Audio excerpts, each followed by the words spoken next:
Hey, SBG solution-based gang, like, share, subscribe. Say no to rim, brothers, mothers, fear and sell no good suckers. Hype him up, hype him up. Shouts out Sharoon, Bracy, and the Wildest. Wake up morning show, salute, big dog, shout out to the Lure. PH, give a salute, Brownsville, SBG solution-based gang.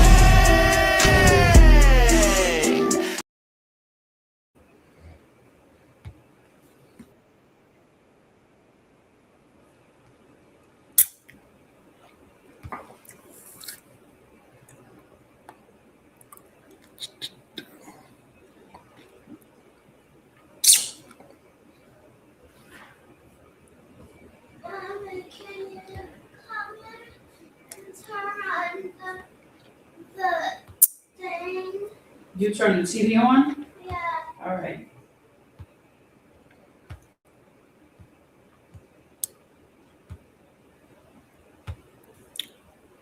Will you turn on the show? Yes.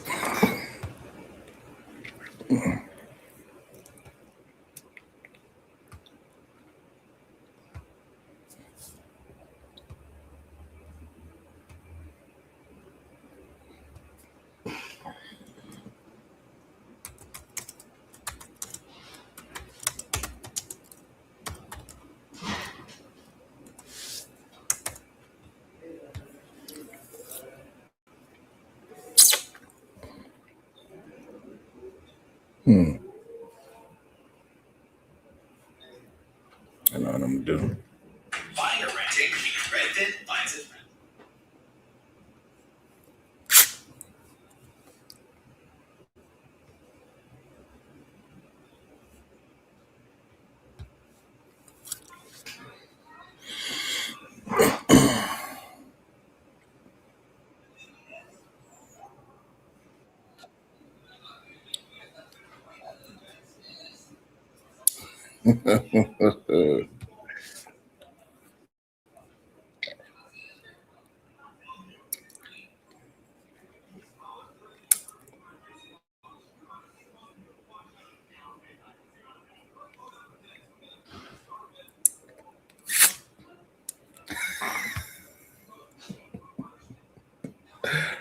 Why you got smoke with me? What I do?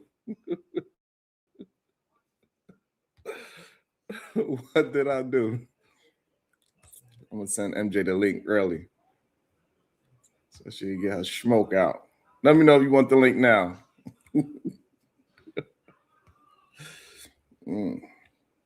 Ah, man. Busted my lip. Shit's annoying the hell out of me. Well, I didn't bust it. My baby girl kicked me in the lip. We just taking a nap and she sleep like a wild child.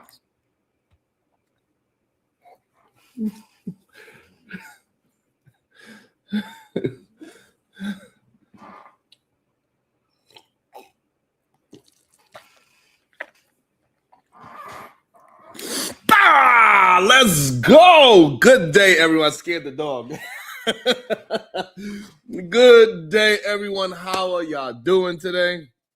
Thank you so much for being here. You know how we like to start the day with great productive energy. When I say good day to you, make sure you say it back because I can feel that great productive energy. What's this? What up, Shiesty? Good day. What? The real Prism still got her wrench. That is awesome. You know, you gotta scare. So you gotta keep the keep the blood glowing in the house. You know what I'm saying?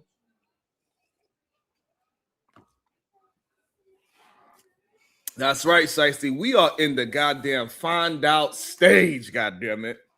These people have been effing around long enough. That's what's been going on, Shiesty. What's up, Red Sensational? How you doing? Man, these people have been running amok long enough. They are in the F around and they are in the find out stage.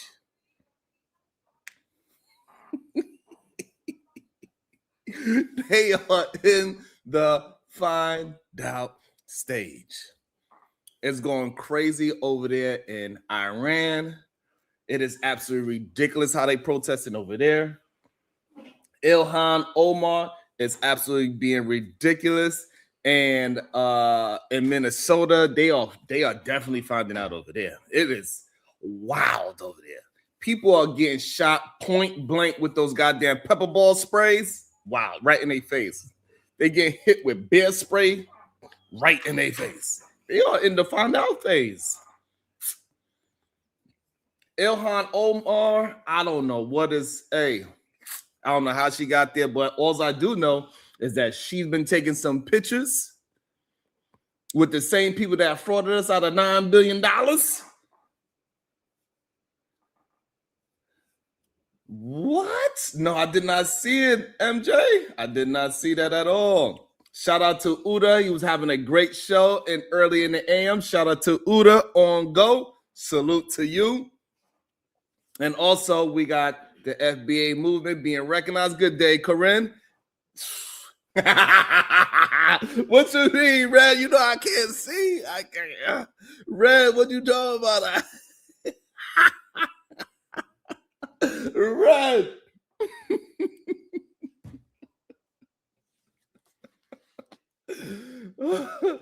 Red, you know I don't read the chat, Red. What you talking about?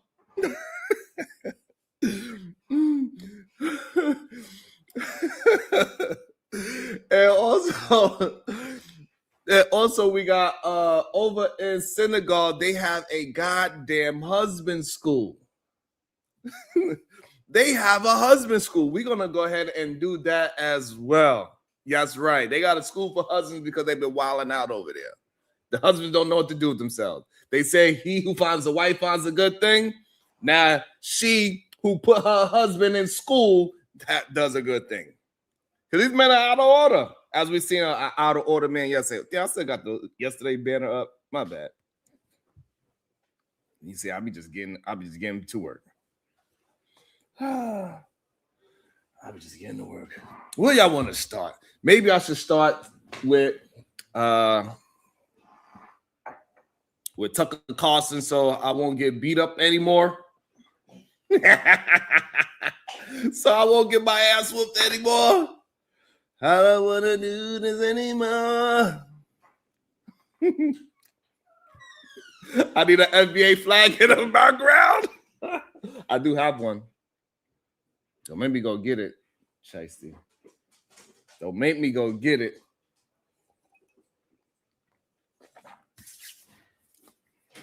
Thank you so much, President. We can get there. We can get there. We work together. Let me go find this video real quick with Tucker Carlson. God damn it. Maybe on my neck. Maybe like holding me accountable there. God damn you, Sharon. I'm like, damn, what I do? I ain't mean it. It is going crazy, you know. What's his name? Where the video at? Let me see. Let me go right here. I ain't trying to get beat up. I am not trying to get sniped. Absolutely not. I do not want to get sniped. God. Oh, yeah.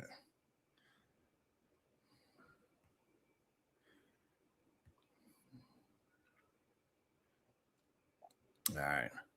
I do not want no problems. I do not. Is it red? I'm not ignoring my beautiful red sensational news. What? I don't got no devil eyebrows. This is how they was given to me by God. God did this to me. Ain't no devil eyebrows, girl. God did this to me.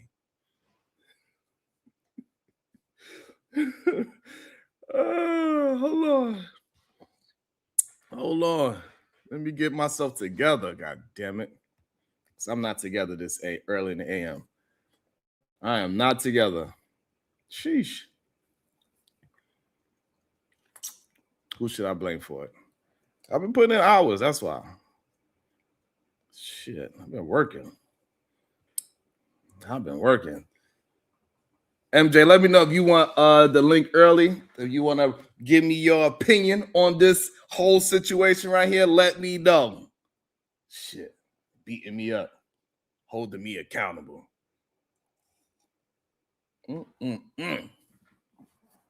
Holding me accountable.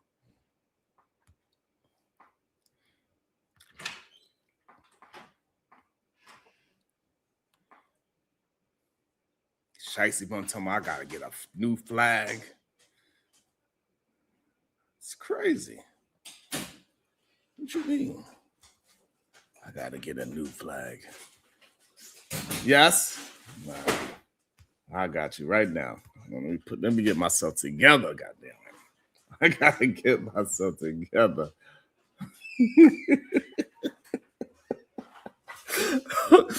Hold on. This is for the beautiful MJ.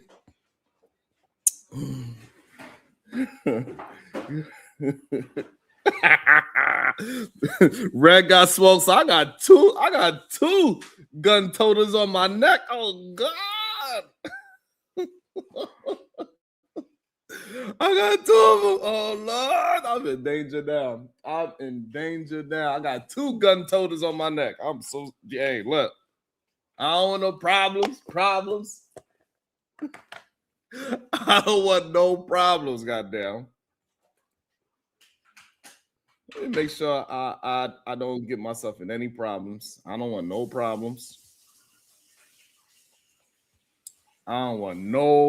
problems. Welcome to the show, the gorgeous and beautiful, highly intelligent, super duper MJ. What's going on? What's going on? Yeah, I was about to get my 5 from you. I want my 5, like seriously. Like I was not joking. I was like, oh, okay. I want my 5 with him. Oh, what's going on, bro? No, yeah, like I wanted to actually like review the video yesterday because I wanted everyone to hear exactly what they say. Now, the talk of the town, and I'm talking about YouTube High.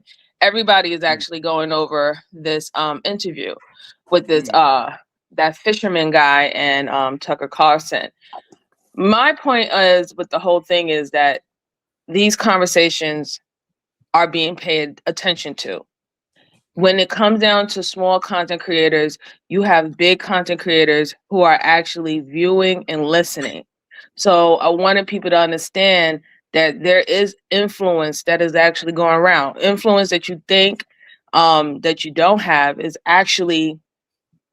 being used, and people are actually listening to the conversations that we're having. According to the whole FBA situation, whatever, not at the end of the day, I think it is a benefit for that particular group, the FBAs, the ADRs, to get that type of mainstream acknowledgement. However, collectively, you have to look at it from its total aspect.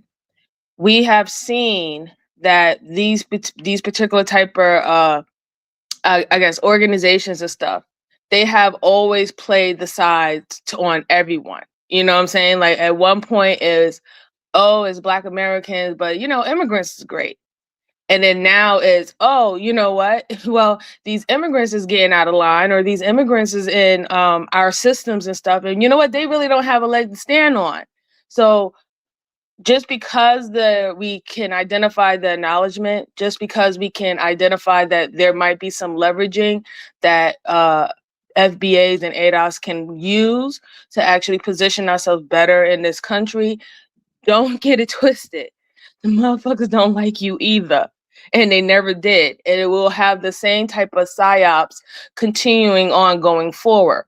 But I just thought that reviewing it and understanding the lingo, understanding the hidden messages between the conversation was something important that we need to see, because for many years we haven't really focused on those type of conversations being had about us before.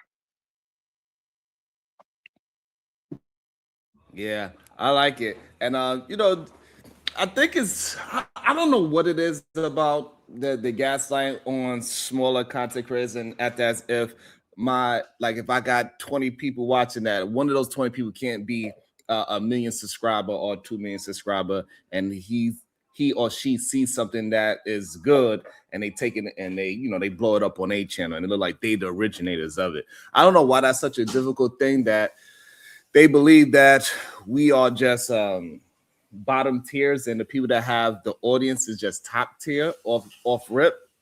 So it's a weird thing, but I think moving forward, things are starting to shift and people are starting to recognize the backpackers. I guess we like the backpackers, the smaller content creators. We like the backpackers now, like how hip hop started, and Kanye, he started off as a backpack rapper and then he became a mainstream rapper, so to speak, but he had heavy influence in the industry. And so us smaller content creators that is pushing original thoughts, are attempting to push original thoughts as much as they possibly can. We're starting to see our thoughts are starting to trickle down into these other places. We see when we was having our little squabbles, we see the big content creators having their little squabbles because it was entertaining. So Right. and the same thing with this situation here with that whole FBA, they try to make it like it's some kind of clown situation. It's a joke and all these other things and trying to discredit everything. But in reality, a lot of people that's having an argument that's in good faith, they are actually making some great points. And it ain't just about reparations. I think the main problem is majority of people could only have surface level conversations about different types of movements. So they could focus on something like reparations because it's a great argument piece. And that's the only part that they can really have a conversation about, the argument pieces. But when we just look at it as a whole, the FBA movement is more than just reparations, right? Because we got to build up something so we could get to something as powerful as getting actual reparations from the country. Yeah, I mean, the bigger picture I see is not necessarily with the reparation, even though I think that is a big part, right? But the reparation conversation is about a particular group having a 400, 500 head start, 400, 500 years head start that is pretty much old, right? However, there's so many other things that we can go with it, right? It's actually creating not necessarily a political party, but definitely a political influence that we tend to not have had before. Like, you know, being from this from New York, Sharon, you know how the Jewish community, how they give it up. You know what I'm saying? Like it's pretty much their city if you really want to, you know, just call a spade, right? And even when it comes down to the Asian community, they have their own super PAC where they was able to push things into litigation for their communities to help them. We haven't had a stronghold on that. And to be honest, we really wasn't kind of talking and moving in that way because our ideology was all about, hey, listen, if we're good, everybody else is good. So let's make sure that everybody else is good. In this situation, we can specify things in our community that needs to be done and also create our own individual voice, right? And this is something that we need to, like, we should no longer be going into voting and elections, even just minor election, like our borough president and all that stuff like that. We should no longer just be blindly giving allegiance and all this stuff like that without anything being reciprocated or actually really doing business.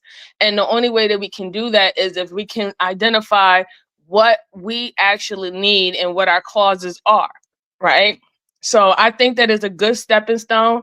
And anyone calling it a clown movement, those are just haters. Those are the ones who see the bigger picture for the long run, right? They're going to say things like that to try to get people not to be motivated into something that can actually be beneficial. I mean, why would I, right? If I have been able to have coverage over a broad ideology, right?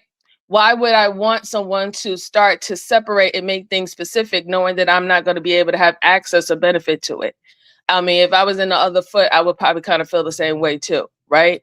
Or feel that now that makes a target on, per se, them specifically. But it's not really even meant to be that way. I think that this can be beneficial to everyone, right? Because now every community can I guess, identify their individual, issues and stuff like that, and pretty much solve it, put boots on the ground and solve it, instead of being like, being swept under the rug because we're under some form of collective thought. However, I do believe that a collective ideology still is important at the end of the day. So the thing is, the reason why it's getting scary for them now that we are separating our ideologies and philosophies is because a lot of their rhetoric depends on our history.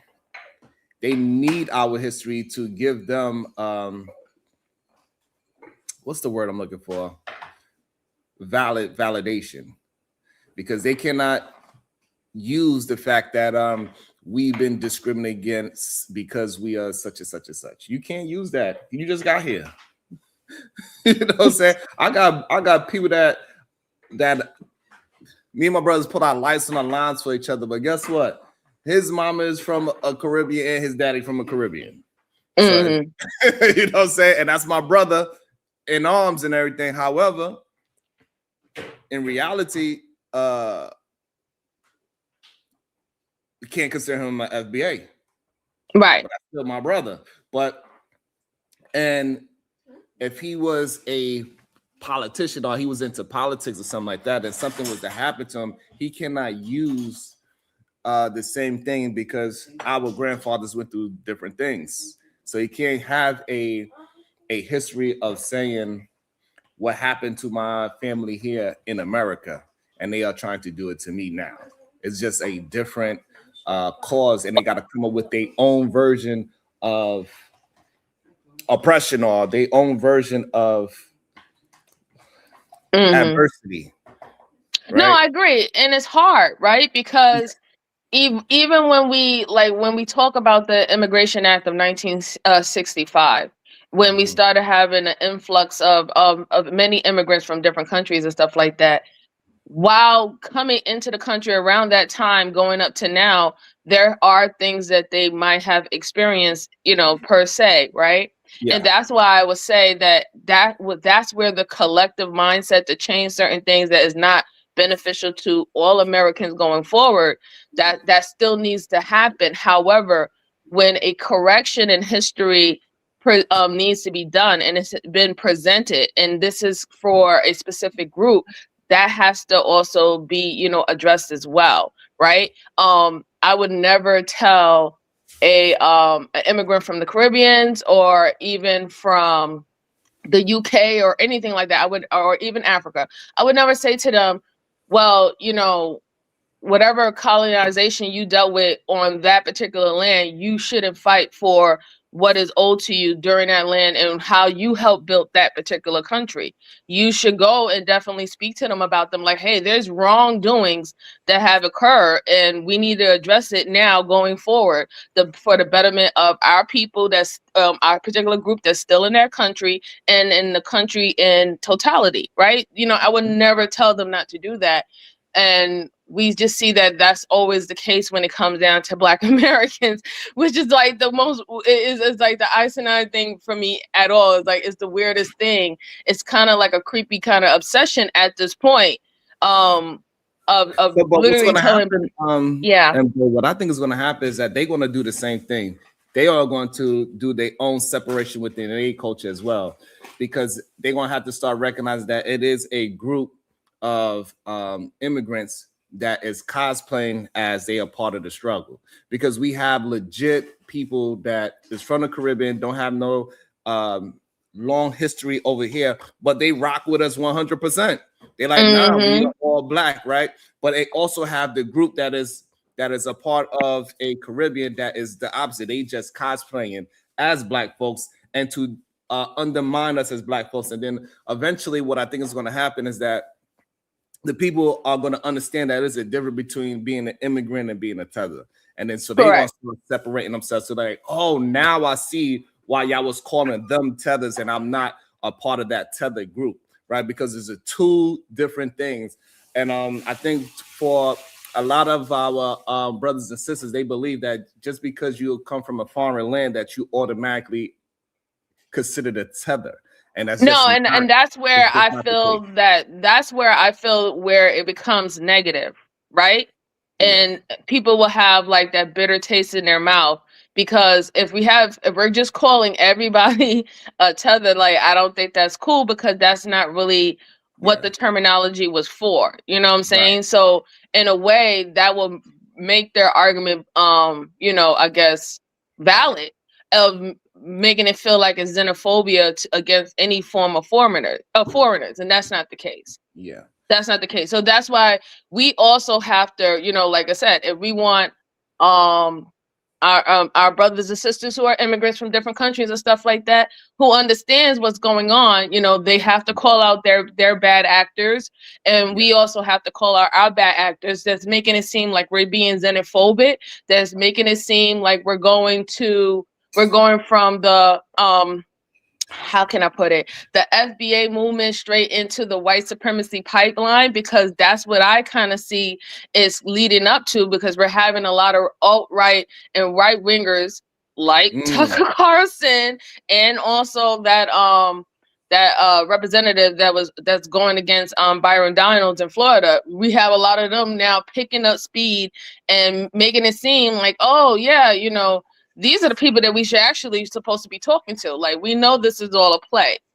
We know this is all a play. And in this FAFO season that we've been experiencing since 25 until now, we have seen how they have led a lot of other immigrants to astray, right? Of them saying, hey, listen, you need to align with this thought, that thought, and all the stuff like that. And watch, everything's going to be great. And then it turned out it wasn't great. It turned out it removed a lot of rights and stuff from them, or now starting to make them feel very uncomfortable, putting a narrative on them that they're the cause and the problem and the issues of everything, which we all know that is not true. So we have to do our due diligence on both sides, but we need to call out what is actually being called out. And I'm saying that as something beneficial, as me being a Black American, like at the end of the day, I'm focused on Black Americans. I'm focused on that particular community. And I'm also focused on Americans in general, so we have to be able to do things simultaneously.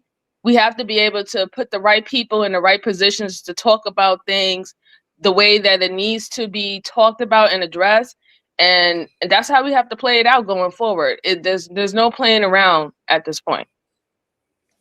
Yeah, I agree. Both parties we gotta clean up house, because too many people have been infiltrating the Carter. Right, we let in too many pookies. That's the real problem, right? And I mean that in the sense of the movie, not as No, I agree. It's just like I said, it's just bad actors, right? It's bad actors all around. There's bad actors who do not really care about the real issues that people really care about, let alone actually the community. But they get to, copy your terms and persuade people, put out narratives and stuff like that. And it's all about individual gain and not as a collective gain. So we just have to be very careful in regards to that. We have a habit of, as long as it sounds good, as long as it sounds good and it sounds like how I like, we're kind of rocking with it instead of actually really seeing, well, what are you really rocking with, right? That's how we even had a Byron Donalds anyway get into office. He came in under the pretty much representing the Black community per se, right? And then now we find out that while he was in there, even though he's a Republican, that doesn't make him not not for the Black community. But while he came into office, everything that he stood on was removing things for Black Americans. So it's just like, correct. And this is and I get it that AR, he's saying that the white supremacists laughing their asses off as the Black community continues to divide itself because one set of Black persons been here longer than the other. And I get that saying, it makes sense. However, we have no choice but to separate ourselves because we have two completely different ideologies in real life. Like, we all might have the same skin color and in general. However, when we start to go ahead and start wanting to push policies, we get more muddy water than clear. We start talking about Exactly. one thing, and then they say, "Oh, but what about this?" Before we get to all of that, let's get number one off the list first, and then 2, 3, 4. We could get down to all the goddamn list, but we got to be able to attack something. We just all screaming, and then we don't actually have no sense of direction. But now that we are separating ourselves, who is on what side? Oh, you are on the white supremacist side, so stay over there. And the ones that's trying to move the nation forward, whatever nation that is, we on that side, and we're gonna keep it that way. We understand Byron Donalds is not on our side at all. It's not even close. Mm-hmm. And Right. Byron Donalds he's barely on the side of Americans, right? He's Yeah. not on Black people's side, and he's barely on the American side. So like Right. he's separating himself twice. And And so like we can't afford. I'm Right. sorry, Sharon. We just You good, can't you good. afford to continue to go on 70 years down the road how we've been playing out everything right now. I get the whole the quote unquote conquer and divide situation scenario, but let's just be perfectly clear. That didn't just start and only with white folks, and it also did not continue to be perpetuated only by white folks. Okay, so we're going to just keep it 100. All right, a lot of immigrants, even though they came under liberal and democratic viewing of about immigration, as soon as they set foot in this soil, they were conservative, and they have all even said it in their from their own mouth that they hold high conservative views and that they agree with conservative views on things. So again, that's the ship. That's what is it? That what do you call it? The flip and switch, right? So you utilize what liberals and Democrats was talking about, but as soon as once you solidify, you went completely conservative about this only belongs to this only do this only do that, this person didn't even get this, these people don't get this. So we have to create foundation. We have to create a foundation. And what is the big talk of the town when it comes down to these small content creators? About having boundaries and standards, right? So we're in that boundaries and standards era while a lot of things are falling apart. A lot of things about our country that was not necessarily good for anyone is starting to come. It's starting to come down. It's starting to eat itself. So this is the opportunity. The iron is hot. We just have to focus our attention on the right things. Right. And I think the main thing is that we can't be afraid of separation because it's going to make our I think the main thing is that people is like they worry about the numbers and we separate ourselves that is going to be like half going to be separated. And most likely it's not going to be that big of a separation. That's number one.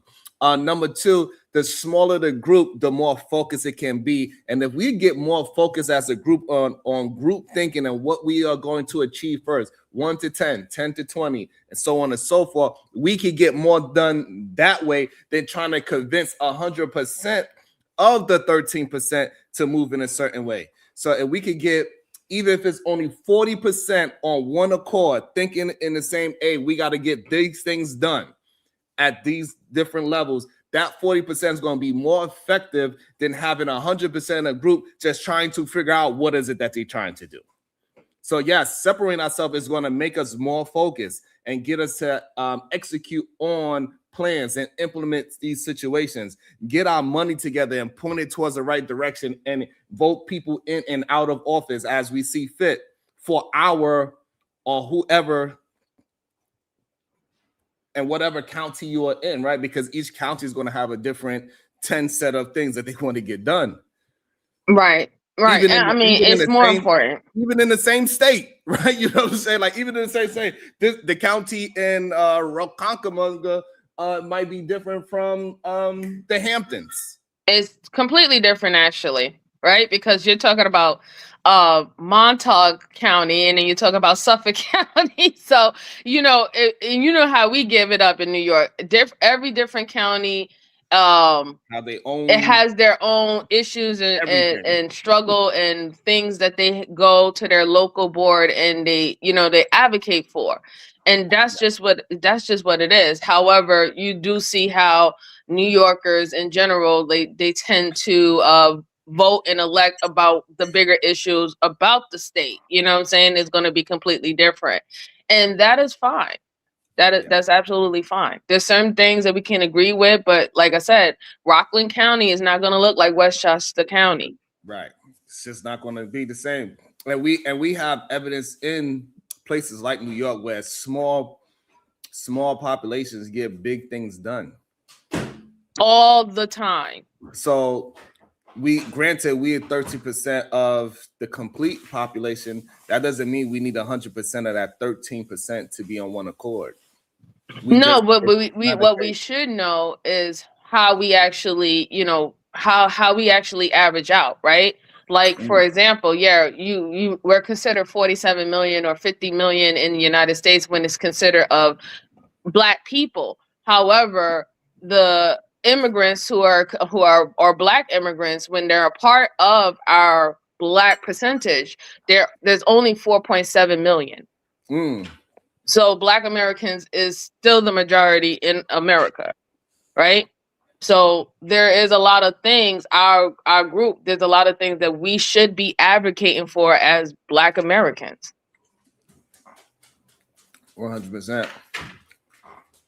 And believe it or not, a lot of these movements ain't gonna get no life unless we join it. That's what it is. Like when you look at this whole Somali situation and Ilhan Omar, she is pretty good at communicating. Like she knows how to incite emotions and everything out of a group. The problem is it can't go outside of her Somalian group. But I think that's her. I think one of the that's her intentions, though, right? Like I think she's a really bad example because her main focus is on her community. It has always been about her community, really. Mm-hmm. Yes, when she was trying to get elected, she kind of broadened it out about all Americans and all Black people. It doesn't matter if you're from the continental, of Africa or even the Caribbeans. But when she got into office, her main focus was on her community, especially within the Minnesota Somali community. Correct, and it's showing clear as day now, right? That she doesn't really have, like, she used our rhetoric though, right? She would go up there and say, "This is just not fair. What's been happening to it?" Like she would try to make it seem like it is something that's like kind of our situation. Like she using some of the rhetoric that we used. Like I'm checking her out and seeing what she's saying, but it just doesn't fit the same. Like, I'm sorry, it really don't, because we know that you are taking whatever money you get from the government and you taking it to other places. You are in cahoots with a lot of the fraudsters, right? You have pictures with these people. These are people that's in your circle. And I'm sorry to tell you that, like, birds of a feather, they usually flock together. It is no way that out of the 93, 87 come from your community and you got pictures with 60 of them and we're going to act as if you don't know what's going on? Yeah. I mean, and because certain things been exposed, of course it's going to look different now, right? Before you went in there and you thought that, okay, this woman, it doesn't matter what her culture is, it doesn't matter what her background is, but the way how she talks, she seems like she's really focused on advocating for all Americans. But then your actions are completely different when we see everything being exposed, that you were not actually advocating for Americans. You was only advocating for Somalis. You was advocating for protections and resources and for even Somali Americans. That's what it is. And mind you, it's not to say that that's a bad thing. It's just the way how you went behind, doing it, right? It's about how you went behind doing it. The most money that left the country came out of Minnesota airport. They was literally people was going on a plane with $1 million in cash. Yeah, that's just crazy. And so far reported, because that kind of money after a certain amount, not even close to that amount, by the way, not even close to that amount, you got to report that you're taking that amount of cash with you. Yeah. So so that's how we know how much money left out of these different airports. But Minnesota, by far, like 90% more out of every other airport, and Minnesota is not a very busy airport, like how we would say Dallas is, or how New York is, or even goddamn Newark is. Minnesota is not high traffic like these other places. And they have 99% more money left the country through that airport. It's a problem. What you mean? And y'all just kept allowing people to leave the country with $1 million in cash and nobody said a word? Yeah. Out of all airports, 90% more than all airports left the country from your... Bruh, it is that's a TSA problem. Like, I just cannot even fathom that much money leaving out of this small airport. 90% more than all these. I mean, more than Dallas. That's definitely a TSA and a CBP problem, Custom Borders Patrol problem. That's crazy. $1 million.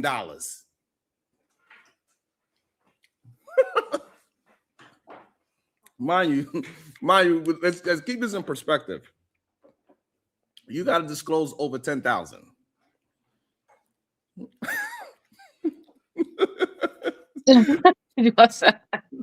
Like, so out of all the major airports, right? We get it. Minnesota's in the top 20. Fine. Out of all the airports, 90% more came out of your airport than all the other 19 that's above you. That's crazy. 90%. It'd be one thing, it was like 10%, you know. 90% is crazy. And she is a part of it. I'm sorry. Tim Walls, I'm sorry. You are a part of it. There's no way around that. Yeah, absolutely. I mean, didn't he just rescind his third term?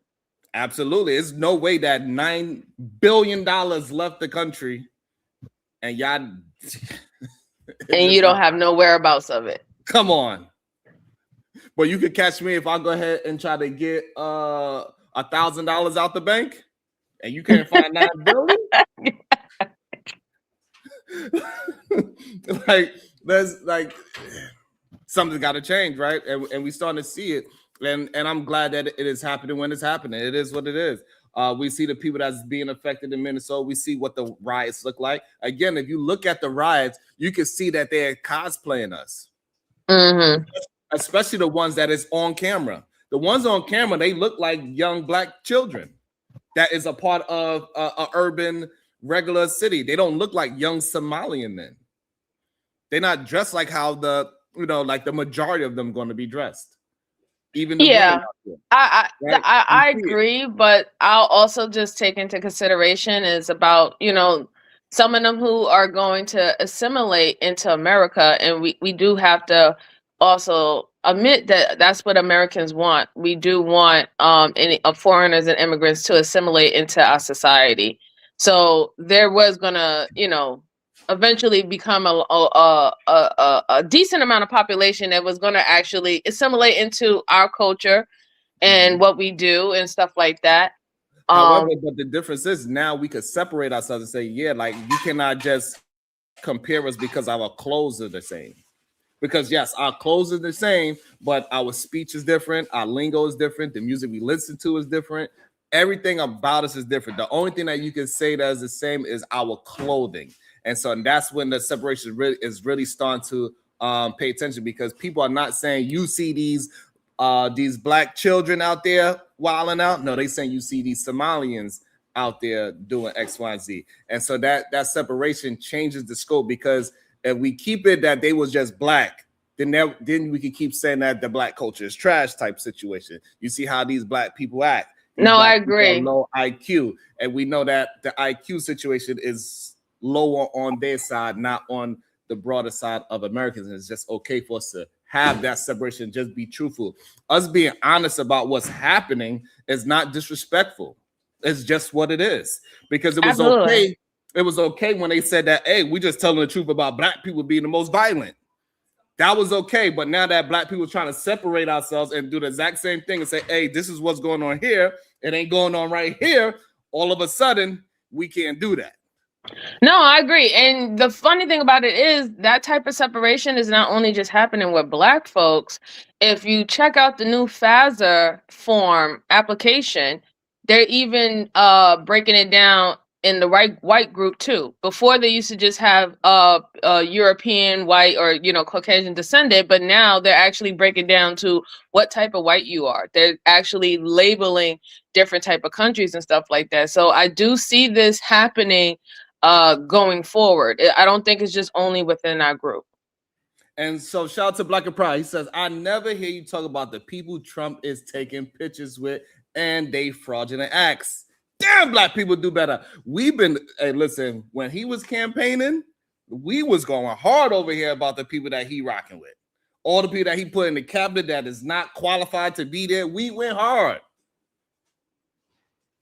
That chapter has now moved on. What is the people of the United States has spoken louder than us. I did my best to put people on game on what we were seeing and how he was choosing his people and his folks. I did my part. I don't know. I You know just what I'm think saying? that I 100% did my part. On I Trump mean, and I'll give everything. it to you that at least you'll talk about anything and anything and anyone and anything that you don't seem that is right or you feel kind of sus about it. So I definitely agree with that. But And that's the problem, right? Because right. And so I need the people to say, hey, if you really want this independent journalism or independent thought pieces, this independent ideas of non-echo chambers, we need y'all to do y'all part too and make sure we get it out there so we can have all the independent thought thinkers to move forward. Because at the end of the day, what people are not realizing, and this is what MJ brought up earlier, and I'm gonna bring you up in a second. AR found the link, MJ. He wanted to talk to you. And so the thing is that we are not realizing is what MJ said in the beginning, that a lot of these small content creators, right? We are the think pieces for these bigger content creators. We just not getting the recognition until it finally gets to a place like Tucker Carlson. Then all of a sudden, like, oh, it's a big thing. Where did Tucker Carlson hear it from? Who's been talking about FBA for the longest? Us small content creators. Twitter. And then now it's on the big side because the biggest person at one point was who? Tariq Nasheed and Chaotic Truth. You know what I'm saying? And they try to act like, that we don't matter. So the people that rock with us, y'all got to release us into the public as well. Y'all have a responsibility as well. I cannot just scream from the top of my lungs here and then y'all saying that I don't talk about it when I have video evidence of me talking about it. Literally. I went against a lot of the things that he was saying and the people that he was putting on that 4-star general. I didn't see too many people talking about that I had a whole show about that 4-star general that he fired. I had a whole 6-hour show about it. Yeah. So you can't say that I didn't speak about the people that he put in office or these unqualified people that he put in his cabinet. We spoke about them ad nauseum. But people was calling me crazy, just like how, attempted to call me crazy now. Welcome to the show, AR, a random independent. Good day, sir. What's your thought? Testament. Hey, what's up? No, I'm just here listening to, the Black community divide itself. That's all. So why is it considered us dividing ourselves, but you don't look at it as the majority race dividing themselves? Say it again? When the majority race in this country do it, why are they not dividing themselves? I think they do it a lot less, for sure. I think that over time, what has happened was it started off like that when the country started, and then other groups got assimilated into white. So we talk about it a few times on here, not in depth, but the Irish, the Italians, even the Germans to some extent, and other European nation, white nationals, whatever, kind of got assimilated into the overall white group. And I think that when you look at the numbers right now, 65% or whatever it is, that's white, and then potentially other groups, i.e. Hispanics, being grouped into white as well. And that number starts going up into the 70s and stuff. And you see who has the, you know, when you talk about who has the power here, it's always those numbers that are cited. Oh, 65% white people, X, Y, and Z.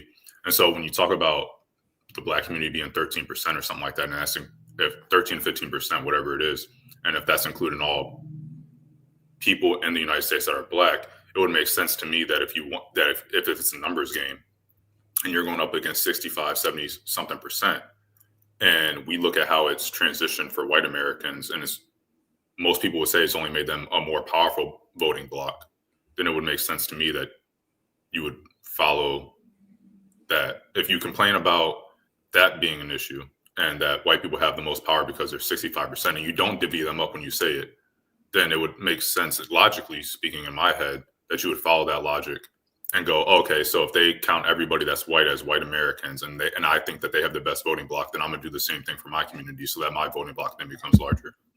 They don't do anything about this separation of, oh, well, you know, German whites vote like this and Italian whites vote like this and all the other bullshit that you guys are talking about. They would say white is white when they're making these arguments. So it just seems like as you would say, double-mindedness. I don't necessarily agree. And the reason why I don't necessarily agree, because you're saying that our community is, quote unquote, dividing ourselves more than anyone else. But even the people that's in our community are dividing themselves when it comes down to policies or things that affect their community. And they literally can, and this is what, and when I'm speaking to tethers. I'm not speaking to Black immigrants. Tethers have divided themselves, and they have literally focused on things that will help their community. They even have little communities here, whether it's called a little Somali, little Africa, little Jamaica, whatever not, and it's beneficial for their particular group.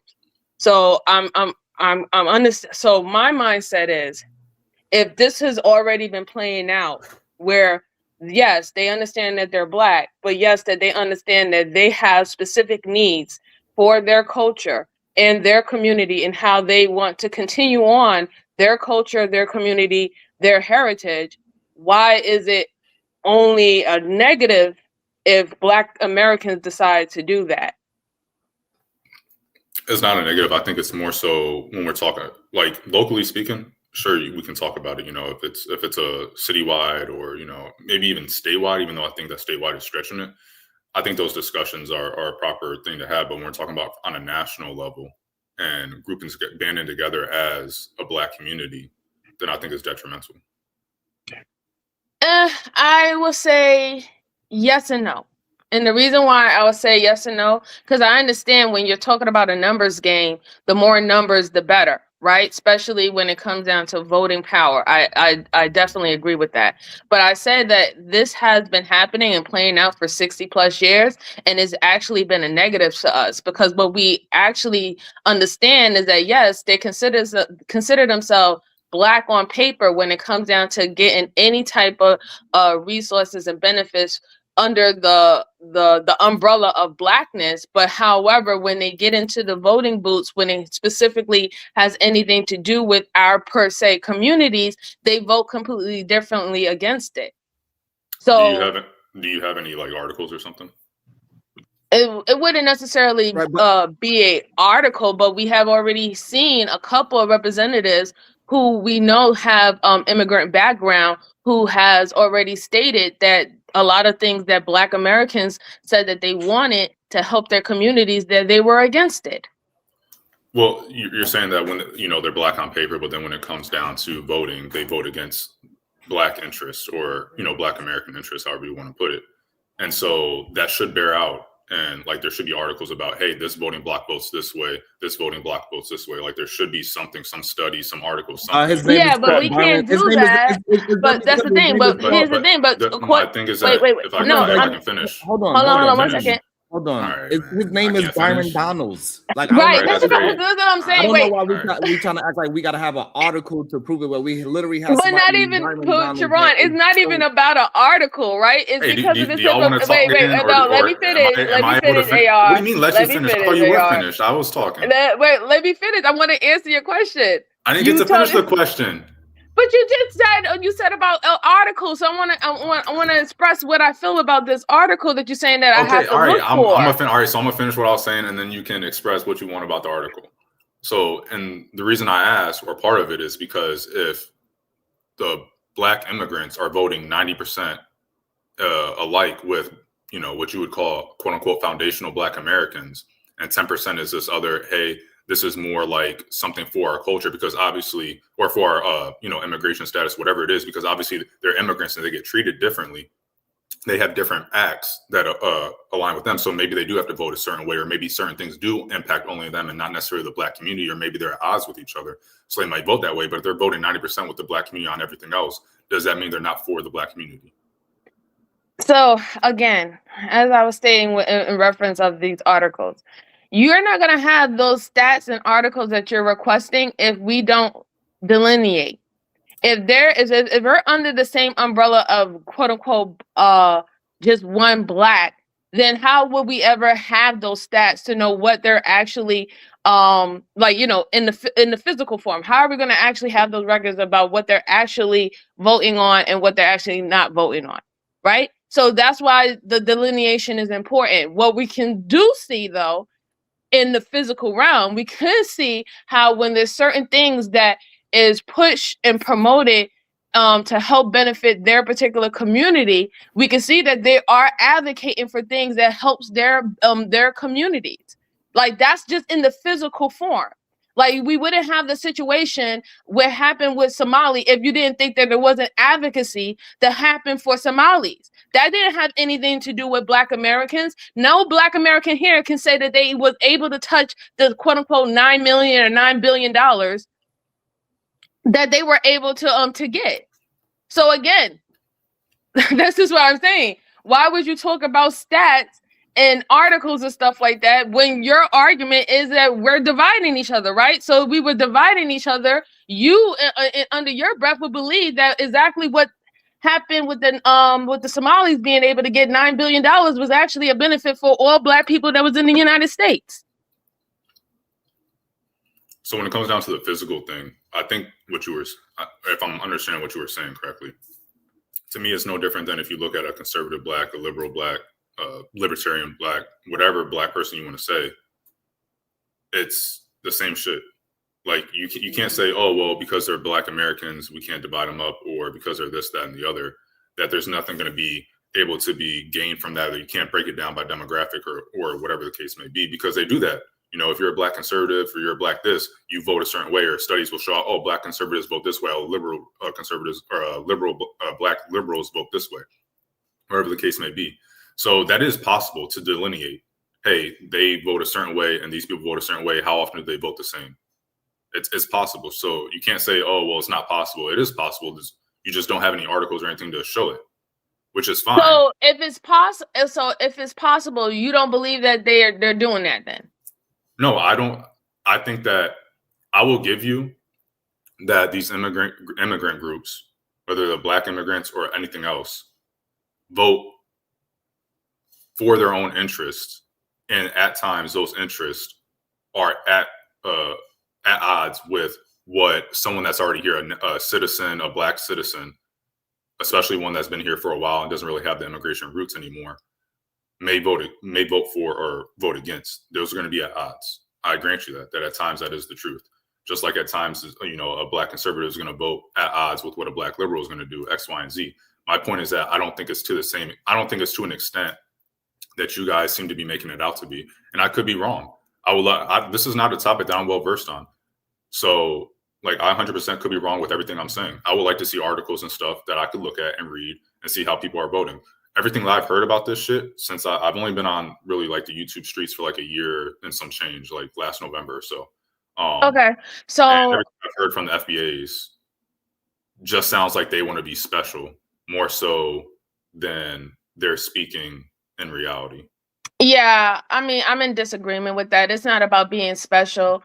It's about literally, this is our homeland, and there's been an injustice that's been done to us, and we still have been getting the short end of the stick. and that we have seen plethora people who've been able to branch under or be under the umbrella of Blackness in this country and have been able to benefit from it more than we have. And it seems like your argument is that it doesn't even matter if Black Americans are not benefiting from it, as long as Black people are from it, it's okay. Right, so you're okay that Somalis was able to, their community was able to get $9 billion that they was able to send back to their country because it was a black community, right? You're okay with Byron Donaldson being able to get into office and literally vote against affirmative actions, vote against reparations, and literally said with his whole chest on Hot 97 to Charlemagne that he doesn't think that those things are needed now for Black people. Even though he knows that there is a very big group that has been advocating for those things and wondering why, when reparations was given out to other communities, it wasn't that much of a pushback in regards of it. Like we literally gave reparations to a community, to a tragedy that happened to them on other soil, not even U.S. soil. Who? You know who? No, because when I would like some more information about that. You don't know who? You don't know who? Find out who got reparations. You know, you a whiz kid. You like to Google and you like websites and documents and records. Go find out who was given reparations when their tragedy didn't even happen on U.S. soil. As far as I'm aware, if you're talking about the same group that I'm thinking about, that the U.S. supported reparations that Germany paid out, but the U.S. didn't pay out any reparations. I can look it up again. Did they not get something, and whatever happened to them didn't happen here? But if the U.S. didn't pay it out, then your argument that the U.S. paid it out is not. Like, what do you mean? They did. Okay, well, I'll look it up again. Okay, yeah, look it up. That's fine. Trying to argue with me early in the morning. I cuss your ass out, AR. What's up, Sharon? What's up, panel? She's What's actually up? correct. Every nationality around You did them already is crazy. Yeah, every reparations in the world. I mean, every nationality. You're muted, Sharon. If you're talking. CM, give me a second. No, sorry about that. Yes, thank you. So, and it is okay that I think the problem is that we don't understand that the white folks in America, they divided themselves off the rip. That's why we have a Italian Day parade in New York. We have an Irish Day parade in New York, and so on and so forth. They separate themselves especially in New York. They are proud to say, no, I ain't white, I'm Polish. I'm Russian. I'm from a Slavic place. They separate themselves quick, fast, in a hurry. But the thing, I just think that, like, why we can't have when it comes down to concepts, right? Because we all know that the white concept and the Black concept was created back in early 1900s. Why, as a people, why can't we have things that we, as a people, we can collectively agree on that it will be beneficial to all of us, and simultaneously, when it comes down to our ethnic or our cultural roots, we can also do something for that too. But it seems that every other ethnic group or race can do that. However, when it comes down to Black Americans or just Black people in general, that is always a problem. And it goes back to my argument earlier about, if you just think that, okay, if you see that the Somalians are doing good, if you see that the Caribbean nations are doing good, or whatever not, that's a win for all Black people. And it is a win. I do believe it is a win. However, when we think that, why don't we have the mindset that if Black Americans is doing good, that's a win for all people as well? Like it just kind of like bothers me that when Black Americans want to do better, it's the demise and the destruction of the Black people in totality around the fucking world. I find that just fucking insane, and I don't know if that's just something that's just subconsciously embedded in people. that is you're only supposed to extract from Black Americans, but Black Americans can never be can never level up. Awesome point. I love that. But who's saying that? What you mean? Who's saying that if Black people want to do better, it's detrimental to everybody else?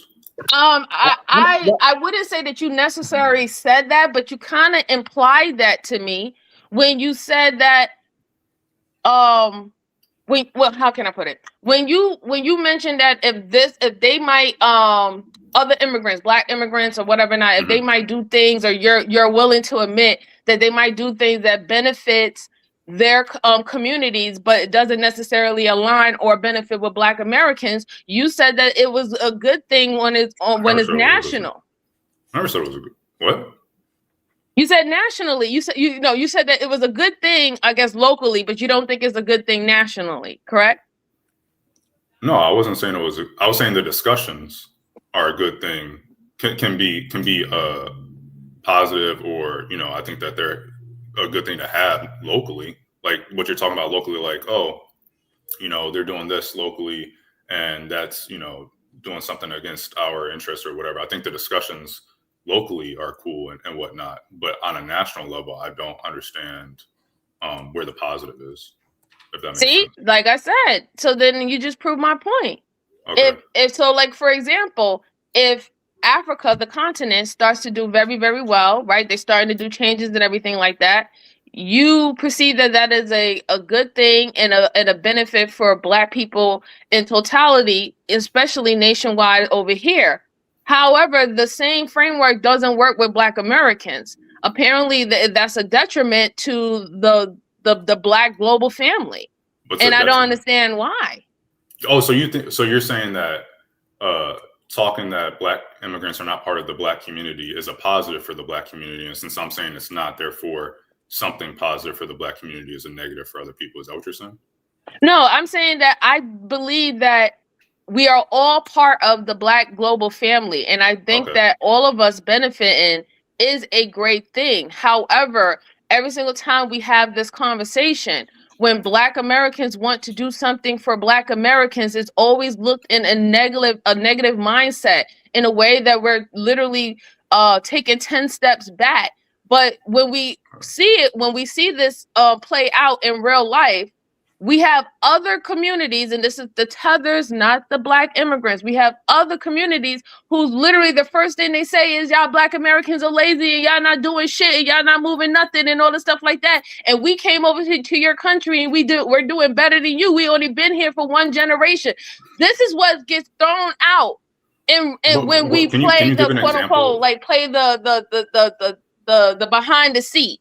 All right. This is what happens to Black Americans that doesn't benefit Black Americans when we talk about this whole Pan-Africanism mindset. We're always at the end of the short stick. What can you give an example of something that benefits that you think or an example of like what you're talking about? So besides reparations, can you give an example? Yeah, I mean we could go up, but we can leave reparations I guess I'm a little to the side. confused about like what the Black community is fighting for that is either anti or like that Black immigrants are not pro on a larger scale or something. I guess I'm a little confused about that. Well, okay, so let's just leave reparations to the side, right? Mm-hmm. But the whole fact is that Black excellence, right? I think that Black excellence is a global understanding and a global mindset amongst all Black people. I would want every Black person across the globe to be successful and to show their excellence, right? Mm-hmm. But it just seems like when we do have these conversations on these panels, Black excellence can be nothing but it could be everybody else, but it can't be Black Americans per se. It's like it seems like we have been put in a box where only Black excellence is good if we're supporting other people's other ethnic groups being successful. You're unmuted, Sharon. I get what you're saying at like the abstract level, but I'm not understanding because like if, for example, I guess how I'm interpreting it, if you took just the average quote unquote foundational Black American or family, I guess, or whatever community in a given area, if all of them went to school and were doing good in school, I don't hear anybody saying that's not Black excellence or that is a negative for anybody else. I think that's a positive. I think when you talk about maybe other things, but I don't know if I'm asking or elaborating or explaining myself correctly, but I'm still not getting it. Like, I get what you're saying as an abstract, like, oh, people, when, the Black community feels or X, Y, and Z, when we do this, that other people look at it as a negative, but I don't know any examples. I'll be able to answer this question better for her.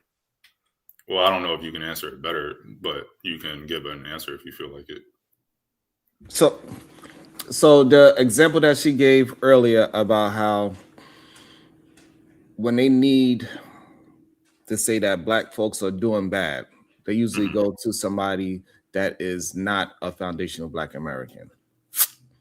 And then they will go ahead and push out the rhetoric that we are lazy, they only been for one generation, and how much they're doing better than Black Americans. They are willing to say how much better they are doing than Black Americans. And now also they will only hire the people that is from their nation as well. So all those things is negative towards a Black American, even though they benefit off of our struggle, off of all the fight that we had to do before they got here. They wouldn't even be here unless we started the fight in the first place. I get that. I think that's separate from saying that people are against foundational Black American excellence. But it is though, because you got to think about it like this. In the sense that if foundational Black American, as you guys would put it, is doing well, that they're going to vote against they're going to be against that. So that's why we gave you the example of Byron Donalds. He was against. Well, that's a terrible example. He was against everything that we needed as a Black culture. But as soon as he started going against this white man, and the white man said he is a slave to his donors, he tried to use the word slave and try to turn that into a Black situation. Our ancestors, this is a white man calling me a slave and all. Brother, you are not a part of the whole slave situation. Your family don't know nothing about being enslaved in America. You cannot use this situation and try to act like this man was being racist towards you because he said the word slave. He was not, because your people are not about that situation. Matter of fact, you preach against that. So you voted against the things that is Black. But then soon as you get an opportunity to use your Blackness against a white person, you want to all of a sudden assimilate to Black problems, and that is the issue that we keep on having. And that's exactly what he did. Like, that's exactly what he did, because the guy used the word slaves, like saying that you're a slave to your system, you're a slave to your PACs or your donation. He completely flipped the script and said, oh, he's calling me a slave, and then he wants to bring up the civil rights movements and things of that sort. And it's like, wait a minute. You completely campaign on being in a part of the Republican Party, going against the quote unquote slavery, injustice, and struggles and things of that sort. But now you wanted to use it to make yourself as a victim to your component. I mean, I don't think those are contradictory. What he did, I think. No, it's very contradictory, because how can you sit up? I mean, I don't know. Like, it's not like I can quote Byron Donalds word for word or anything. Oh, I mean, you could if you go on Hot 97. No, I'm just saying, like, I think like him saying the thing about if he felt like it was racism or something has nothing to do with whether he believes that the Black community should receive reparations. Like, he can say that, for example, he can say slavery was terrible, racist, all this stuff. Say that he doesn't believe in reparations 250 years or 150 years or whatever years later since the end of, since the Civil War, and still feel like being called a slave is racist. Like, I don't see the contradiction in like. I do. And it's because you have to, I mean, like you said, you probably don't know about the things that he have said when he was a nominee to get his position into the Republican Party. He was completely against any of the quote unquote struggles or the American struggles of what the Black community was talking about in reference to America and all the stuff like that. He was completely against it, in which got him nominated under the Republican Party, because he didn't say, like, you know, all of this is a facade or it didn't happen anymore and all the stuff like that. Now, when his component says, and whether or not, if we want to say that the word slave was racist, which I find that weird, but if we want to put that in, if we want to say that he felt that him being called a slave was in reference of his color, even though the guy said that he was saying it because of how he's acting when he took money for his campaign before the elections, and they was questioning, what have you done with the $49 million that you was able to get. But then now when you want to frame it as you're being attacked, not because of what have you done for your donations, now you're being attacked because of your color, then I find that weird, because your whole campaign was based on that it's not about color, and it's never been about color, it's about ideology. And this is why you wanted to join and band with the Republican Party, because you was tired of the quote unquote victimhood narrative. That part I can see. I definitely see the hypocrisy for sure. So I mean, I agree with you there. I just don't see it necessarily from the other stuff that he may have said about slavery. But for sure, if you're saying like racism doesn't exist, it's not a problem, victimhood mentality today, X, Y, and Z, and then someone uses the word slave towards you, and you start playing victim, I can definitely and that's yeah. About. And I'm not trying to say, like, I hope you're not taking me wrong. I'm not trying to say if someone, let's say, hey, yeah, I can acknowledge that slavery and all this stuff was bad. However, I don't agree with reparations on this point. I mean, they're in their right to you know, say how they feel. But this person, what he ran on to be nominated, is now what he's trying to play victimhood on with the same constituents that nominated him into office. Mm-hmm. Yeah, I mean, I seen his interview on Breakfast Club, and then he had another interview. I don't remember where it was, but I think it was like an economic forum, like a Black economic forum or something like that. I remember watching that debate. You talk about the one with Elisa Ray? He was debating another dude. I don't know if she hosted, but he was debating a dude. But here's the thing, AR. So it's not just Byron Donalds. It's other men that does this as well as other women that do it as well, right? So he's just the figure that we use it because he was a part of the conversation that brought up the FBA on a mainstream platform, and so that's why we're using him, because he is somebody that had been pushing the opposite, and he's been going against Black folks for a very long time, whether it's optically wise and voting wise. He is somebody that is doing that actively, and he also have other people that have the same skin folk, right, to do it as well. But we peel back the onion, we see that they actually don't have no stake in foundational Black Americans. They only have for their type of people, like how the Somalian situation is, right? Yes, you are Black considered, however, all your politician is towards something else. We see it with the Hodge twins. We see it with Chaotic Truth on a smaller scale, right? We see all of these situations where they are going against, and they are making Black folks look like they are the worst of the worst, and every other Black person is the best of the best.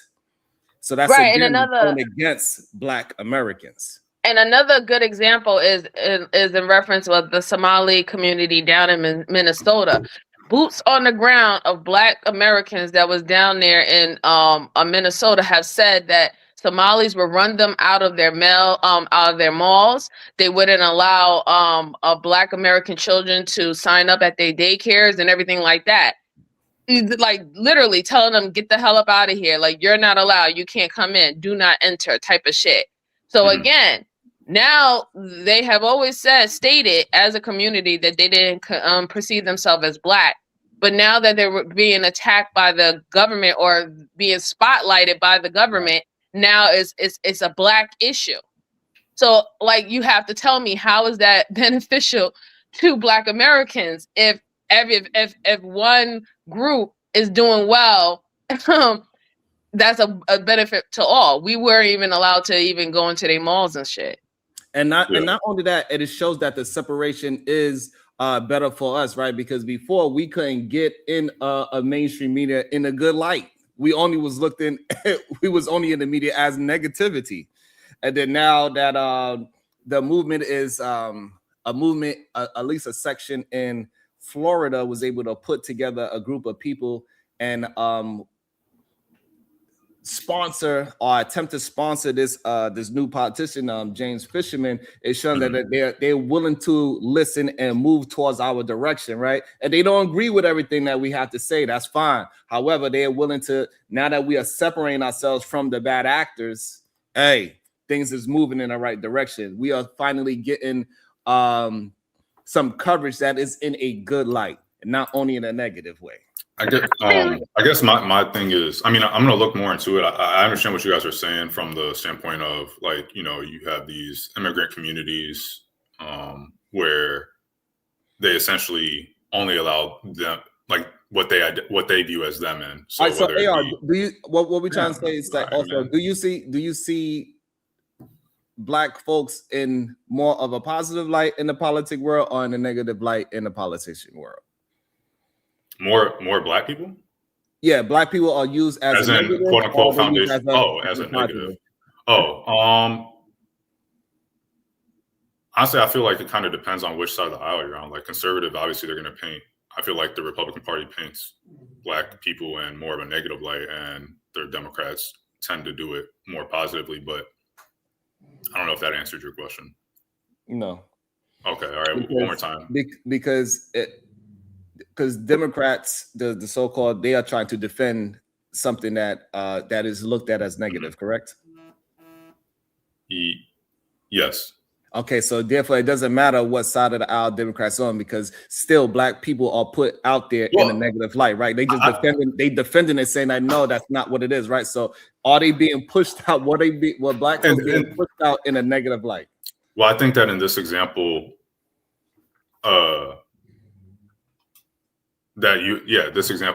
that it'd be a negative light, because I think majority of people view this as a negative thing. I don't think Democrats are, I think, like, in this situation, you're correct, but there's other situations where Republicans are going to say Black people are wrong for this, X, Y, and Z, and Democrats are going to be like, no, it's not. So the role is just going to be reversed, where it's something positive, and conservatives are trying to downplay it as a negative or whatever, and Democrats are trying to do it as a positive. But to the point that I was going to make was, I get what you guys are saying, and I'll try to look more into it, though it's not, you know, it's not really on top of my priority list, but I'll try to look more into it so I can get a little bit more versed on it. I think that when it comes down to it, I guess my thing is, if something impacts Black Americans, it's typically done because of the race or how they look. And white supremacists don't care about anything other than skin tone, more or less, right? So the way they treat, if they do something negative towards Black Americans, it's also going to be done negatively towards Black immigrants. And so in my mind, but the problem is just not true what you're saying. In a general sense, I believe it is to be true. So how did Byron Donald get to where he's at? Right. By being a conservative. Because you can look at Ben Carson, the other dude that died. Thank you. So that negates everything that you just said, right? Because if they simulate a certain type of way, and it's usually the people that assimilate a certain type of way, they also have a certain type of background, and those people get pushed into the atmosphere of what I'm saying is that if when laws are made, what I'm saying is not about for them. It's about the ideology that they could push. Because at one point they couldn't say certain things, so they had to find a certain group of people with the complexion for that protection to be racist. Now they are in a position where they don't need them no more, and now they could just be outright racist. That's outright with their words and unapologetically white or whatever the case is today. Let me just read. I think it's crazy how we're missing over the fact that some of these people in these particular groups aligned with these individuals because they seen that it was a more benefit, right? They aligned with money, and then was a way that these people was able to use them to speak words in reference to our community that they necessarily couldn't speak without having the whole being racial dynamics on it, right? Like, so for example, if you have a immigrant that decides to align with everything that they're saying, now say, well, look, see, this individual, they're Black, right? We all know that they're Black, but they don't think like you. They're not moving like you and stuff like that. So it's a you problem. And what you're saying, AR, is that you're saying, and at the long run, that eventually when all these laws and policies fall down, it's going to affect us all. But at the end of the day, when it comes down to these ethnic groups, they don't care. They make sure they position themselves and their community first. It's only a problem when now that is a spotlight. Like, for example, with the Somali situation, a lot of them was coming on and they were saying that they were not black. They didn't look at themselves black. They in fact said that they are the cousins of Arabs and everybody else besides black, even though being neighbors to Kenya and Tanzania, right? But they did not consider themselves black.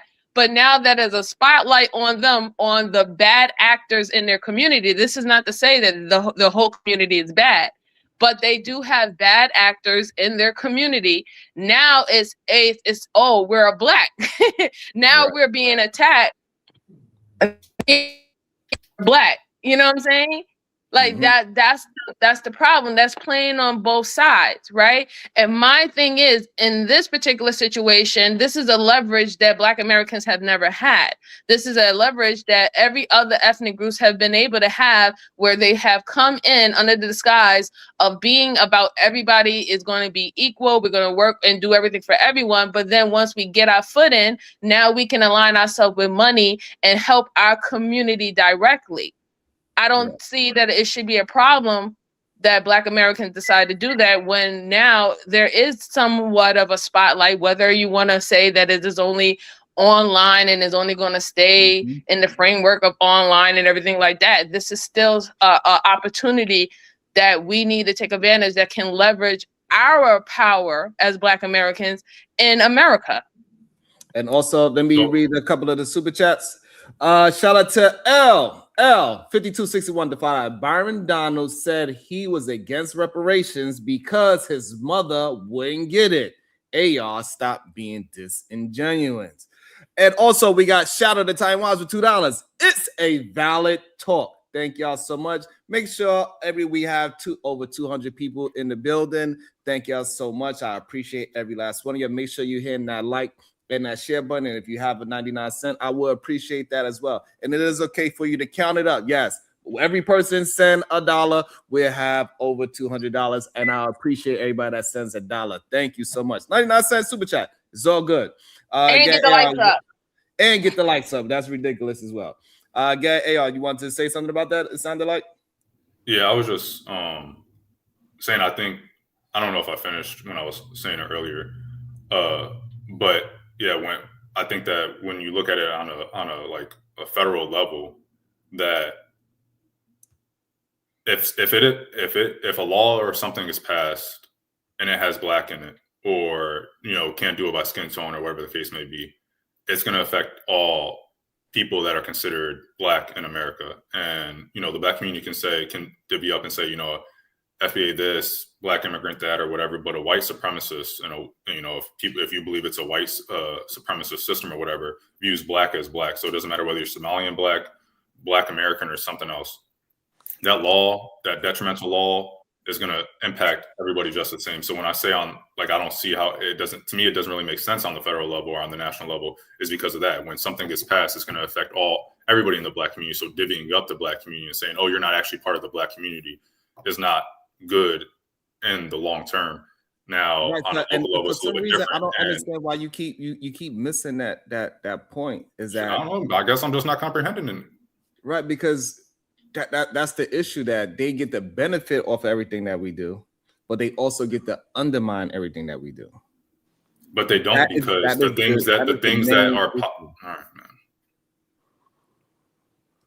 But can I ask him a question? Not yet. So what is it that you're trying to say, AR? Well, like, what part of that you missing? They get the benefit off of what we do, but they are not in support of what we do. Sharon, can I please ask AR a question? Not yet. Hold on. Damn. Hold on, Sam.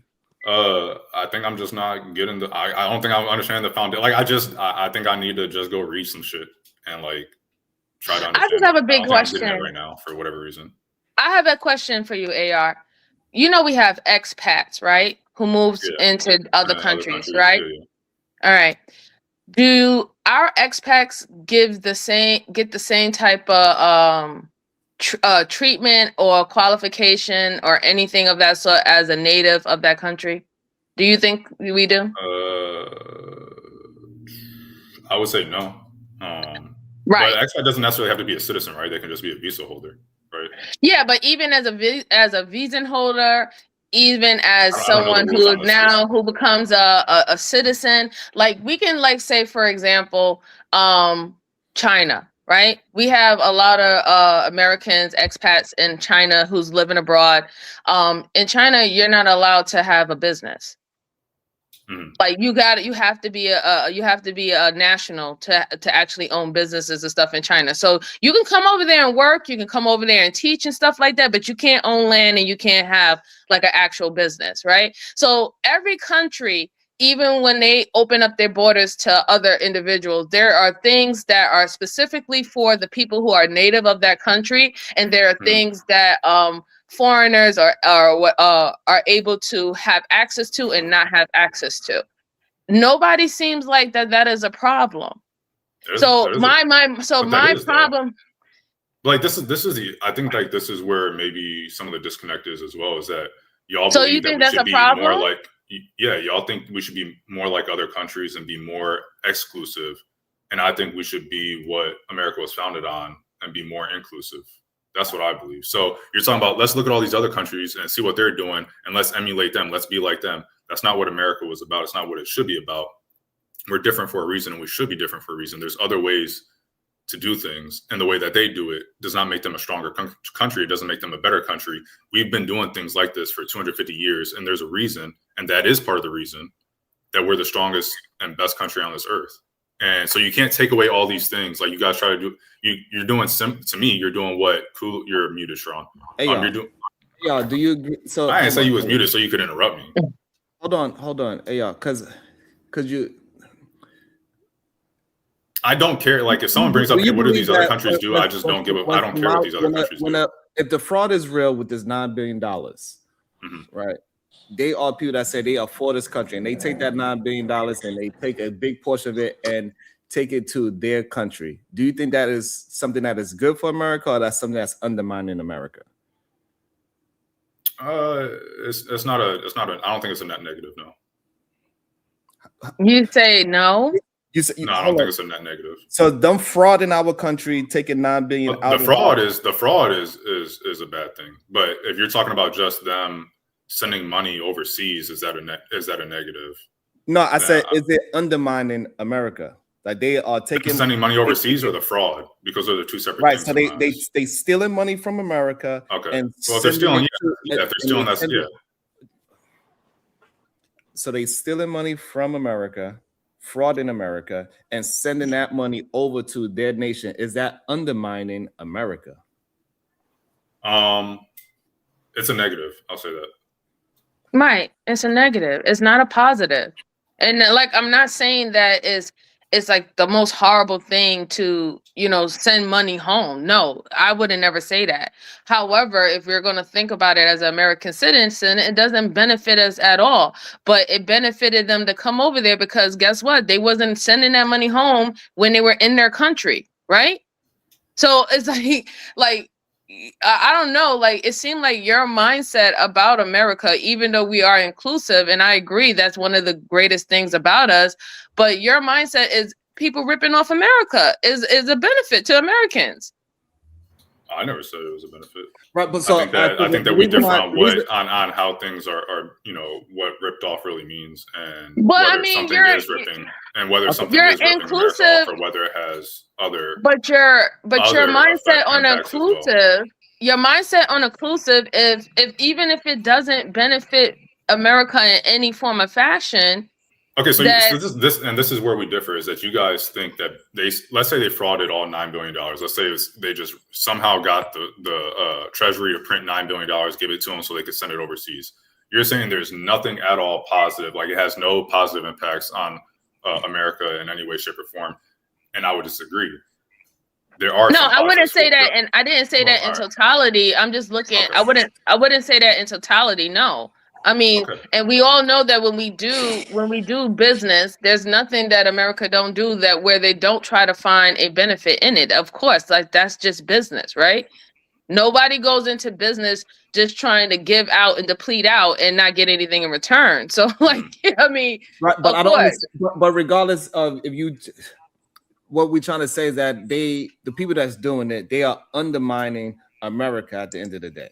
And so, and that's the issue that we are bringing up. It is some people that are doing things to say that they are black, but they are undermining black folks. So those Somalians, they out there arguing and say, no, this is what America is about. While they are using that same excuse that this is what America is about to fraud America. So those people are undermining America is what we are trying to get you to understand. Well, Sharon, So- can I ask you a question? This dude just want to talk. Go ahead, ask the question, man. I wasn't talking to you. I saw we got CM and then we got Black built like a conquering king. I know I said a lot yesterday, but the main point I made was about all the immigration acts this country has made against the people, specifically my people, indigenous people, which I would call black. So I just read in the comments that you're military, so that's probably means you're under contract. So you're purposely misunderstanding the panel. You know what this country Is he talking to me or are you talking to you, Sharon? So let me say something to Sharon real quick. Okay. So Sharon, I'm going off what you were just saying. Okay, so when they were brought here under the guise that America was great and they got benefits stealing from our people, stuff that our people marched for, like the 1965 Immigration Act, and you know what I'm saying? And they're not getting those benefits no more. Don't you think they're going to be mad? Yeah. So they're under the guise that America was great, but then they're getting all this money and they got to put us down. So that's why it kills me when y'all act like these Africans. It's more than just the Somalians. It's the Indians. It's the Asians. It's the Mexicans. It's the Africans that are not our people. They're not. So y'all better wake up and stop identifying with these folks. They're not you. They're not me. They don't even look like us. So the point is, this country has been, America's been immigrant first. And somebody even said it in the comments, the 1790 Naturalization Act of the Free White Persons. So people act like this country's always been immigrant first. Okay. Always. Okay. Go ahead, Black built like a conquering king. Morning, everybody. I just here to understand the question. Is it a question of my ethnicity or my nationality? Because it seems like you're degrading me based on my nationality and not so much on the color of my skin. Doesn't matter. At the end of the day, black people are black people no matter where you put them. They follow the freaking Europe somewhere, still black. They follow the China somewhere, still black. They get treated like black people. They get relegated to being black people. And yet somehow when they come to the United States of America, no longer black for some magical reason. Make that make sense. Yet you treat them and hold them to a standard that is beneath black people. So then you're second-class citizens? Third-class citizens? So Black, what it is about the ideology and the philosophy of that's what's separating the people. And for too long, we were not separating the ideologies and philosophy. So we have people that are immigrants that is for black folks as a whole, and then we have the tethers that act as if they are for black folks, but in reality, they undermine the black plight that is happening here in America, and that's who we have to separate from. So check it. When Ukraine started this war with Russia, they sent over 100,000 Ukrainian people to America. You know where they disappeared to? You know where they are? You know what benefits they collect then? But you vex with the Somalis who came to America and gamed America like America tried to game them. America has a thing about taking resources from other people and then get vexed when those people they send those people to refugees, and then when those people are here utilizing the system the way it was designed to be utilized, everybody have a problem with them pointing fingers. Oh, they stealing. That's what I just said. Yeah, the Ukrainian situation is different from our situation, right? And so, but them frauding as well. They need to get their ass up out of here too. But that's just not our problem as Black Americans. We gotta focus on us first, right? And then when we able to separate ourselves with ideology and philosophy, then we can get on one accord and get things done. So when we have people that's a part of our group that is undermining us from within, that is the issue that we keep having. So we have to separate so we can all be on one accord. We have me, you, AR, MJ, CM. We all have this 1 through 10 that we want to get done. If we are all in secrets with getting that thing done, we probably get it done. But if one of us is in there and they really trying to sabotage the whole thing, like, you know, as a mole within our system, that's where it becomes a problem. And the people that is tethering themselves to us, they are like the mole within a spy system. I find that statement to be ridiculous because most of the people who did the most for black people in this country were tethers. Marcus Garvey was a tether. According to you, Malcolm X and his family were tethers. So therefore, you cannot sit back and say, well, this tethers can do they do this and they do that. Who else did more? So that's why we are separating the immigrant from a tether. And I think that's the real issue that people are misunderstanding, that we do not consider those people that you name, we do not consider them tethers, right? Because the reason why we don't, because they was doing something for the black folks and they was not trying to. I hear no delineation between a tether and an immigrant. As far as you are concerned, as far as I've heard it been told, they're all one and the same. They don't belong, period. Right. And that's not true. We have said. I got it, MJ. So that's what I'm saying. I've been trying to get you to understand that we've been separating the immigrant versus the tether. Like, we are separating those two.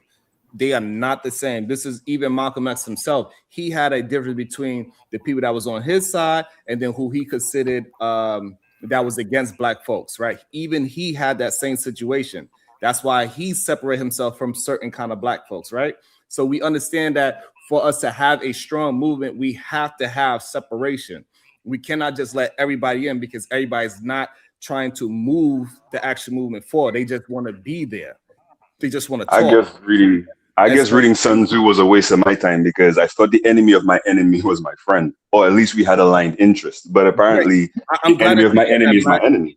I'm glad that you say that, Black. So the problem is that the people that are fighting from within, those are our enemies, but we can't see them. They are moles within our operation. That's how come a lot of these black conservatives, they got pushed into the media because they was a friend of the, you know what I'm saying? They was a friend of the enemy, right? And so that's why the white folks pushed certain black folks into the media to say certain things that was being negative towards black human beings because they wasn't really for us. So Malcolm X, he would be against a Byron Donalds, right? Because even though they both come from Caribbean backgrounds, they are two separate ideologies. And that's what we have to do today. It has a Malcolm X and it have a Byron Donalds, and those are two separate things that we got to be able to recognize the Byron Donalds and recognize the Malcolm X and separate those, even though we will look at Malcolm X as the immigrant and Byron Donalds would be the tether, and that's the separation. Could have fooled me because the way when the argument start is them. It's not us. It's not these people who align with us. It's them. Everybody who's not American, them. I don't know why America feels. Hold on. I don't understand why you feel like the color of my skin makes me different from you. Again, if I didn't tell you I was from the Caribbean, you would never know. Yes, you would. No, you wouldn't. Like I said, if I didn't open my mouth, y'all look if I didn't open my mouth, slow down, y'all. If I did not open my mouth, you would not be able to differentiate me from any other black person. I'm sure we would have. Hold on, but no, you wouldn't. Hold on, let me pull up the camera so you can then look me in my eye and tell me the same thing. But also, Black, but it's not just. Hold on, y'all. But it's not. Tell. See? It's just not. It's just not about your skin. It's different tribes. Hold on. Which feature telling you different? Which feature is allowing you to differentiate? Like all that. Like okay, hold on. I never met a dark skinned American. You check. I must be dreaming. Hold on, but it's not just your act. But the thing is that we're not separating you from your accent or your skin color. We separate from the ideology. You separate me by my nationality. What ideology? Like, you come up here, you get mad. I don't understand, madam. I am not speaking to you. One moment, please. I will address you. What ideology? So the ideology of the Black Americans that are immigrants that are acting like Byron Donald. Byron Donald would be considered a tether. A Black immigrant that is American, like Michael X, he would be an ally. He is not considered a tether. I'm literally giving you examples to separate them, so this way it won't be no more confusion, so we can move forward as the people with the same ideology. So if you have the ideology of a Byron Donald, you got to be on his side with the BS that he's pushing.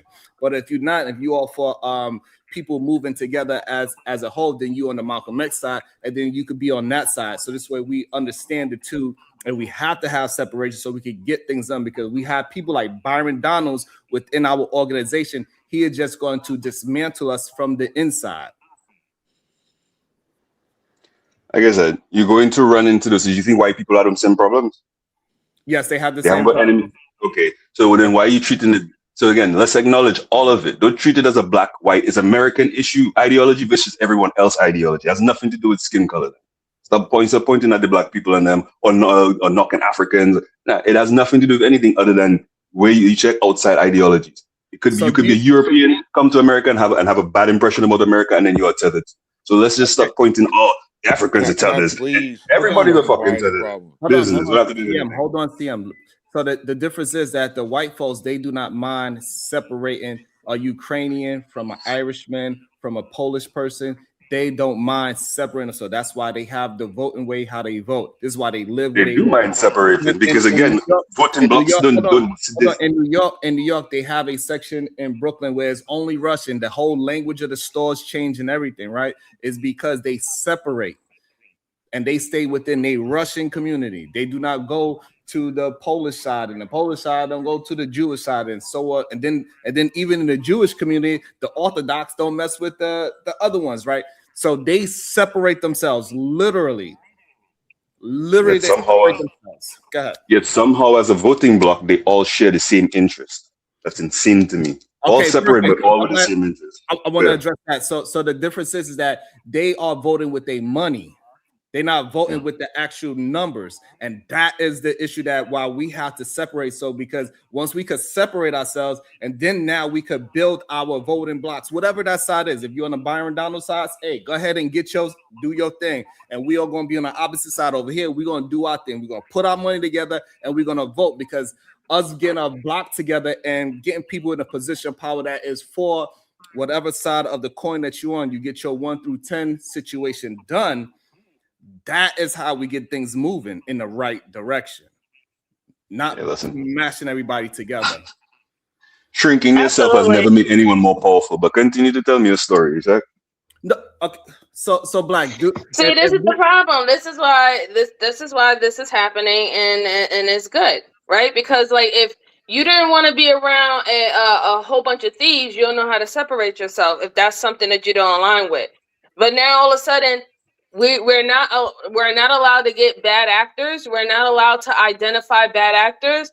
He, coming in saying that everyone is saying that. Listen, the ones who are saying that to you, Black, those are the bad actors. And when it comes down to that group, the FBA and the ADOS group, right? They're the ones who just calling anyone a tether. And we have specifically on this channel have said what was the difference between that, and nobody is against immigrants. Nobody's against immigrants. However, we don't like tethers, ones who co-opt, acting like they're a part of this whole big Black community family, but when they go and they do everything outside of showing that they're actually a part of this big Black community family. We should be able to identify individuals who don't align with us. Why is that a problem? Another problem is when you point that finger at entire nations of people, entire groups of other people. Point out the individual, for sure.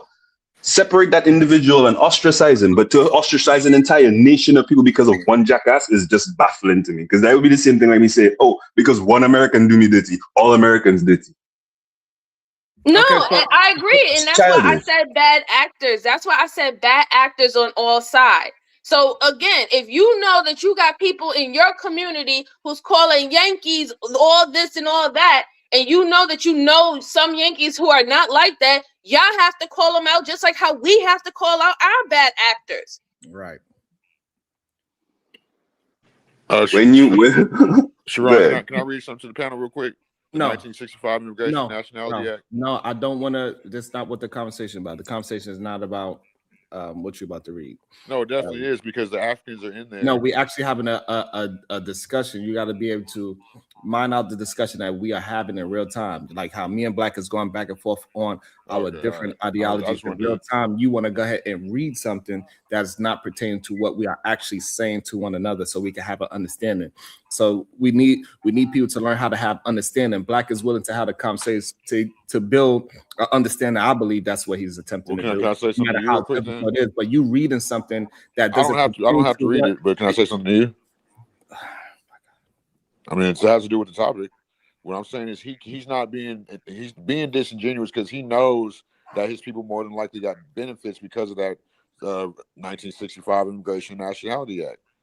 Which benefits? So I ain't never benefit one thing from Yankee yet, but continue to tell me. So never collect unemployment, other than unemployment, which I paid for, which is mine. I never collected food stamps, never collected housing, never collected any of these benefits from the United States. Not even my mother collected it. We worked hard. 2 jobs, 3 jobs, you check whatever it took not to have to be involved in the system, because that system is not for us. Apparently, that was the notification you got when you come to America. These benefits are not for you. You need to come here and work hard and gain everything you need for you, and everybody else who was here before or lived here before. They are entitled to those benefits. Those benefits ain't for who? All right, so all right, Black. For me, they're not for me. Those benefits are not for me. They're for somebody else. Hold on. So Black, do you agree that if we do have spies within our organization, we got to get them out? You should, yes. You should root those people out. Okay, and so maybe you can understand that. So that's what the correlation is. When we say tether, we're talking about the spy. And so just because you're an immigrant does not make you a tether, and that needs to be said.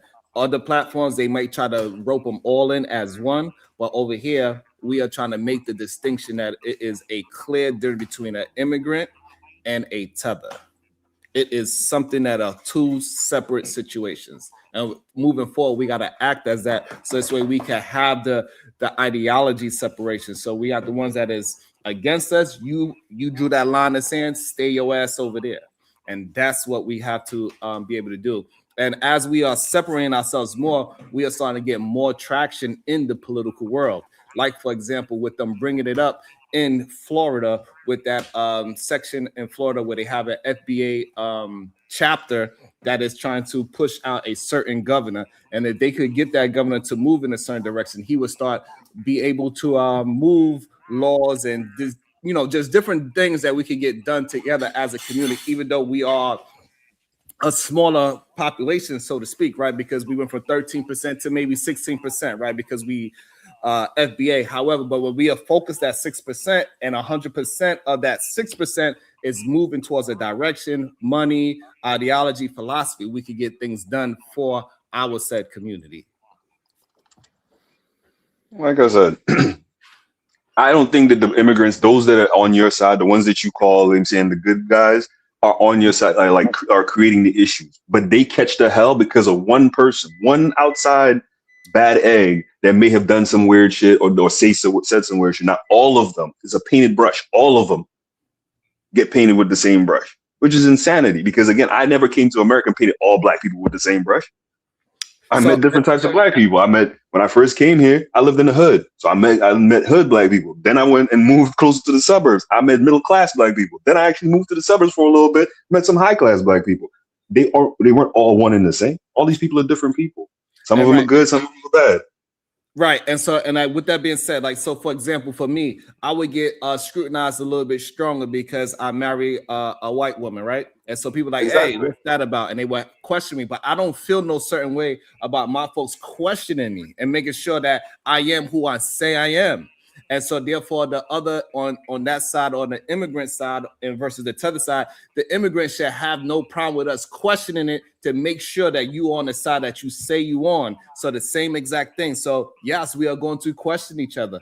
You should not be offended because it's all for the betterment for us to move in the right direction and make sure we don't have no spies within our community, because it has people that's like me that just with a person because they rock out with the person. And then we also have that black man that we all know that he's with that white woman because black women are X, Y, and Z.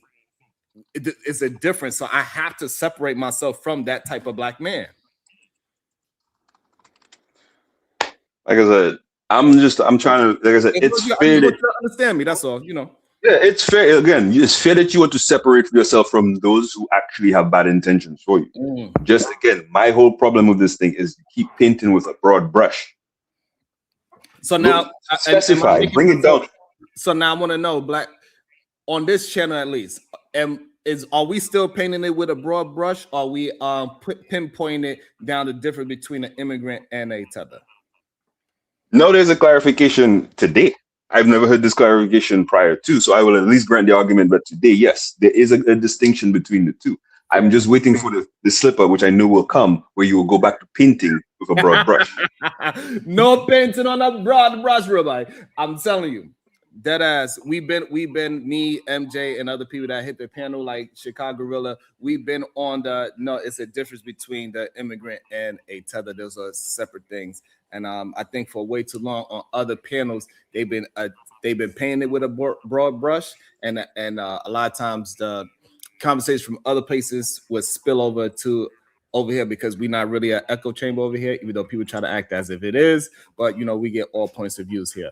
L with the $5. Black, I keep saying one bar person. There are a lot of Caribbeans and Black American reparations meetings saying they should get it. I never claimed to want reparations. I know my reparations need to come from the UK or from some other nation within Europe. America has no reparations for me. So even if they were to give reparations to every Black person in America, I would skip the line because I actually have integrity. I understand what integrity is. I am not born in America. My daughter is not entitled to it because her parents are not American by birth. So I understand the complexity. But if you want me to, I will help you fight for what you want. But don't treat me as an other just because once you get it, hey. Don't treat me out like an outsider. Just agree, hey, these people didn't deserve to get anything, but we will not treat them as less than. They're still here working hard. They're still doing what they need to do. Again, my objectives and mission may not align directly with yours, but they're still my objectives and direction. I have business in the island, and I have business here in the United States. People tell me, oh, why don't you go back to the Caribbean? Because the best business move is to be here for now. In the next 5 to 6 years, I will be gone. More power, have it. Wow. But here's the thing. You Black, you know charlatans and scammers and stuff like that from your country too, right? They have that there too, right? No, I don't know. Again, my island is small. We don't really have too many scammers. Dominica only has like 100,000 people on it. I don't know if there are scammers. There may be. I'm not saying that there's none, right? I don't have I'm not You're lying. What you mean? I'm not up there because I can't see the future. Don't jump into that one. TM, don't do that, please. Okay, I appreciate it. I'm having a real honest question for him. I'm just trying to get him to understand our mindset. Like, you have seen people who have done bad things, right? Or people that you have considered, right? Both from the islands and from America. Right, exactly. So, who you are, you wouldn't align with those people because you don't want to rock with those people. That's not how you move, right? Exactly. I don't know my business. Exactly.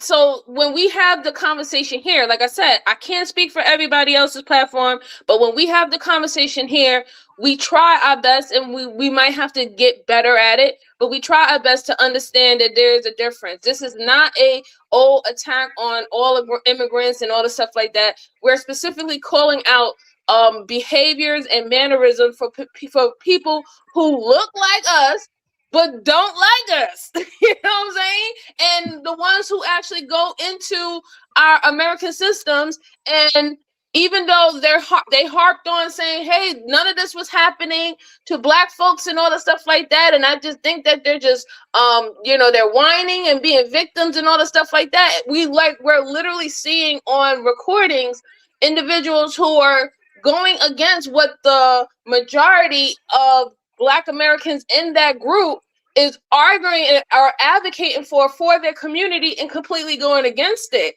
right? And then with the situation with Byron, once his the person that he's competing with to stay in office, once he said a verbiage calling him a slave. Now, mind you, when he called him a slave, he wasn't talking about his race. he wasn't talking about his color or his ethnicity. He called him a slave, saying that he was a slave to the system by taking donations, $49 million prior to the elections, whatever not. And he was asking him, what did you do with that money? Because we don't see you using it while hitting the ground, promoting so you can still keep your seat. He took him saying that and said, oh, this is like the same similar to civil rights movement, attacking black people and being racist and all that stuff like that, even though he understood why the guy called him a slave. So that's why it was brought into the conversation, because this is a man who ran on the fact that he didn't even think none of this was existing, and that Black Americans was bullshit and lying about their treatment and the injustice. But then he went around and tried to use that same ideology to play victimhood against his opponent. Let's go. Should we play? Do we need to play the video, MJ? I think we kind of play the video.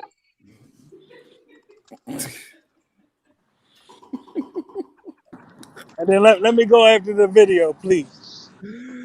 Let's see. A dozen on their way out said, I wasn't even a Republican. I'm an independent. I'm a Democrat. I am changing my party affiliation so I can vote for you in the primary. Because just like South Carolina, I know you had Paul on recently, just like South Carolina, Florida is a red state. The next governor, mathematically, will be a Republican. Trump won the state by 13, Ron DeSantis by 19. The next governor is going to be a Republican. The question is, what kind of Republican, Tucker? Yeah, I mean, if it's the Republican who laughs at dead children, I'm not voting Republican. I'm not going to ever vote for anyone like that. Anyone who's pro-death, separation, who's against human dignity, for hate speech laws, who doesn't think that providing the next generation a chance to get married and have kids and own a home. If you're not on board with that, then I have nothing in common with you. Yeah. I don't care what you call yourself. That's right. And I think this idea of the party labels has become a hall of mirrors. That's for sure. Right? What you see isn't what you get. I mean, by the way, Byron Donalds, as of right now, still endorses Randy Fine's re-election bid, despite that starve away comment. And they tried to cancel you for having a conversation with a certain someone. He's literally endorsing a member of Congress who told innocent children who were literally starving on video to starve away. That tells you everything you need to know about my opponent, Byron Donalds. What I know Byron, and I've always gotten along with him. He's super cheerful. I didn't realize, is he ideological? I've never detected that. No. That's why I call him a slave. Yeah. Okay. And they called you a racist for that? They did. Which is actually quite interesting, because I got a call from the Foundational Black American Society here in Florida, who reminded me that Byron's mother is Jamaican, he is Panamanian, and they found it quite insulting, in their words, that he would try to claim victimhood of slavery without a single descendant of American slaves in his family. I like those foundational guys. They're so good. Tariq Nasheed and all. I mean, I don't agree with everything, but they've got a perspective. If your family's been here 400 years, and the descendants of a lot of American slaves or families have been here 400 years, I don't know. I think that gives. I'll listen to you. Like you've 100%. You've got a point of view that is legitimate, I think. Yeah. Woo.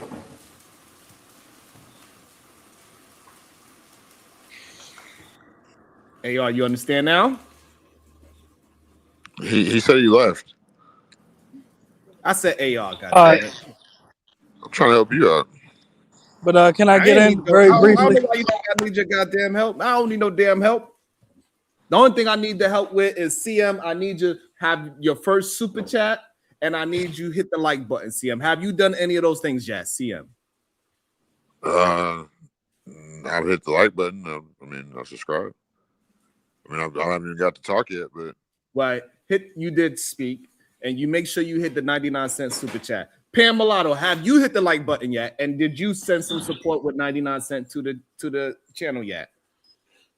Well, I definitely hit the like. Let's start there. Respectfully. Go ahead, Pam. Yes, and peace be upon you all. I'll try to make it brief as possible. Number one, Malcolm X was not a Trevor or an immigrant. Malcolm X's father was foundational Black American. And I'm disappointed that none of you corrected the tether on the panel when he told that lie. Okay, Additionally, from my hold on, perspective, Pan. So hold on, Pan. oh, So go ahead. that's the issue that somebody like Black has, right? You call him a tether, but without using his ideology, you just go on the fact that he's Jamaican and calling him a tether. That's the issue that Exactly. That's why. hold on. That's All the right, issue go ahead. that a lot of immigrants have is that automatically because they from another place, y'all want to automatically put the jacket on them that they are a tether. Go ahead. Yes, and I was going to address that. That's why it's important for us to allow each other to land the plane. Because what I was going to say is, I view all immigrants as tethers just to be on the safe side. I don't got time to let in millions of snakes to figure out which snake not going to bite me. So no, all immigrants are tethers, according to me. I don't speak for everyone else. And in closing, with all due respect, AR, and this is my mulatto son, I'm speaking about AR. So I got love for him, but AR is the typical American cuck that receives gratification from relinquishing his own resources to foreigners for nothing in exchange. Really. So AR is not unique. There are a lot of American cucks in this world. Either you're a cuck or you have testosterone. And if you have testosterone, you'll protect your territory for your future generations, respectfully. Okay, my question to you, Pan. Both your parents are from America? Definitely. Both of my parents are mulatto American descendants of U.S. chattel slaves. Sounds like he knows what he's talking about. Okay, if you say so. Welcome to the show, KT the GOAT. Good day. Good day, bro. Good day. What's your thoughts on the video we just played? I don't give a fuck. I think it's weird that we acting like this official now with Tucker talking about like we don't need white people approval. And I think even beyond that, this is about to get lost. This is exactly what I said yesterday. Like when something hits mainstream, now it's about to be a lot of people capping like they've been with like. I'm not saying you personally, Sharon, but this is what I will say. I remember the first time I came up here was literally about the FBA conversation. A lot of people was like, shut that dumb nigga shit up, da da da da da. Wait, pause. And there's gonna be a lot of people I see now. What side of the coin I was on? You're not saying me, you're just saying people on the Yeah, no, I'm saying like as when I came up here first, the whole even conversation at that point was about FBA. Okay, so I just want to break it down. So it shows that I was talking about the FBA movement before Tucker was talking about it. That's I'm not saying that's what I said. I'm not saying you say anything. I want to make it clear because people try to get this confused. So now, number two, you saying the panel was saying things, not me per se. Nah, the panel, the chat. I ain't saying like I'm not saying you. I'm saying like some people on the panel, a lot of people in the chat. No, what I'm trying to get you to understand that I'm separating the two, so this way it's clear and understanding because that's the issue with the tethers and immigrants and FBA is because they have a problem with separation. So I'm separating myself. The panel was saying one thing versus what I was saying. Yeah, no, I've said that from the beginning. I'm not saying you. So you know what I'm saying? That should exclude you right there, boom. But I'm just pointing out that it's a lot of people who was saying this is stupid nigga shit. And now niggas like, yeah, nah, all these tether niggas. And listen, bro, I think it's going to get really fucked up pretty soon because now we're about to get people who understand like the basic package plan of what FBA was and then just scream that. You know what I'm saying? Like, oh, if you're an immigrant, you a tether. What I'm seeing is a lot of Stockholm saying like the shit that we were told. Like like white people were telling us, like, don't you know somebody who's a criminal? All right, this is why all y'all criminals. You know what I'm saying? Now we're looking at other people and saying, like, yeah, Somalis is actually real live finessers because, like, you know, Somalis, you know what they, you know, what movie they famous for. Some shit like that. So it's like we have to get back in context and apply things correctly, or the shit gonna die off as most of this shit Okay, does. so all right, so let's apply things correctly. Somalians the same as Black Americans? No. Okay, so why is it a problem for us to separate ourselves from them? It's not a problem separating yourselves. Like I said, I'm one of the first niggas up here came talking about FBA. I'm saying it's also smart Okay, politically, so as I we've been want to talking understand like your. recently. I just want to understand your position, KT, to go. So you are for FBA separating themselves from? For sure, distinguishing ourselves. But the way how you come up, it sounds like you on the opposite side. It sounds like you actually on the side of. No, I'm on the way to let's do this correctly. Because now we got to get into that thing we've been talking about all week, which is politics. You know, democracy, things of that nature. We need allies. We need allies. Whether or not we want to admit that or not, we need allies. Now, this is I came up in particular because y'all was talking about Malcolm. And I'm going to point this out really quickly. This is why Malcolm can never be considered a fucking tether. Malcolm X understood no matter where he's from or his people are from, in America, they don't give a fuck where you're from. You're a nigga. And that's what he fought on the basis of. So if you're, I don't care where you're from. I'm gonna be honest with you. Does that mean you have rights to what we have? No. We all know that, and it's just like Black came up here and said earlier. He understands the difference. Like people who actually give a fuck and see the bigger picture, they not gonna sit there and be like, "I want reparations." But also, we're feeding into a lot of stereotypes and placing ourselves in a state of downfall if we start instantly going into some tropes. Let's be real. Like we're now just saying, the whole conversation. We damn sure did, but let him finish it. What did I contradict? Because if you are for separation, you cannot also say that we are all niggas. We got to be able to separate ourselves. What are you talking? I didn't. That's never what I said. I said the difference between a Malcolm. Hold on. Let him clarify. So this way, because sometimes, because he says a lot of different things and he confuses us and he don't understand. I'm trying to get him to where he understands when I get confused, and so he could clarify it instead of it being an argument of me misunderstanding. Go ahead, KT. That's what I'm asking. What do you need me to clarify for you? Right. I'm trying to understand. Malcolm X separated himself from other Black men, correct? Yeah. Like, what do you mean? Like right. in terms of his religion? Because you're saying that we need allies, but if we do need allies, however, we do not need an ally that is undermining us. No, we never need an ally that undermines us. Are you saying Malcolm X undermined us or something? I'm saying, why are you saying we need allies as if we're supposed to just accept all Black people? No, we need allies, and I even gave you the basis for that. If they understand that regardless of where they're from, when we hear you're a nigga, does that mean you're encompassed to the things that we're talking about FBA's getting? So now when you say that, that makes it seem as we are all Black folks are going to be considered niggas, so therefore we should be supporting all Black folks. No, if we're talking about I'm war, telling you what it sounds like. Enemy. So don't tell me. I'm telling you what you are communicating to me and what I'm receiving. So this way you could clarify. Don't tell me no. Yeah, and no, because I've already explained this. I don't even get how we could be back here. I said in those white people eyes. And like Black said earlier, I understand y'all plight, and I understand that if I want reparations, I need to go to. See, that's how actual allies work. Like that's where you just contradicted yourself right there. Where am I contradicting myself, sir? Because the whole conversation about tethers, that dude is a tether. They get benefits to come over here. That's why when he back to that's not what makes you a tether, and this is why I said this is what y'all gonna fuck up the whole thing. No, niggas like that gonna fuck up the whole thing. Because allies are listen, tether is not just because you're from another country and you're Black. It's because you're hanging on our culture and you're invading our culture, eating off of it, and then you're still going back and saying I'm not Black. No, that's not.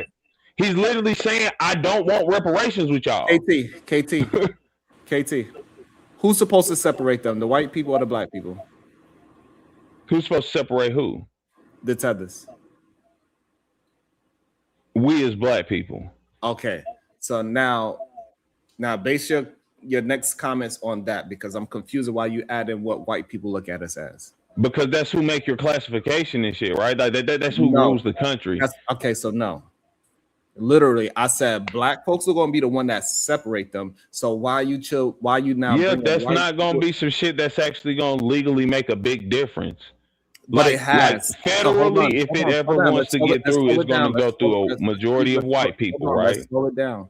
So we literally doing it in Minnesota. It's a big difference. We are saying that no, those are Somalians. We are black people. They are different. That's not being nationally talked about. Literally- Nobody gives a fuck it's about literally that. happening in real time. No, it's not. Nobody, no fucking body on the news has been talking about.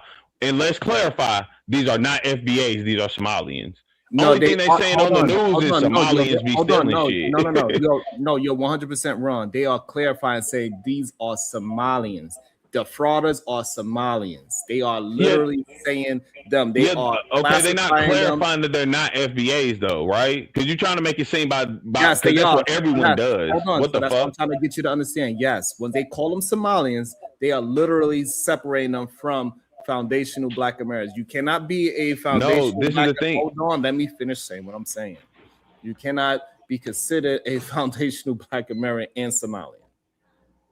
Yeah, nobody's making that argument. The point is you're acting. No, you're making some weird ass argument because you're acting like if they say Irish, they're now saying you're not white or something. Yes, that's what we're saying. Hold on. Yes. So now we can get to the same point. Yes. Once they say that's a type of white person. Slow down. You're still white. No, they are literally separating them when they say these Irish community. That's your ethnicity or nationality, bro. You know the Irish had to fight for their rights, saying, right? Please, Jesus, this doesn't have to be that difficult of a conversation. We do not have to jump in every time. You're making it this way. Yes, because you're trying to speed through a million conversations at once. Speed so through we shit. went from this is what I'm trying from the to beginning. You were just like, I don't get it. I don't know what you're saying. I'm trying to right because you just talking and not. I'm trying to get it to stay somewhere. So we could get past the surface level of we went from. Well, stop bringing it back on the surface level. You're getting caught up on this. I mean, because no matter what, you're acting like you don't understand plain simple English. I'm not. Go ahead. I'm just not going to do it because I'm trying to get an understanding, and you fight the understanding. Sharon, you do this to yourself. I do. I really do because it's insane. It's insane that this man believes that I'm trying to do something instead of me trying to have an understanding. Right? He thinks that I'm trying to misunderstand him on purpose. I did not say that. Only you don't have to say it. I've said this already in plenty of communication. But the fact that you act like somebody doesn't have to say a thing, like that's wild. Hey, hold on. I'm talking. Damn. I keep asking you not to do that when I'm talking. I keep asking you this. This is crazy to me. You don't understand that we went from FBA to Somalian to Irish, and you think that we have in one those are three different conversations. These are all things you brought up, Sharon. I did not bring them up. You came out of nowhere and was like, yeah, Somalians aren't the same as FBAs. They distinguishing the difference because they saying they Somalians. I'm saying the news ain't talking about FBA, nigga. It's really, if you acting like you don't understand that, it's crazy. You literally said, yeah, act as if. It's okay. You know, I pay attention to words way too much. MJ is right. I do this to myself because I actually listen to y'all to have a conversation. And I think a lot of times I just come up to talk and y'all don't realize what y'all saying or doing, even though I try to slow it down and point it out. You don't actually disagree with separating ourselves. So why are you talking about that we should all look for these allies that are not what happened in our best interests? I don't understand why we would have a malfunction just by saying that we need allies. We already tried that. I'm gonna keep it short. So the reason why, because you are making it seem that because white people look at black people as all niggas, that they are our allies. No, I'm saying out of them will be some allies. And I very clearly pointed out what things we should even look for to know this person is an ally. I do not understand why you're breaking down. So that's what, all right. So you agree with that we need to separate. I said I'm one of the first people ever came up here talking about FBA and explaining why. I said last time from the beginning, I'm okay with us distinguishing ourselves. Matter of fact, we need to. We have to. So yeah, it's no question about that. Let's not ask that for a 19th time. What Are I'm you saying familiar with is history, KT? very. So you know all Africans got reparations already, right? What the fuck? Why do you keep saying that? That is That's what I'm not saying.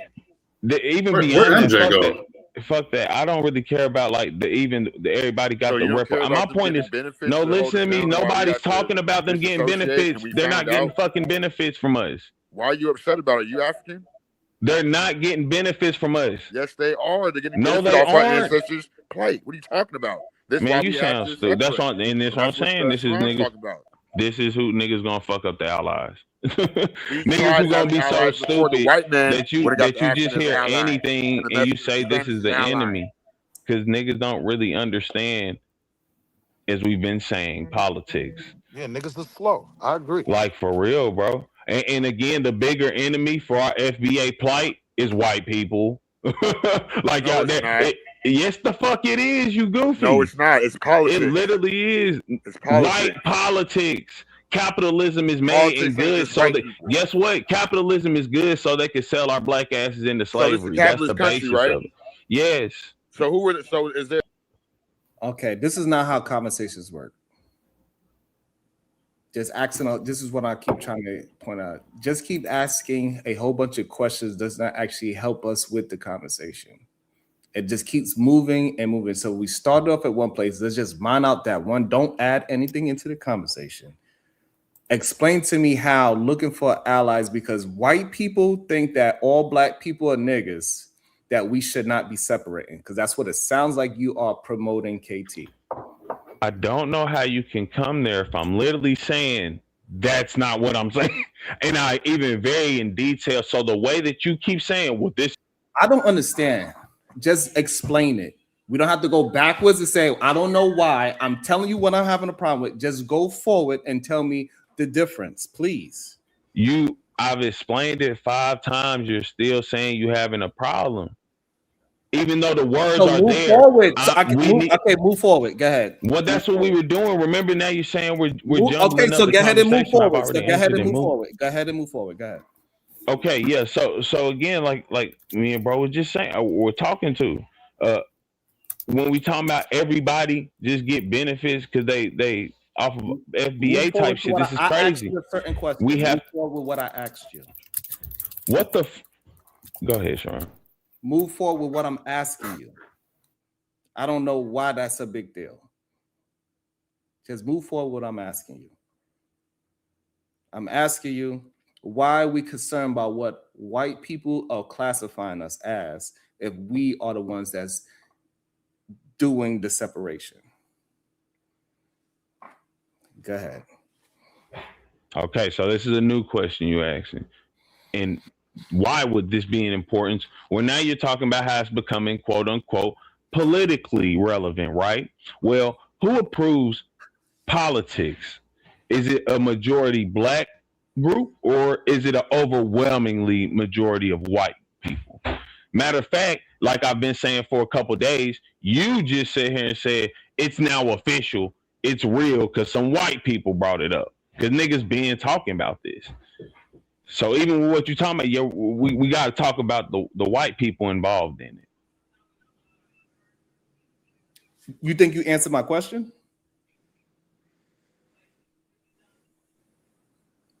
Repeat the question so I can have an understanding.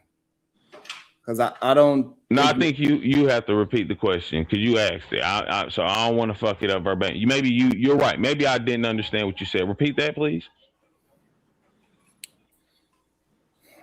Why are we concerned about what white people consider us when we are the ones that's doing the separation of the difference of black folks?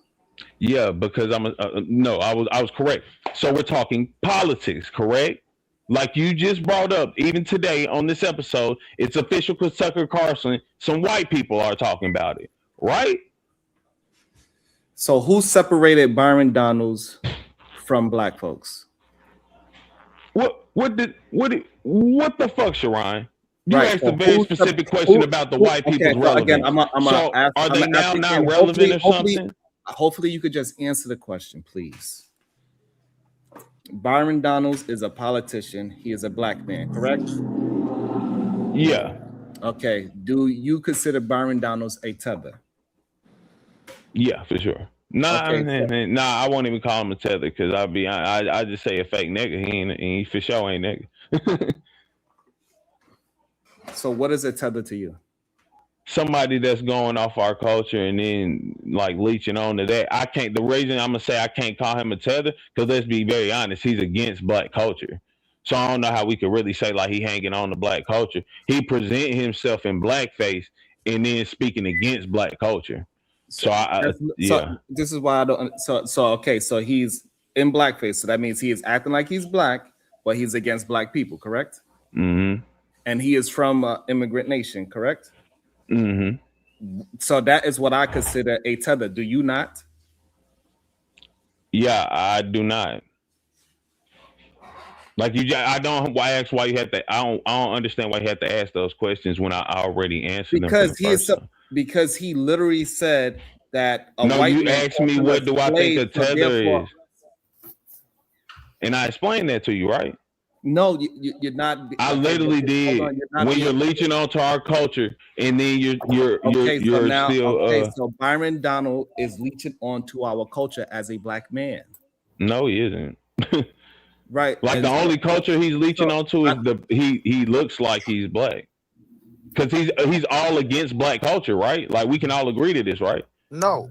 Oh my God, this is fucking insane. So again, he's using his skin color to say that he is speaking for black people, correct? No. How much is it to bring MJ back? Where'd she go? I don't know. She just left. So I don't understand how you don't understand that him using the slavery situation, even though he did not have anything to do with slavery, his ancestors had nothing to do with American slavery, is him assimilating to black culture and literally being against it.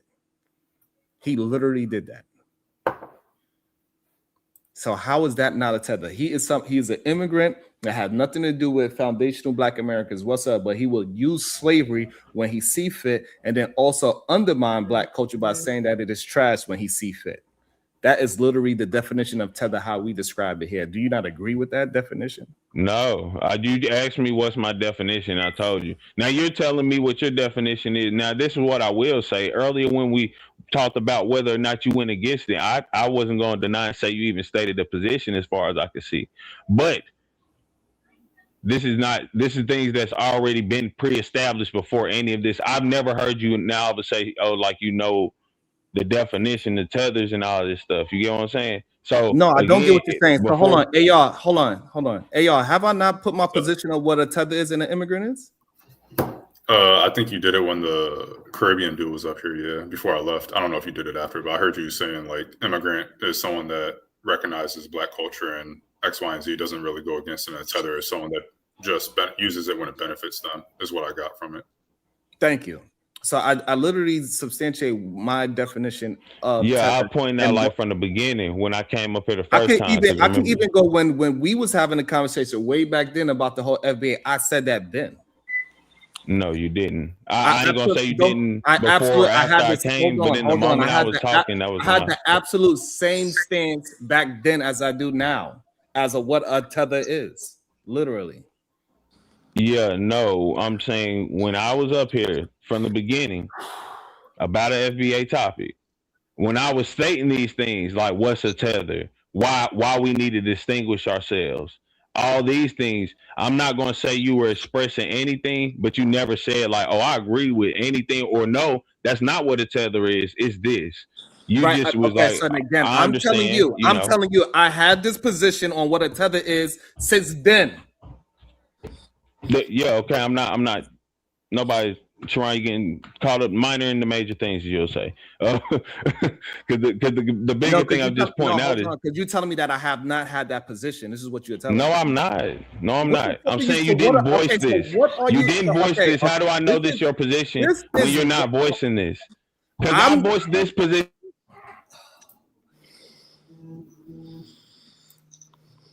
This is crazy to me. I do not know why. I do not know. Maybe y'all feel like I'm taking away from y'all or some shit like that. you need to say that you said it first and I said it second. I don't know what that is. I really don't understand. Right now, we're having a disagreement on what tether is, literally. And the reason why is because I had this same position from before when I had this conversation over a year ago. I had the same exact position. It did not change. I always, let me make sure I'm clear. I always had this position on what a tether is. Always. It has not changed. Plenty of times I had arguments where people kept trying to say something that I'm not saying. We disagree on what Byron Donald is. For some reason, you think that Byron Donald is not using himself as a black person to talk down on black people, and I don't understand that. When I'm giving you proof that he has used his skin to say, hey, this is why I can talk about black folks in a negative light. And so that is a definition of a tether as well, because he is somebody that's not from here, and he's using that he is black to talk down about black individuals that's from America. So even the video that I just played showed proof that he tried to use the slave situation as a benefit to him to go against his opponent. Again, assimilate himself as a black American, even though he's against everything about slavery. So that's, again, showing how he was assimilating himself as a black man and be against a black man. So I don't understand how me substantiating that, you don't understand that. Shit is crazy. Can I say something to him, Sean? No. I mean, whatever, man. I mean, I'm going to say something to him anyway. I said no. Whatever, man. You're not clarifying anything. I clarify everything. I'm talking about within this conversation. I know you clarified what the immigration laws is, and thank you for that. But that's not what we're talking about right now. Whatever. So I just don't understand how you expect to separate ourselves from black individuals that is harmful towards us, but you're saying that the ones that is literally doing it in our faces, not the ones that we need to be watching out for. That's the scary part to me.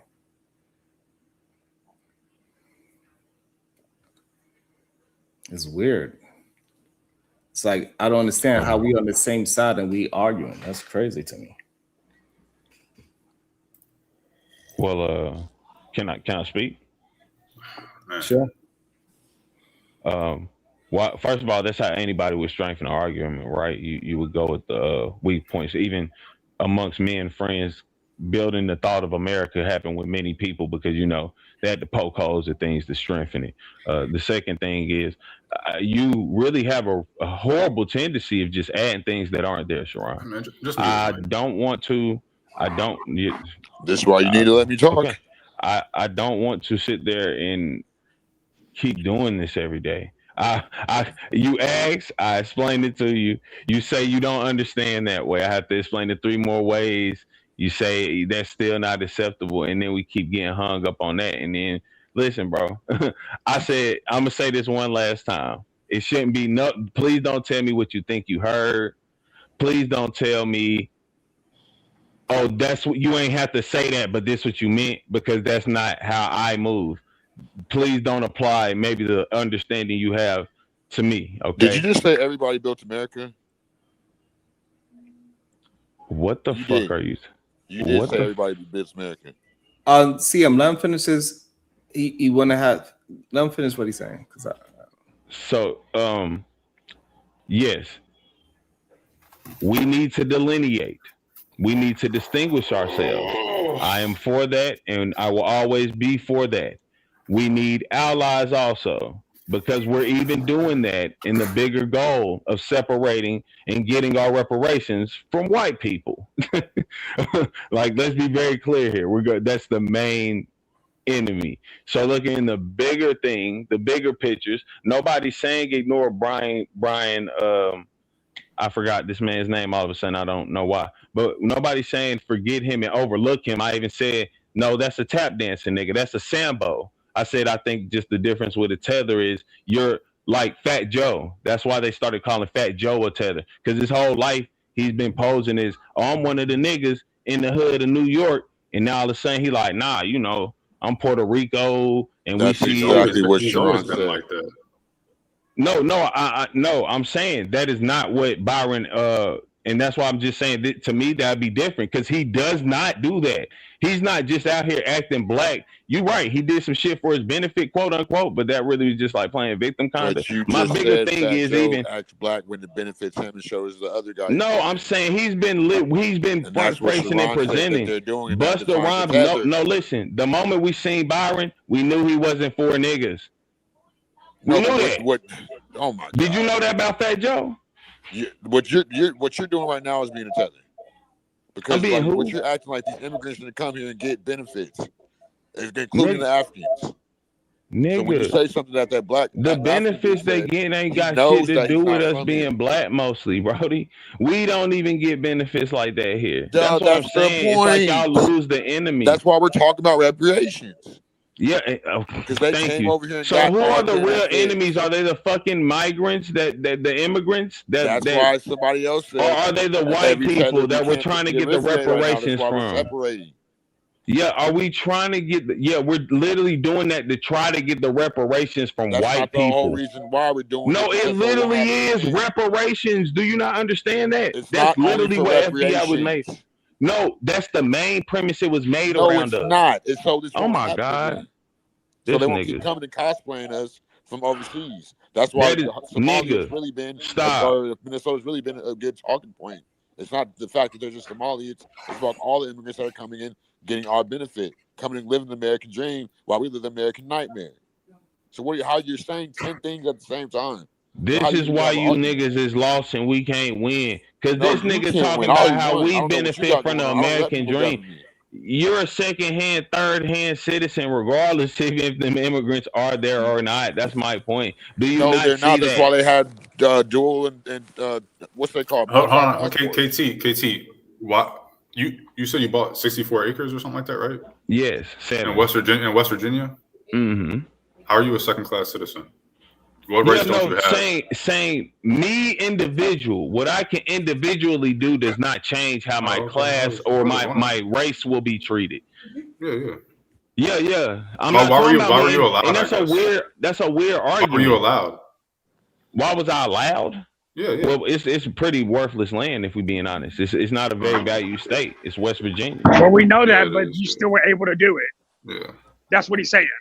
If you were second or third class citizen, you wouldn't be able to do it. Sorry. That is not true. Like you guys don't. It's like you guys seem to don't understand how like reality works what anymore. What rights do you think? What rights do you think? Nobody's talking about rights. We're talking about treatments. So if I can prove, and I'm gonna kill this argument really quick. If I can still point out studies where your black homes are being sold at a less value, whereas a black person, you're less likely to get bank loans as your white counterparts, where you're less likely to get because they make a lot of these programs saying, oh, this is to help the inner city, but we see that they donate these to the rural communities, rural white communities more than the black people that come here and say that they're black. No, stop it. White people living in the country, West Virginia. No, stop it. No, white people living in West Virginia. West Virginia is one of the poorest places in America.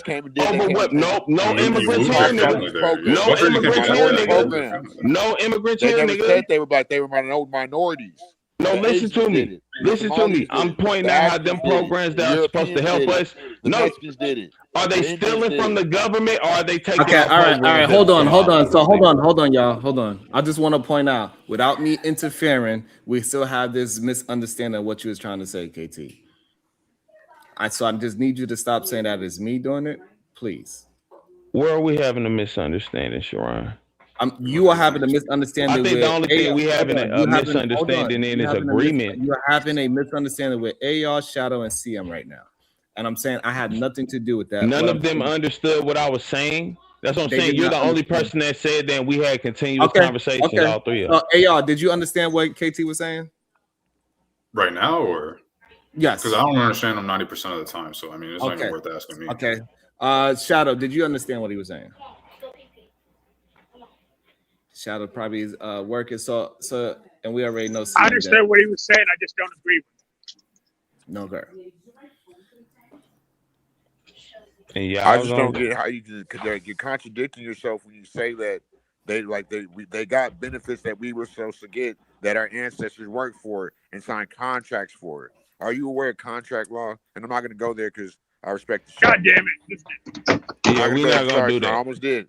I'm trying to be respectful. But hear me out.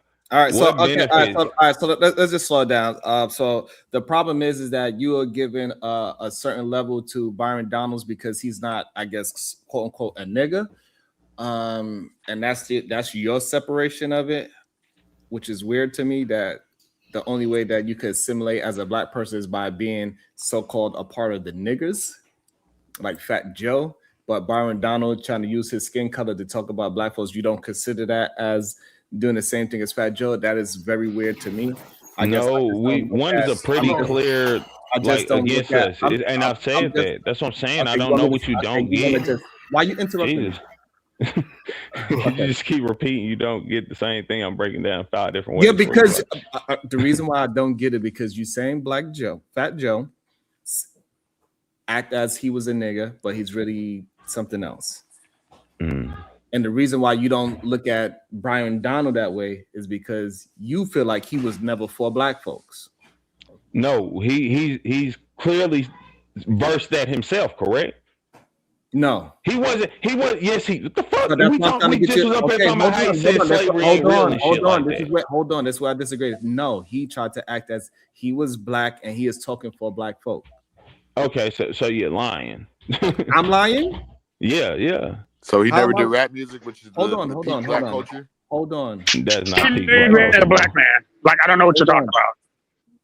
What do you mean I'm lying about Byron Donald? You don't think that he was running as a black man and saying that black people need to pull themselves about the bootstrap? Yeah, no, that's what I'm saying. We know most people, black people, will look at Byron Donalds and be like, that he's not one of us.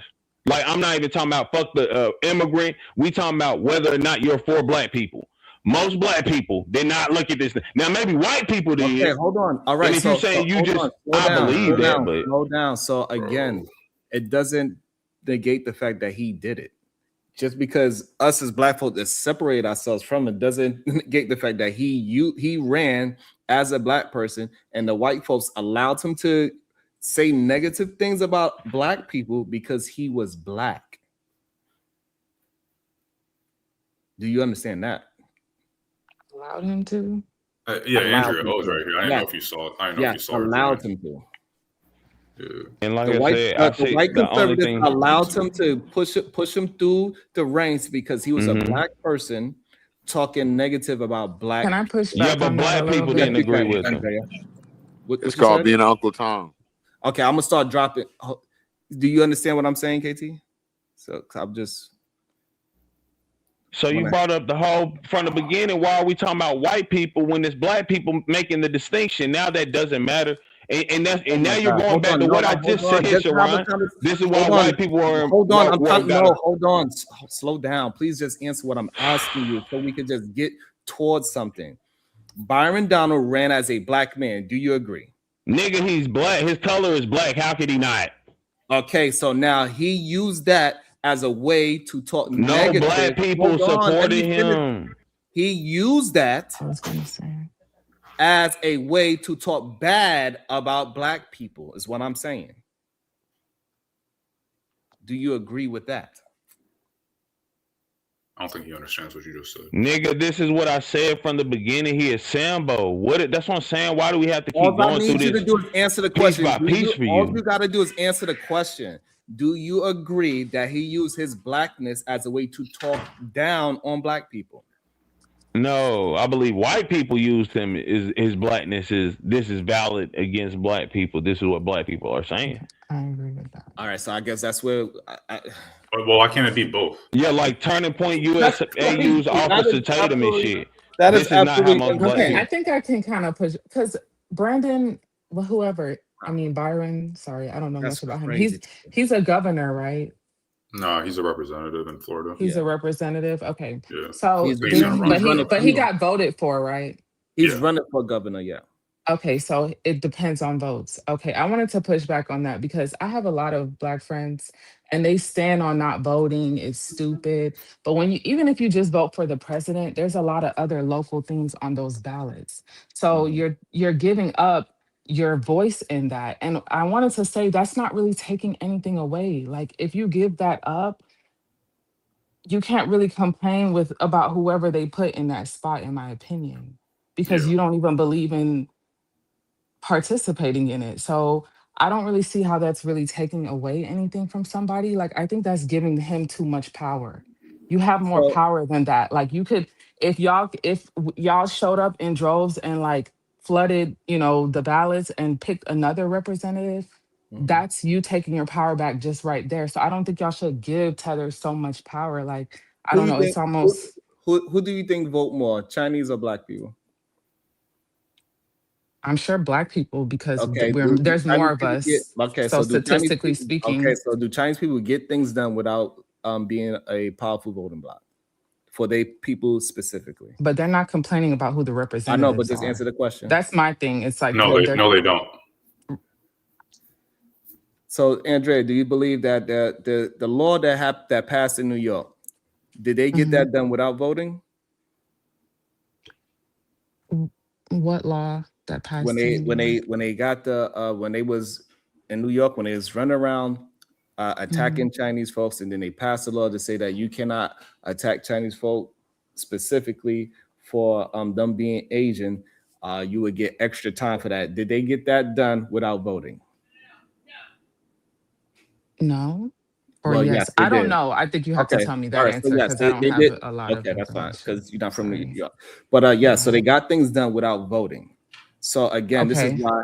Okay, so Oh this is no, why. I'm not saying that y'all don't get things done. That's not what I'm saying. I'm saying the issue is with him standing in your place, right? And pretending and tethering, right? That's what I thought that that's what the issue was, right?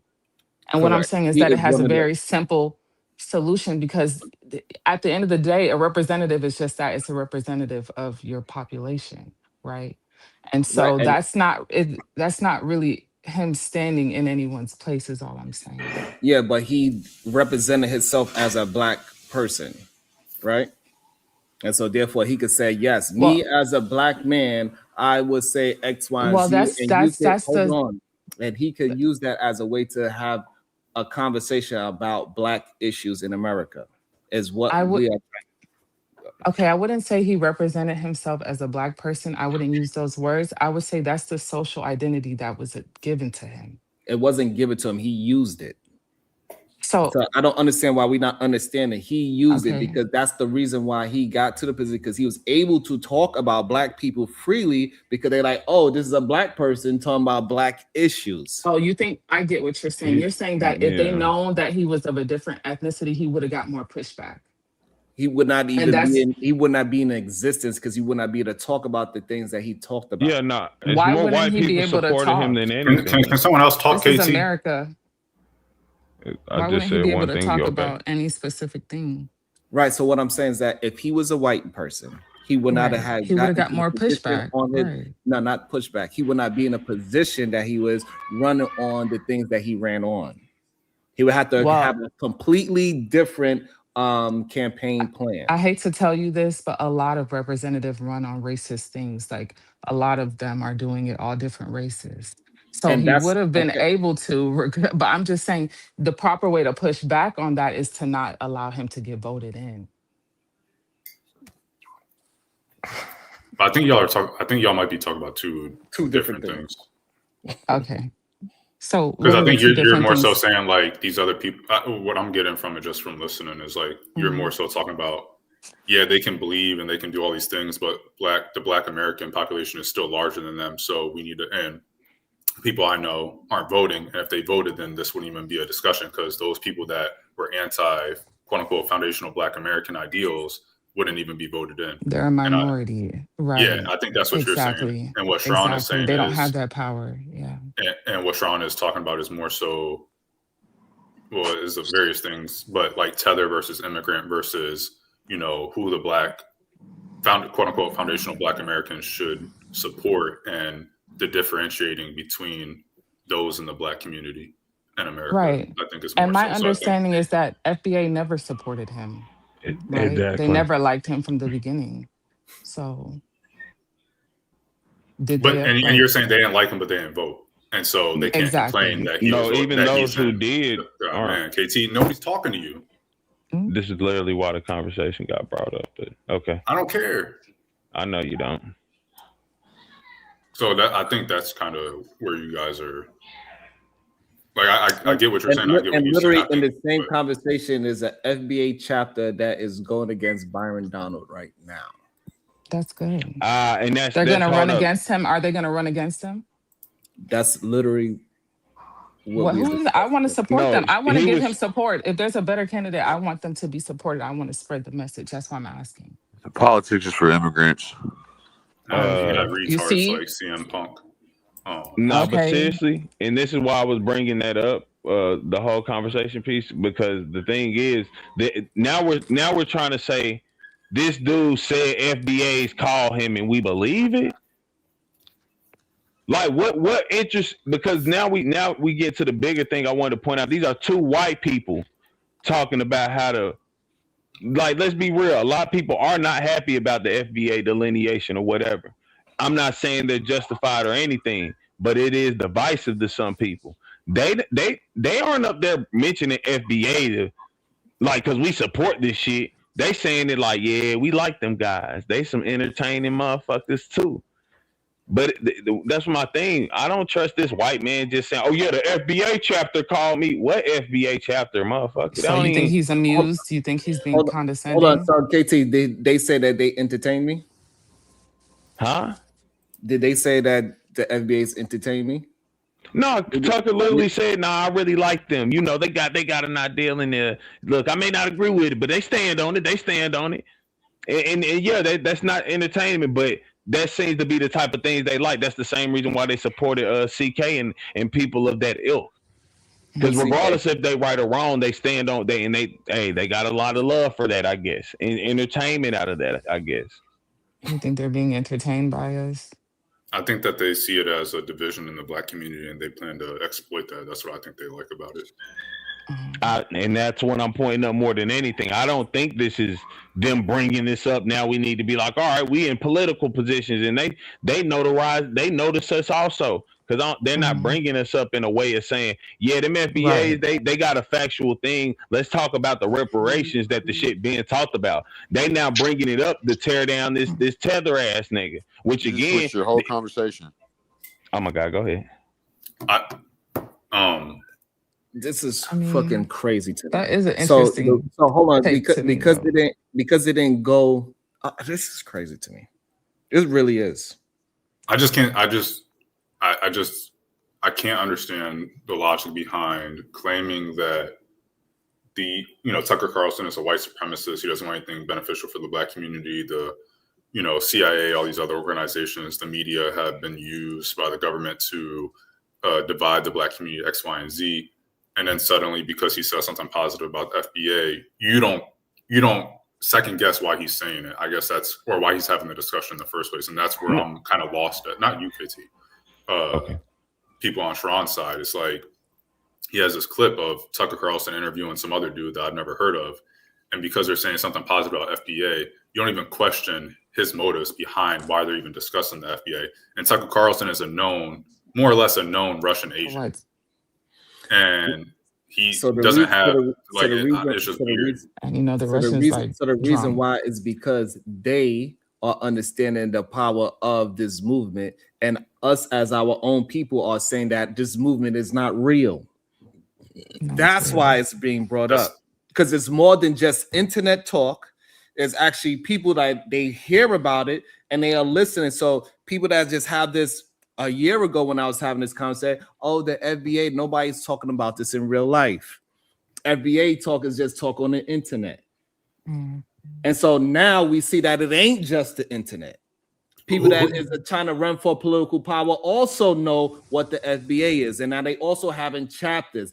That is what I'm talking about. That is not just some goddamn clown show that everybody keep trying to make it out to be. Say, I don't believe in no FBA movement. There ain't no such thing as an FBA movement. But people that's in positions of power are recognizing it. Right. Not that they giving it any kind of they are saying it's good or bad. It's not about if they think if it's good or bad. It's the fact that they recognize it and they look at it as it's something serious because they would not be talking about it on a platform with 5 million people as subscribers. Do you That's think what that I am saying. Do you think that foreign nations utilize media and social media, these They do. influencers, to propagate Twitter. a certain message or to influence people to view a certain thing ideologically or anything else like that? Do you think they do We that? caught them doing that on Twitter. We know they've been doing that with Nick Fuentes as well, right? That was a study that just came out that showed that his push recently has been done by essentially foreign agents and bot farms and all this other stuff. And so I think what happens is you get a situation like this. You got Tucker Carlson, who went over to Russia and said Russia is so great, who's essentially a Russian agent. And Russia has been known. They have a playbook where they say they want to divide America. They want one of the ways they want to try to divide America is through the bringing up Black plight and using that as a division tool in America. They have a playbook and they talk about that. It's called the Foundations of Geopolitics. That is one of the things that they want to do. And so when you have someone like Tucker Carlson, who is obviously an agent of Russia, in my eyes, doing these things where it's going to cause, heated discussions and division. And then you're just like, oh, well, who cares? Because, it's still a positive in my eyes. Like, it's still like these chapters are real and all this stuff. It just kind of is weird to me. And I just can't really get down with it. I think that what's going to happen is they're pushing a certain message. They're pushing this idea or whatever to kind of cause the division. Then you're going to see a 160 where somehow, some way, these quote unquote extremist FBA members are going to be pushed to the forefront, and they're going to be used to show that, the black community can't be trusted. They don't really have good ideals. Like, it's just extremist, all this other bullshit. And I just I was going to say, I kind of agree with the radical people always end up in the forefront. So that's exactly what's going to happen. So will Black Lives Matter. Exactly. And so I think y'all against anything Black. No. That's great. I don't care. I mean, to be honest, I don't really care. Never. I'm all for reparations. So what should Black people be doing? Since FBA is not the solution and it's a radical movement. So what is the thing that Black people should be getting behind? Go ahead.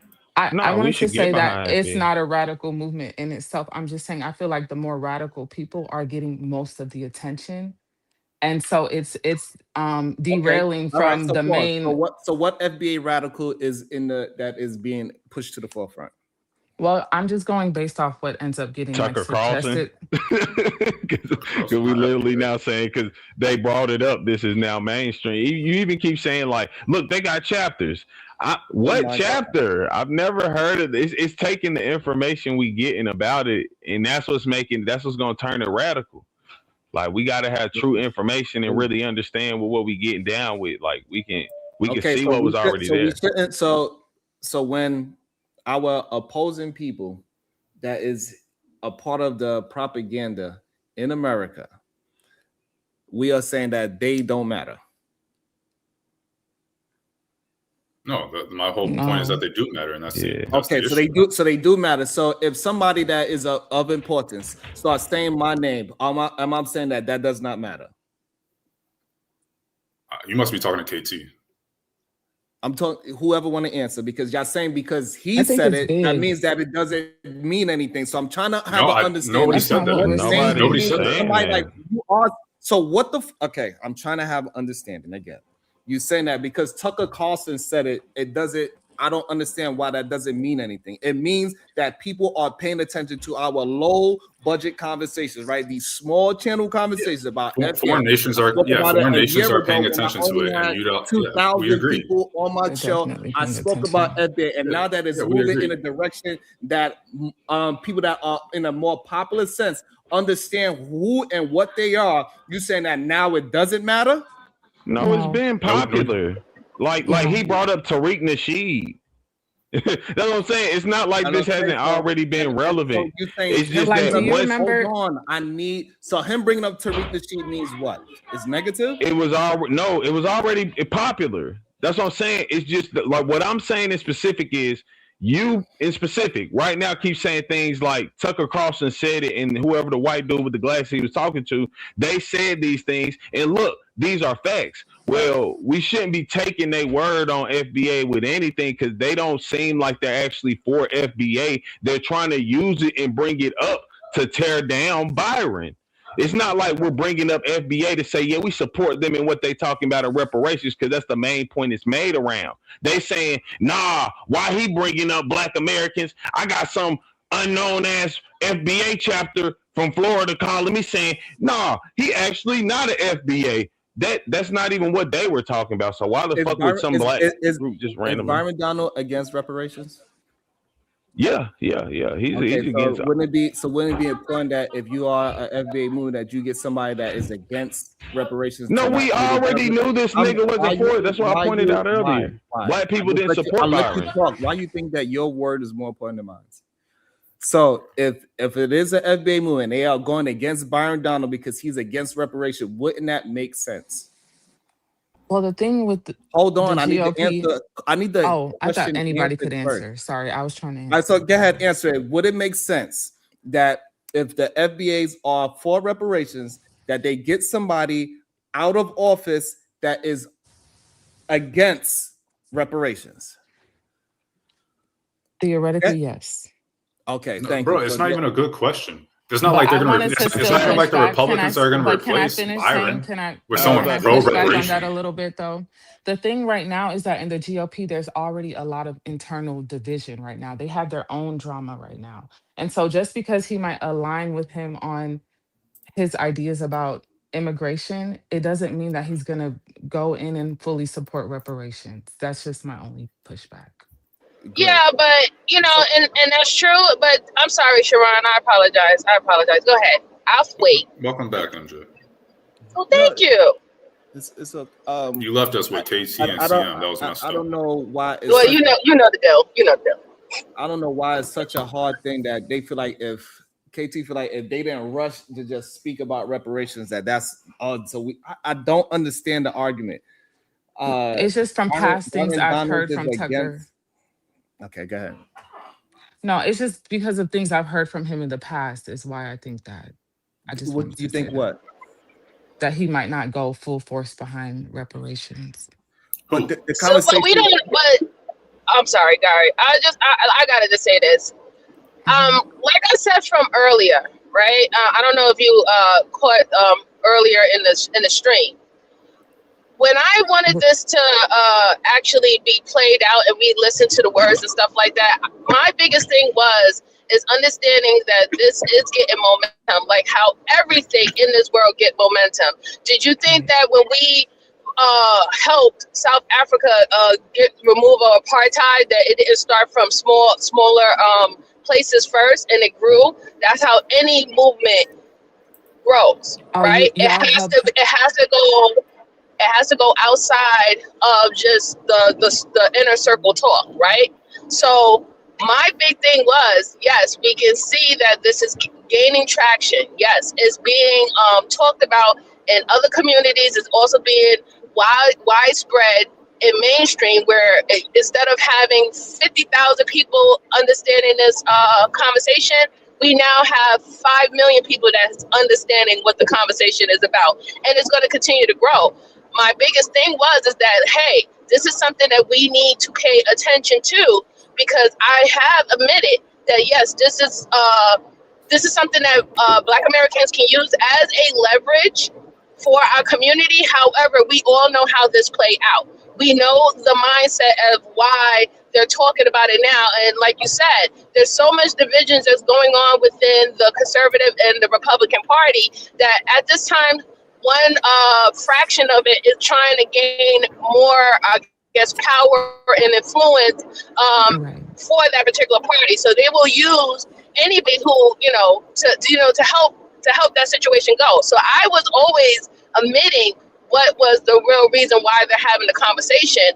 I just wanted us as Black people, as Black people and Black Americans, to look at it as this conversation on what is beneficial and what is detrimental. What we need to worry about these type of conversations being had.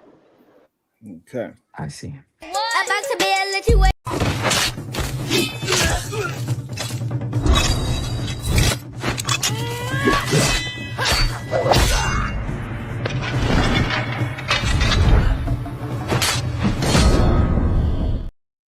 Good day. Welcome to the show, Supreme Goddess PH Diva. How you doing? Wonderful. How y'all doing? I'm okay. I got a question for Hey, you, PH Diva. Hey. Hello. Girl, these locks is acting a fool. But Now they acting a fool now. Oh no. yeah, how you come loose in the middle? Damn. I don't even understand that. Like physics can't even explain how you come loose in the middle and still locked at the end. But nevertheless, I did read I did see a study about it, Diva, about how the ones in the middle actually come. Shut up. No, seriously, Diva, I did, because I had the locks for a second, and they said usually when you have a stank walk, somehow. This is. Look, and you might be on to something, because I'm out here. I was just at the beach in Cape Verde, and so yeah, stank walk was in full effect, baby. Hey Diva, do you ever? Because we had these FBA talks for a while now, right? Me and you, right, Diva? We've been having this conversation for a while, right? Yes. Do you know my position on what I consider a tether is? Someone who, an immigrant, a Black immigrant who tries to undermine or disparage Black Americans. Thank you. While benefiting from. Because we had someone on the panel that said that was never my position. Do you want to guess? Do you want to guess who it was? Probably KT. Oh man, you're good. I am. So I just want to confirm that. I think the biggest problem is you never repeat this. what was said. I didn't say you didn't have that stance. I said when I've talked about it, you never disagreed with what I was saying or brought up your stance in particular. You could. I said even then you could have said it before. I was just saying. That's it. Okay. Diva, do you have what is your position on this whole? It seems like KT, AR, and Andrea, they are on the side that they do not agree with Tucker Carlson and James Fisherman bringing up this whole FBA talk as in a positive way. They look at it as a net negative. What is your thought on it?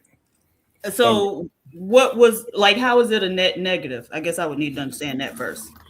Well, my position wasn't necessarily that it was net negative, but it was just a question of why Tucker Carlson, who is more or less a known Russian agent, and we know that these foreign nation states utilize social media and influencers to propagate certain messages or ideologies to divide America and communities within America. How come it's not second guess rather than just saying, or just looking at it as a positive, like, oh, he brought it up, let's talk about it.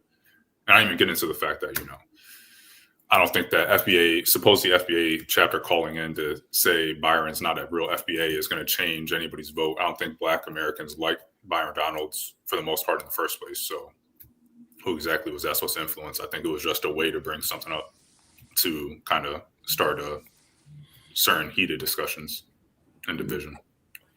Well, okay. So first, these discussions have been taking place for a good while now. So Tucker Carlson or whoever the other little white man is weren't needed for these conversations to take place. 100% agree.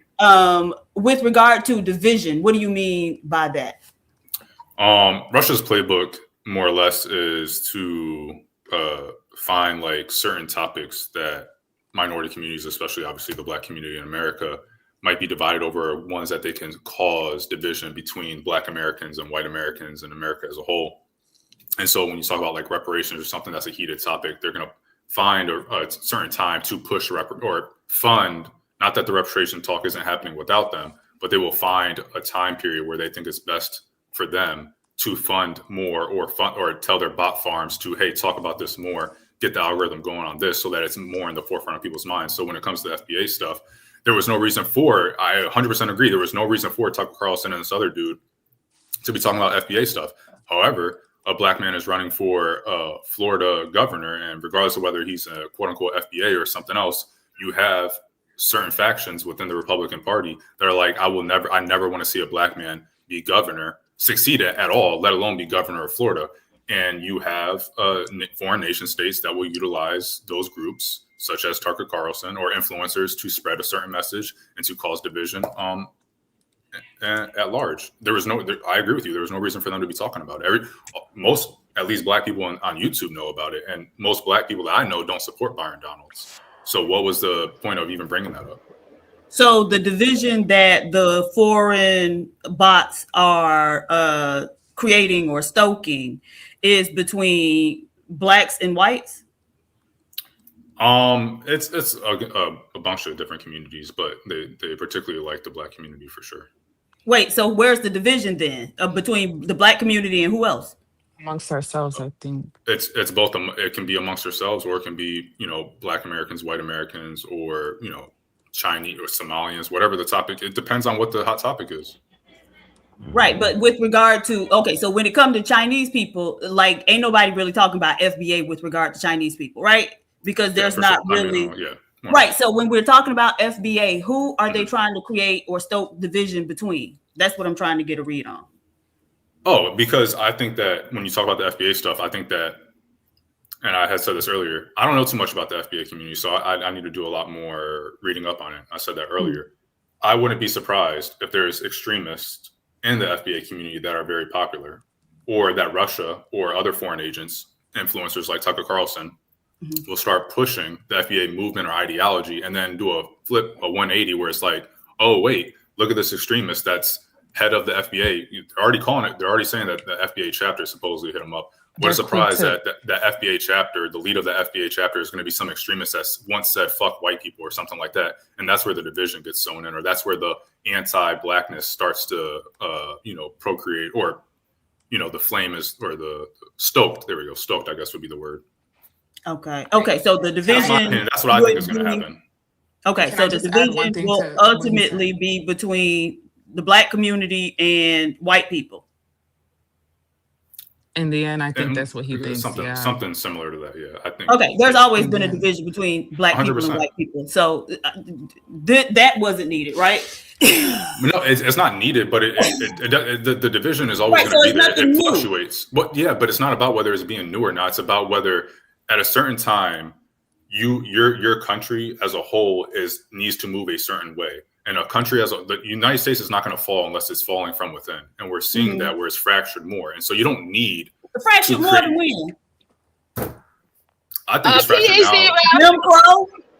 Fractured more than the civil rights movement? Like fractured more than we don't need to talk about 100 years ago or 80 years ago. It wasn't 100 years ago. Okay, so fractured more than 2020 when black people had to take to the fucking streets and tear this bitch up? Yes, I think it's more I think the country is more fractured now than not. White people always agree to disagree. It's kind of irrelevant to your mama. Man, here we go. Yeah, man. Here we go. It's irrelevant whether you believe it's more fractured now or in 2020. The point is that there's certain infliction. No, it's not to my point. There's certain infliction. I don't think it is. So I'll finish it, and then you tell me if it's still relevant. Division, but if we've always been divided, then we don't need Tucker Carlson. Shouting out FBA. That ain't gonna be, the thing. You can be divided. It doesn't mean you're at a tip. That's cool and all. Right. I'm not disagreeing. However, there's certain inflection points in country's history and geopolitics, and all you need is to push a certain way or a certain type of different ways to tip it over. And I think that is what you see it stoked here, stoked there, kind of weakening or creating more division. And then when those inflection points come to a head, when something might pop off, you've sowed the discord already. And now you just have to tip it a little bit more. And now it's failing versus that division wasn't stoked as before. All right, I'm just telling you from the geopolitical perspective. Black fatigue. Wait, they was just talking about black fatigue.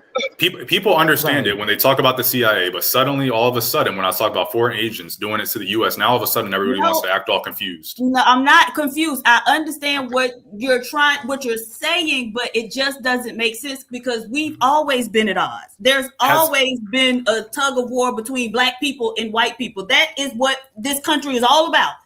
Right? White people being some bastards and black people resisting. And so it just doesn't make sense that this is going to be the thing that when they've been doing all this, the school to prison pipeline, all these things that they consistently doing. And now it's some crackers shouting out FBA that's going No, it's not. Over. It's not the singular thing. It's just a part of the movement is my point. A part of what movement? I don't know. He's going I guess I'm not explaining it well enough. So he's going. Disregard me. His ideology is around the framework of Pan-Africanism and is better and more in numbers. So that's how he's speaking about the division, right? Because he clearly said to me earlier when we were speaking, he was saying how, it's more in numbers and that this division between FBA and immigrants and all the stuff like that, and pretty much white being the majority in the country is like we're pretty much taken away from our numbers. So that's why he's talking about this. And I find this funny because, you're talking about Russian bots and stuff like that and using, using people to harp on division and stuff like that and ops. But what about the ops that we have here, right? Like, prime example, Byron Donaldson is an op. He's a whole op.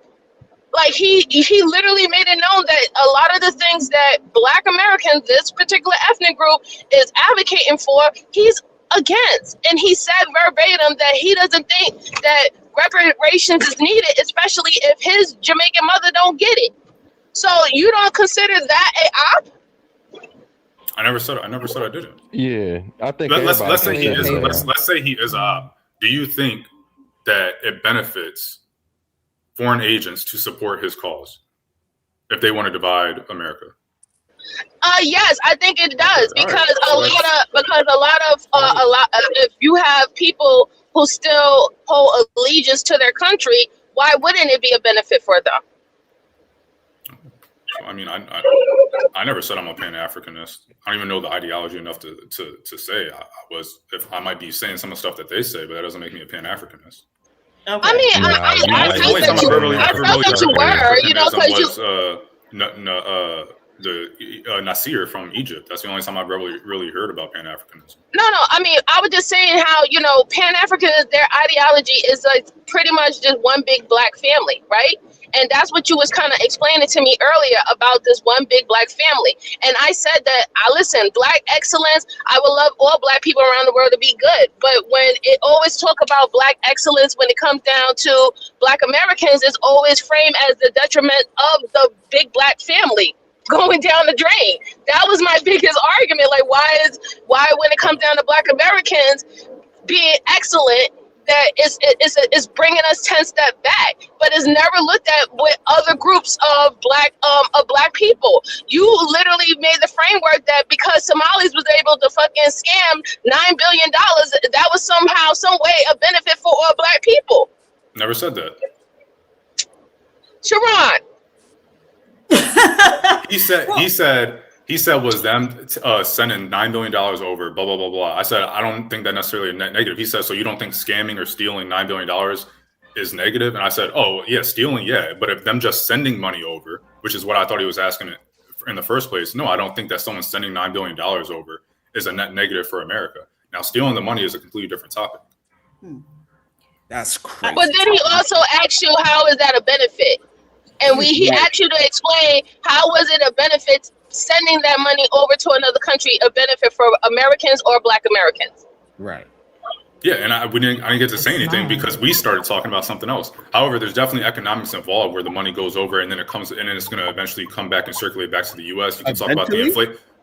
But how does that help us now? X, Y, and Z. They buy bonds, X, Y, and Z. Okay, so it helps us now because money over here less money over here means less money spent over here, which then lowers inflation because there's less money in circulation in the U.S. So it goes over there. But you just made that shit up. Whether you say what or not, it's economics. It's economics. You don't have to agree with it or not. It's a fucking fact. That's not how economics works. Okay. You just made that shit up. But the simple fact. When you tell me what happens when the money supply in the country is lower because someone sent money over, tell me that impacts inflation. Because as far as I knew, inflation was connected with the M2 money or supply. So I don't know. Maybe I'm wrong about the fucking circulation of money. Maybe my economic theory is wrong. I'm not making saying AR, but you got to think about the long run. The simple fact that we're in a situation that we are today is because we are not making nothing in this fucking country. Because everything is being made in majority of our export is what we use. Okay, all right, because y'all not having a conversation now. We make a bunch of shit in this country. People say this shit because they hear Trump say it. Hold on, I'm talking. Hold on. We need to calm it back down so we can actually have a discussion. I do not understand, to be honest, why people are upset that the FBA movement is moving it in a direction of notoriety, right? It's getting notarized a little bit more, which is going to give it more power that we can have our people getting people in because they are voting in our best interest. They're getting policies done in our best interest.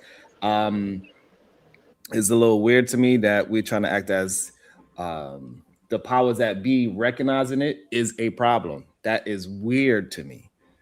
It's only going to keep getting bigger as long as we back it up. And we keep on trying to divide ourselves and say, no, we can't let other people. I don't understand that.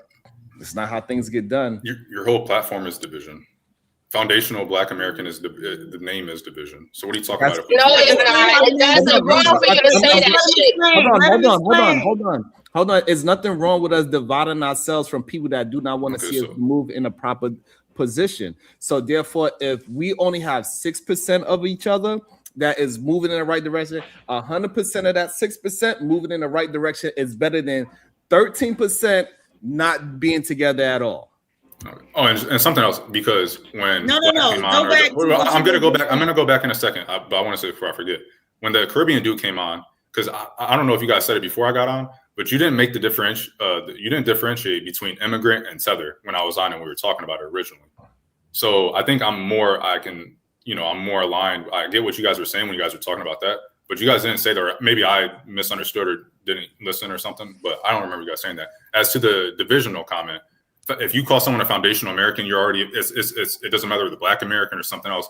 The name is division. It's saying I'm a foundational. I was here first. I built this. You didn't. Right. X, Y, and Z. Excluding people. It's not excluding people. It's actually categorizing people, right? And to categorize someone, you have to divide them from the rest of the group, correct? Right, but it's not like. Oh, so first off, there was never any unity, right? These people are not a part of us. Right. And so how can there be division when there was never any unity? In the first I think, and that's where I think that I'm not educated enough on. What's required for unity is like-mindedness, right? And not 100% of the way. What? But they're not like-minded.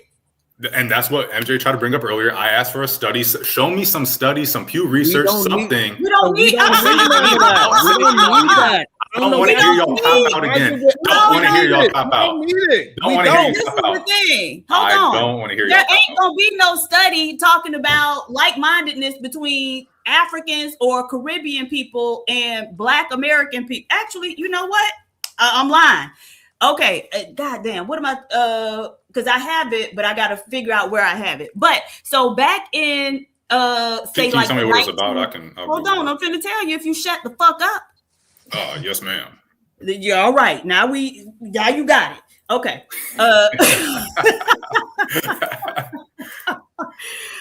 So back in during like segregation, when Black Americans could not buy homes in a lot of different areas, it's a paper talking about how Caribbean people were able to come over and buy homes, buy property in those areas and how they went about it, right? And so they themselves were talking about how they didn't want to, they were trying to distance themselves from us. There was a paper about a Caribbean person in the 60s talking about how they want to distance themselves from us, right? Lupita Nyong'o, you could go Google this, of several years ago, talking about how she didn't even know she was Black until she came over to America, right? Because they don't even see themselves as Black people because they're in places where everybody Black, right?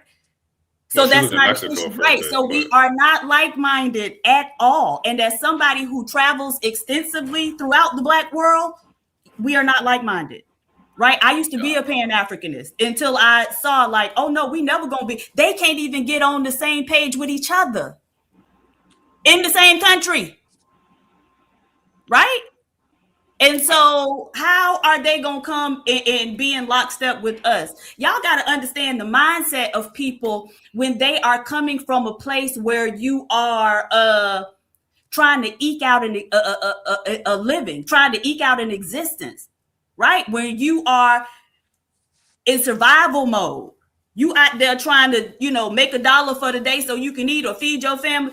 That's very different than being over here in the comfort we have, right? Because when you have to get out there and do all that hustling, it makes it to where A, you can spot an opportunity, but B, you got to be able to exploit that opportunity. And so they always looking for an opportunity to exploit. And that's why a lot of them are known for scamming. Okay, and this is where I push back a little bit on you can push back, but you don't have to be able to provide the source of your pushback. Okay, well, it's based off my own personal experience. Right, but that's what I'm saying. What do you know about these people? Right, so now I want to say everybody doesn't really have that that hustle mentality. A lot of the people in these countries are very simple people. I will admit that, yes, they are not used to a comfortable life, but a lot of them don't really have that hustle spirit. A lot of them are very simple. Like if you go to all these different countries, they live in their village. They're not hustling, like they're just getting by, but they're not really like hustle. Now there are people in the cities, people who come out of the bigger cities, but there's a lot of village people who don't hustle. No, they do, right? Because when you go to those villages, the first thing they're doing is asking you to donate something to them, right? And that's the thing. Whenever we go to Black, okay, hold on. That's not hustling. Okay, that is hustling because again, when you go, it's not limited to that. Right? Okay, so first off, tell me where you've been. Okay, so tell me where you've been, sweetheart. I've been to a few countries in the Caribbean. I've been to different countries in Africa. I went to Nigeria, Ghana, and South I know Africa. You saw it there. Give me a break, lady. I'm being honest, I went to Ghana and South Africa. Okay, and so did you not see it in Ghana? Did you go to the slave castles in Ghana? I went to the city in Ghana and I seen a more hustle and bustle attitude. Yes. Did you go to the slave castles in Ghana? I didn't go to the slave castles. Oh, okay. Ma'am. Okay, so you were in what, Accra, and then some little villages surrounding Accra? Yes. That's my experience. Maybe, yeah. So in Accra, I didn't travel the whole of Ghana. No, I never claimed I went to every square inch. Went to the villages outside of Accra. Yeah, even the kids beg, right? They come up, and that's why they tell you, bring candy with you, because the kids are going to be pulling on you and begging. They're known for being very aggressive in Ghana, and especially in Nigeria. Okay, you gonna talk over me or what, baby?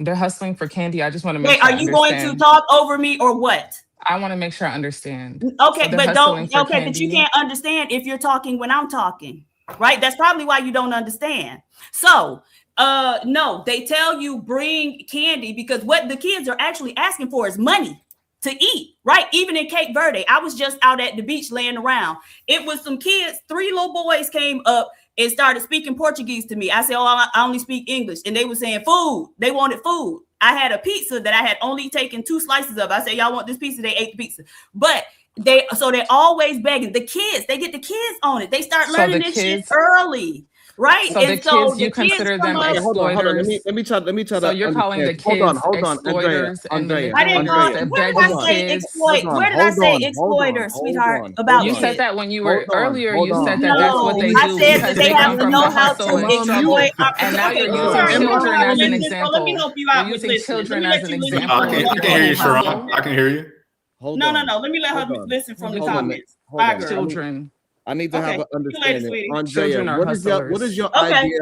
what does the hustle mean to you? The hustle, when she brought up scamming and stuff like that, They that do scam. exploitative, I'm not saying they don't, that exploitative nature, wanting to take something that you didn't earn, wanting to get over on somebody, that's what I think of. Right. And so when you shop in Ghana, did they not tell you anytime they give you a price to divide it by 3 and that's what you offer them? They didn't tell you that? Tell me that. No. Oh, okay, well then you was getting fucked, baby.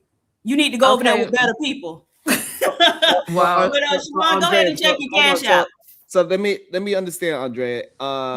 If somebody is begging for $1 street, you don't consider that hustling? A child, no. Why? Because of the only way it would be hustling is if they were misrepresenting themselves as poor. Like if they're really just a normal person. To me, in my opinion, if you're actually broke and you're begging, I don't consider that hustling. But if you're finessing and pretending, yeah. Hold on, no. So hustling, can you hustle in a legal way? Yes, I think so. Okay, so therefore, hustle doesn't necessarily only have to be illegal, correct? I didn't say anything about illegal. I said misrepresenting yourself. It's not illegal to lie. It's not illegal to lie. Andrea, I don't understand why I can't answer questions, right? It's because okay. They don't make so sense. What I'm saying is that you trying to say scamming is the only part of hustling. You saying if that young person is doing something dishonest, and then that would be hustling. If they are poor, in my opinion, that means that they are not hustling. So again, can you legally do something honestly and not when they're pulling on you, and not when they're not taking no for an answer? This is the thing. Or when they doing shit. Oh, I'm sorry. Go ahead, Sharon. Yeah. So, go ahead, Andre. Please explain to me how you can hustle in. Can I get my full thought out? Because I'm kind of neurodivergent, so I don't really like. Can I just get my full thought out? You wouldn't let me get mine out. Go ahead, get your full thought out. Go ahead. Yeah. So, what I would consider slap the taste out of your mouth. I'd like to see it. Damn. That's so rude. Bye, girl. So again, so they tell you let me just let everybody know it's $20 to bring Andrea back, or she could bring herself back with $20 herself. Go ahead, Diva. Okay, so they tell you bring candy, right? Because they're going to be asking you for money, and if you start passing out money, if you give one kid some money, you're gonna be surrounded by children, and they are fairly aggressive, right? The other thing is they do things to mislead you or to, scam you. So when I was coming out the slave castle, a man said, "Hey, I got a seashell for you, which I'm gonna put your name on it. It's free. It's free." And then he shoved it into my hand and then started asking me, "What can you give me? What can you give me?" And so I just gave him back the seashell and told him to get the fuck out of my face. You have to be because they think you owe them something damn near. But that's just the mentality. It's people on the street trying to sell shit. Yes, you have to be able to get out there and get it. And so people who are in survival mode are going to have a very different mentality than people who are more comfortable and who don't have to try to eke out an existence. And what does this got to do with the immigrant? I mean, what does this got to do with the children born in America from immigrant parents, or even the ones that are over here? Your parents raise you. Your parents raise you, and so they instill that stuff in you. They be over here scamming too. I personally, when I went to Italy and I went to Rome, what you're talking about definitely happened, and they were African. And if you go to Paris, you see the same shit. Them on, go to Eiffel Tower, you'll see them have a whole bunch of shit on the floor or on the street, and not on the street, but on the sidewalk and stuff, trying to do similar stuff to what you're talking about. I've never seen that in the US. And so I don't see it. I don't see the correlation you're making. So it takes a different form in the US, right? Because there are more resources in the US. So it take the form of what happened with the Somalians up in Minnesota. It take the form of when they busted that nursing school and had to go and find all the people all across the country because they had fake nursing degrees, right? It takes the form of them sharing nursing credentials and having 3 or 4 people work off them one credentials. It takes the form of Target having to fire a bunch of motherfuckers and get rid of a program they had for their employees, a bereavement benefit they were giving their employees, $700 if you have a death in your family. These motherfuckers created one obituary and was passing it around. A bunch of damn Nigerians. So please, miss me with the bullshit. Like, I don't see the correlation. They a bunch of fucking scammers. Because how is that any different than what people like white supremacists will say the same shit about welfare in the black community? And no, that's not people, welfare is a benefit that the country that you get for being a citizen. Yes, but selling EBT, EBT for that's cash not is the not. Same. Going and getting EBT is not the same as falsifying birth degrees and putting people's lives in danger. What are you talking about? Selling it for is that fraud? Do you get EBT and that's a card versus cash? It's a card, right? Okay, and it's for specific things. Now, people will sell that for cash to buy other things. Is that scamming the system? So what? So okay, what? That's my point. Is that everybody does it no matter where you look? That's just what white supremacists will say about the. Okay, so that's fine. That's fine. I will give another example. I will give other examples. That's fine. I will give other examples. This is open source. This is open source. That's fine. That's fine. I will give another example. That's open. This is open source, so I'm not saying anything crazy. U.S. nuke scandal, 34 officers accused of cheating. January 15, 2014. This is AP News. So they were cheating on their test to become officers and do the nuclear shit. Okay, so is that scamming to you? Is that cheating? Is that the same mentality? They cheated. Yeah. Okay, and so a bunch of them was probably Nigerian. They're not Nigerian. They're not. Okay. Yeah, I don't know who the 34 officers were. Maybe they were all Nigerian. Right. Respectfully. You, sir. Don't respectfully. Yeah, I bet you they were mostly white though. White people like to scam and lie too. And that's where I was about to go with it. So then you go broke versus rich. You talk about, or not you, but people will talk about how rich people are scamming. What's the term I'm looking for when you're already in a position and you help your children get in that nepotism or whatever? Is that not scamming the system?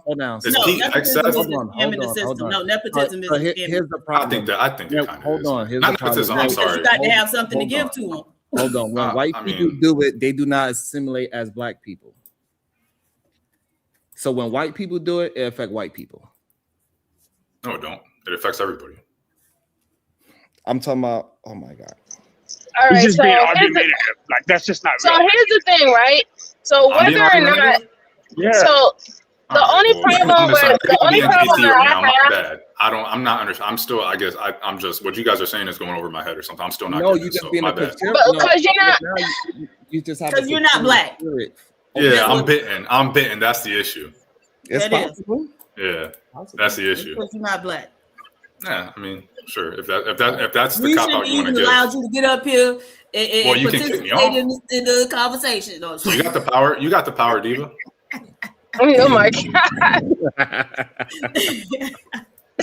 No, my problem is that when we have the conversation and we frame it as, oh well, somebody else do it, somebody does that. The point of the fact is, are we really against these things, or are we only against it because a certain person do it? Because that's what it kind of leads to, right? It's like, I'm against scam, but you're not really against scam. You're just against scam because it's this person or that person. You know what I'm saying? But here's my argument with that. With you, AR, because you want to identify that yes, white people and all that stuff do it too, and all that stuff, or other people do it too. My big thing is that what is the benefit? You tell me what is the benefit for Black Americans? Leading this back to the conversation, what is the benefit for Black Americans for these other races or group to do that under the umbrella of being Black? What is the benefit? Before you answer, AR, because I know you can hold the thought, let me just read the super chat. About to be a situation. Hey, hey, hey. Go ahead, Diva. All right, Kelvin Cook, 6670, $5. Everybody hates the Black man, but every race of women wants a Black man. What? Why is that? I thought we was broke dusties and deadbeats. You are, sir. You are. Goddamn. Yogi Fish, 4721, $10. Respect. RESPECT. Thank you, sir. Mr. DJ Music. Hey, Mr. DJ Music. $2. My reparations donation. Thank you, sir. Elite Bells 01. Hey, girl. Hey. Thank you for the $5 super sticker. L5261, $5. The Russian boys that AR is talking about were stationed in Africa. Right. AR is just chatting at this point. It's them other people coming out of them. Damn. Uniquely stunning with the 20 ball. Here's some more money. Laugh out loud. Never had to beg a day in my life. Your Nigerian daddy probably did it for you. Oh, Lord. It's good. It's all done now, baby. And you can use that 20 to bring yourself back if you like. This link is still there. So go ahead, AR. Hopefully you remember your statement. No, I don't even remember the question. Oh, Lord. The question was, how's it benefit? How is it a benefit? So, like, if you're all, if you want to talk about, I don't know if I just feel like I'm lost. Like, I'm still not understanding. I don't feel like I was arguing whether something was a benefit or because someone else does it that it makes it okay. I think I was more so trying to say, like, it's not inherent to these people is what I was saying. It's inherent to humans to do these things. I don't know. I don't know, man. No, it's because the fact is that your argument that you said delineation from the beginning is detrimental, and you said it is detrimental for the black family, right? Now, my argument is if it's okay for people to identify and benefit from their ethnic group, you have to explain to me how is that beneficial for the whole black family. You can't just point out why you feel is a negative. You can't just point out why you feel is a negative and don't feel like why it. And tell me what is the benefits as a collective. Like how did I think I get. I mean, you know what I'm saying? Like, for example, because you made the argument about I made the argument about in reference to the Somalis, right? Somalis was able to get $9 billion. They were able to build up their community in Minnesota. How did that benefit black people? How did that benefit black Americans in any form of fashion? Yeah, they're getting a spotlight put on them. And however, whether I feel whether or not it's completely justified, that's here or there. But how did that benefit black Americans before they got the spotlight put on them about the scam situation? I don't think necessarily the Somali stuff in Minnesota benefited the black community at large, just because Somalis were doing anything. So I don't think that's what I'm saying or trying to say or whatever. So I think we're in agreement on that. And I think I said earlier that there's going to be times, plenty of times, where the black community, quote unquote, foundational black Americans want to do something, and black immigrants, wherever they're coming from, want to do something or have ideas about something, and they conflict. My position earlier was, can you show me studies? And PhD brought up the Caribbean stuff, which I'm really interested in, because my line of thinking has been, up until she brought that up, was essentially, you come over here, the law is black or white, more or less. You either fall under black or you fall under white. And if you fall under black, whatever it says you can't do. So when she's talking about the Caribbeans, I assume down in Florida, coming over here, and they somehow were not falling under black. And so they, the law says black people can't do this, but somehow Caribbeans were able to say they're not black. So they were able to do certain things. I would love to learn about that stuff. I'm not versed in it. And as far as I'm aware, everything was pretty much how I just stated it. You was black, you couldn't do certain things. You was, whatever. So I'm interested in that. And when it comes to the communities voting differently or whatever, you guys are like the immigrant versus tether. When you guys or Sharon explained it, like it started making a little bit more sense to me. I asked you earlier, like if 90% of these people, if 90% of black immigrants vote the same way as the black community, then why are you making an enemy out of them? That was kind of my position. And so that's why I want to see studies on how they vote and whatnot. Okay, but that's what I'm trying to say is that I don't think, okay, maybe we do need to see stats on it, because I don't believe that 90% of them is in line with what exactly the black community, okay. So, all right. So I thought you was being like literal. So yeah, I don't think, but yeah, I'm going to go against that because of the simple fact from my anecdotal experience being a New Yorker and knowing all these different communities And literally Brooklyn and no, Sharon would tell you, East New York, you know what I'm saying? You know, like literally Eastern Parkway is straight like Little Caribbean right there, right? So again, we see these pockets of communities being brought up, helping and benefiting their culture, their ethnicity, their heritage, keeping that, you know, whatever, even to the point where their businesses is literally in their language, and everything that they have over from their country is for them because that's what they want to eat. They, you know, they want to keep that heritage, right?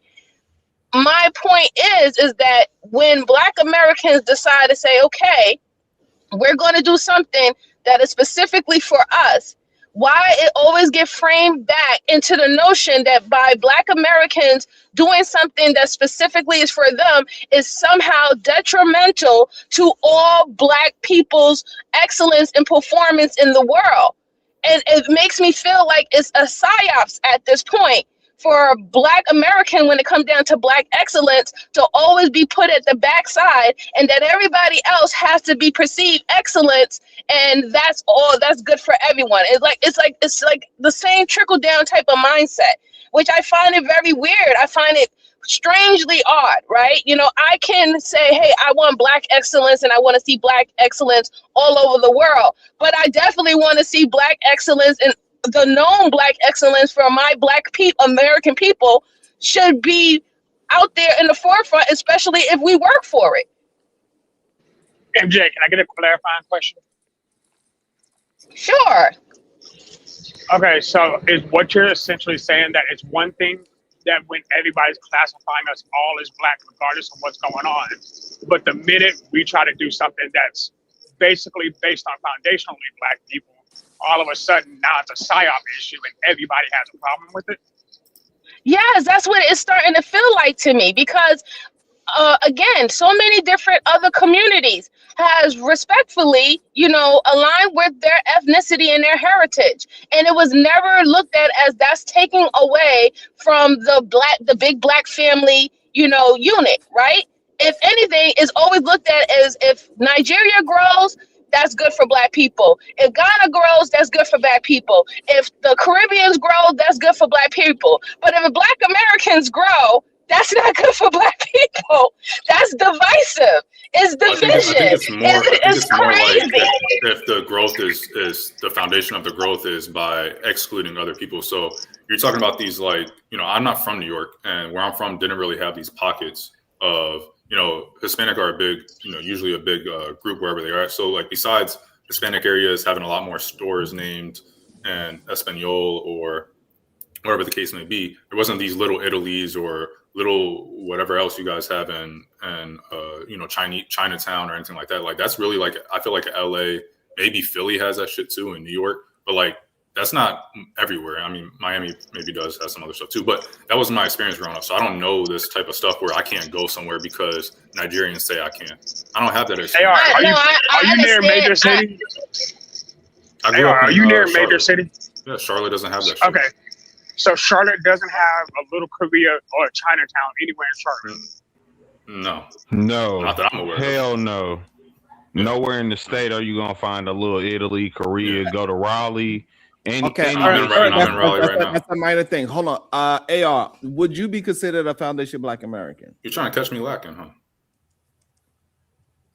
AR, that's cool. Would That's you cool. be considered a foundational Black American? What's a foundational Black American? You have descendants from slavery. Sure, yeah. Okay. Do we really like? Okay. I was gonna say, didn't Diva say yesterday that it has to be based on your maternal side? Nah. They were talking about like how we would determine who could get reparations, but like to be an FBA, it could be on either side. Okay. So yesterday I fucked up because I thought you were saying we would determine it based on your maternal side. So you'd have to be able to. And I remember I was going to ask you yesterday, Diva, what do you consider about the missing millions? Like, how do we determine people who come from those lines? What's the missing millions? It's people who were secretly traded. It's people that were present within America, but they were not legally traded slaves. or they were escaping or stolen. There's a bunch of it is what it is. We cannot have 100% of everything. Like, it is what it is. This whole idea that we be even having arguments about the few people that's going to get slighted out of it is insane to me.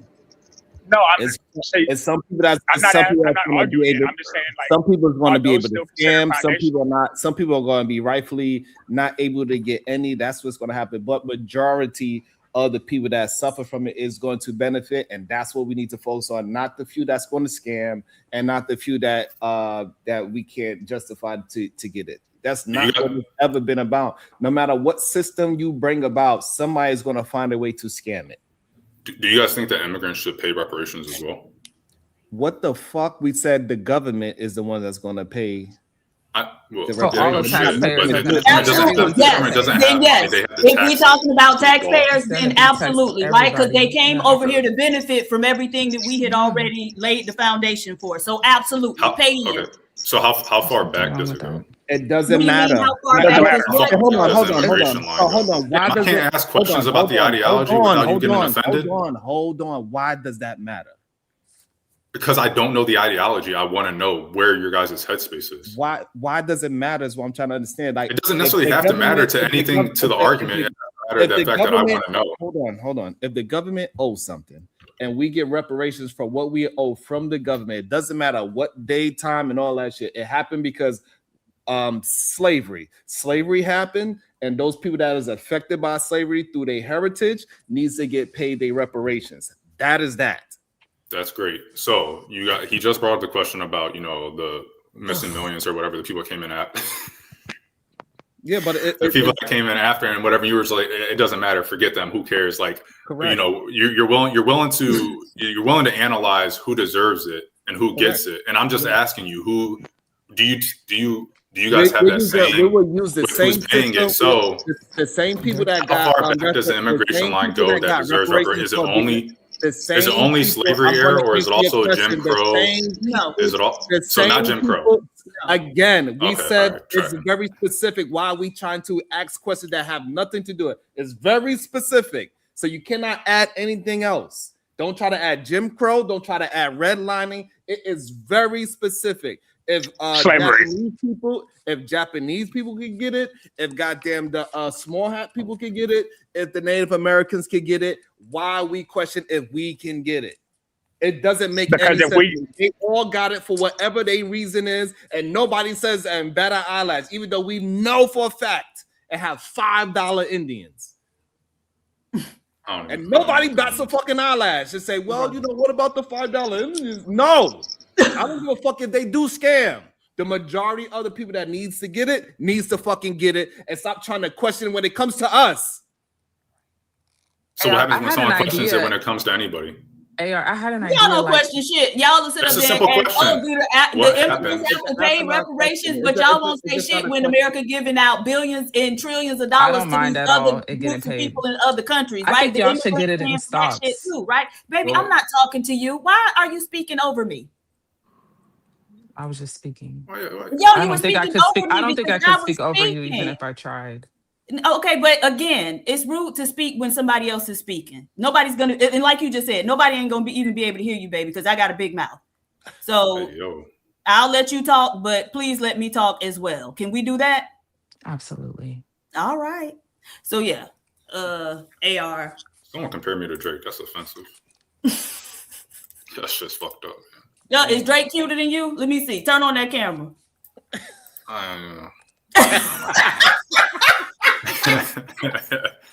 Hold on. What if I'm cuter than Drake? Then does that get more weight? Does that get more or less weight to my argument? PhD Diva, who's cuter? Blake Griffin or Drake? That was a good one. Blake Griffin is really ugly to me, so I'm gonna go Drake. Even though I don't think Drake is that attractive. I don't think Drake is that attractive, but Blake Griffin is just really, really ugly to me. Blake Griffin was kind of a bad example. What about like Ben Simmons or Klay? Maybe not Klay Thompson, but like Ben Simmons Klay or Thompson Steph is Curry. really ugly to me. All right. Well, hey, man, it is what it is. Oh, you a high yellow ass nigga. That's what it is. I'm light skinned, yeah, for sure. Wait, AR, is Clarence Thomas Simmons considered? Look okay. He kind of pale though. Hey, they calling you Drake Griffin. Oh, come on, man. Oh shit! You need some. Hey, brains, AR, man. That's it. would you consider Clarence Thomas foundational Black American? It don't matter. It don't matter. No, this is so I don't know where he's because from. he's a Black man that's allegedly against Black interests, right? So I don't know if where he's we're gonna- from, but I assume, like, if you, based off of what you guys are defining as foundational Black American, I don't know what his lineage is, but assuming his parents, grandparents, and so on came from slavery, then yeah, he'd be a foundational Black American by definition. So you can be a foundational Black American without being for Black causes, quote unquote. Correct. Yeah. Okay, that's all I want to confirm. But I'm not. But yeah, that's what they're. That's what they're saying. Which I don't. I just wanted to add something. That well. Go ahead, Andrea. The AR is white. No, I just wanted to say, I think if y'all did it in like stocks, right? Like y'all got the reparations in stocks. I know a lot of people get rich off stocks. And then that way, if some people did feel like, oh, we were in the civil rights, or they just feel like they had more of a claim, whoever feels like you can allocate it like that. It's just a suggestion. I hope it's not offensive. I'm just saying people are getting rich off stocks and it will build on itself. And that way I heard somebody mention, oh, some people are going to misuse their money. Well, if they take out the money early, it's going to get taxed. So they're less likely to do that. And it's more likely to become generational wealth. That's all I was going to say. I hope that's not offensive.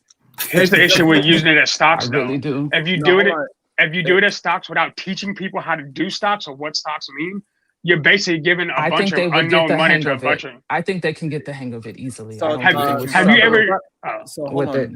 The problem with it is disrespectful. Give me my money. Don't worry about how I'm spending it. Right. Yeah, it's like welfare. Okay. It's like welfare. Like give it to them. Hold Stop on. doing cards and shit. Before you add welfare into it, if you owe me something, it doesn't matter how I spend it once you give me what you owe me. No, I just think it's more valuable. I want to, so I don't need you to say, hey, I'm giving you your money back, but this is how you should spend the money that I'm giving it back, even though it's just, no, you don't get the chance to tell me any of that. Just cut the check and I'll go ahead and buy Benzes, 24-inch rims. I'm definitely ain't buying no Honda. You can do that with stocks too. I ain't buying no Honda. I'm too. buying me a goddamn Hellcat and I don't be burning it up until I crash into a goddamn pole. Oh well. Andrea, the thing with stocks too. The thing with stocks is that stocks go down just like they go. It doesn't make sense because one, to Sharon's point, let people spend money the way. The same thing, in my opinion, with welfare. You have all these middlemen to figure out how the money should be divvied up and who can spend it on what. People know generally what the best thing to spend money on is for them and for their family. So doing all this middleman shit, all it does is create all these externalities that cause more issues and cost more money. It's stupid. So you're saying people that is absolutely not true. I don't think people created serious generational wealth off stocks. No, they do. But when it comes to stocks, it goes up and it goes down. Hold on. Let's slow down. Hold on. Let's slow down. Majority of people do not ever get a chance to have any generational wealth. That is just a propaganda term to black people down in the first place. Get the fuck out of here with this generation. You can get rich in your lifetime too. You can get rich in your lifetime too, but okay. I know y'all don't want to hear that. Yeah, but getting rich and generational wealth is two different things. It is just a saying that they use against black folks. Okay, I'm going for generational wealth to try to shit on somebody. No, I didn't. Like most people that is investing in stocks, they got $1,000 in stocks. Majority of people do not have tens of $1,000s in stocks. Right. But if they gave you that much, I'm going to get rich. If you invest in stocks, it's going to take you 20 to 30 years to ever see a dollar where you could consider yourself rich. And by that time, normally, it's about time for you to die. Damn. That's not. I guess it was a bad. And it's worse because people who do use stocks that don't know how to do with it are consistently losing more money in the stocks than they put in. She's not talking about. She's talking about ETFs. Huh? She's not talking about individual stocks. She's just saying put in S&P 500. It's implied. It's implied. This is the crazy part. Hold on. We are talking about the majority of people. We cannot keep adding in the minority of people that figured out a way to do it and act like that's what majority of people are going to do. It's just not going to happen. It's not a realistic conversation to talk about the generational wealth. It's just not realistic. We are literally in an economy where people don't have $400, and y'all talking about they're going to get rich off of stocks, putting $20 in. Well, she's talking about the reparations check. I'm talking about like Okay. hundreds of thousands. Okay. That would. So I have a question for you my there. God. If you give Hold on, no, $200,000, I do not want to major in 200,000 something minor that we know is not going to gonna work. work. Okay, that's fair. It's Well, not that's his going to opinion. work. That's fair. Then let's just move on. Just give Sorry. me my fucking money. Give me the millions. Give me I my got a question for money. the panel. Right. If they've been giving tellers and immigrants money for hundreds of years, why do y'all keep trusting the same people to give us our reparations? I don't know, but that's what we're gonna trust to do. So Sean ain't shit. so you know what I'm saying? We So, need that like, shirt. SAS. Sean ain't shit. no, we're not gonna put it in any kind of trickery, no stocks, no none of that. It's no, give me the money. That is it. And however, I don't give a damn. We give it to a crackhead and he bought a bunch of crack. It is what it is. I heard they smoking crack in Popeyes now. It is what it is. They are. Would you, Every are, Who are you, is they? The employees? No, All of the above. It was no, it was just a random customer. He wearing Popeyes and he That's light up his crazy. crack right there. He's like, That is crazy. and ate some chicken. I was like, God, damn, that's a crazy as hell. I didn't even know that was crack a was good day. still. Audacity. I didn't even know you could still buy crack. Like, God damn. Right. But regardless, you know, it happened, and he was a tether too. But I bet they called him black. Oh shit! But you know what I'm saying. So, and I think we just got to get to the point that anytime that black people are moving in a proper direction, we get a certain kind of recognition that we cannot now deem that as a negative. Anytime a black person or a black movement starts to move, it always is get something negative. We know they only scamming. Everybody's gonna be Dr. Umar Johnson. They try to make Tariq Nasheed. Hey, look, he was pimping, he was rapping. They try to find every which way they can to negate any kind of black movement whatsoever. Literally, that is the issue. Even when we get in recognition, like, oh, hey, listen, I don't agree with everything they say, but the fact that you know who we are shows that you are paying attention to us. So that means that they are paying attention. That means we could get things done. And so if we do have a politician that is attempting to run for something, and he's saying, hey, yeah, I got this faction in whatever in Florida to back me up, and we can start showing that we could get people elected, that's going to also move the needle more. Everything is step by step. So we cannot just jump straight into getting reparations done. We got to slowly get there. And so, do you think that oh, my bad. Go ahead. No, go ahead. My bad. So everything is a step in the right direction. Can I ask this AR guy a question? He keeps talking against the black community. Like, what are you signing for? Because you're a half breed. Like, wait a minute. You don't The lady that you kissing in your profile picture is full breed. She's a hey yo. She's ain't your baby's a half breed? Yeah, I agree. My son don't. That's a crazy way to refer to your kids. Half breed is crazy, bro. I actually agree with you. Is that offensive? I don't know. I just feel like breed is kind of like animalistic. You know, you talk about. Okay, so what should we? How should we call you? Because I do use that word. So let me take that out. No, I just that nigga mulatto. It's got to be something a little more jazzy than biracial. Now, what can we call you? He a mulatto. I think biracial is kind of cool. You know, mixed. You know what's crazy is I didn't put two and two in my head together that mixed could mean other than black. Like in my head, up until like last year, so I told someone I was mixed. They were like, mixed. Like, what does that mean? I was like black and white. And I understood that you could be black and Puerto Rican or something like that, but for whatever reason, I guess just growing up, I always said mixed, and that meant black and something else. So I don't know, mixed is too bland. It's too vanilla, right? We need something with a little to it. You know what I mean? Yeah. To let you know, mulatto, okay, man. we see you, but you better stay in your place. They rejected mulatto a while ago. Nah, bro, bring it back, AR. I will support you. Bring it back. I appreciate it. Hey, I'm whatever you guys want to call me. Mulatto used to be anything that was dark. As a father, I just think father calling your kid a half breed is kind of crazy. White. But maybe that's just me. Yes, you're white. Okay, can we settle on white? Yeah, because look at his ideologies. He's coming from a white colonizer point of view. Like I can't look. He talks like this.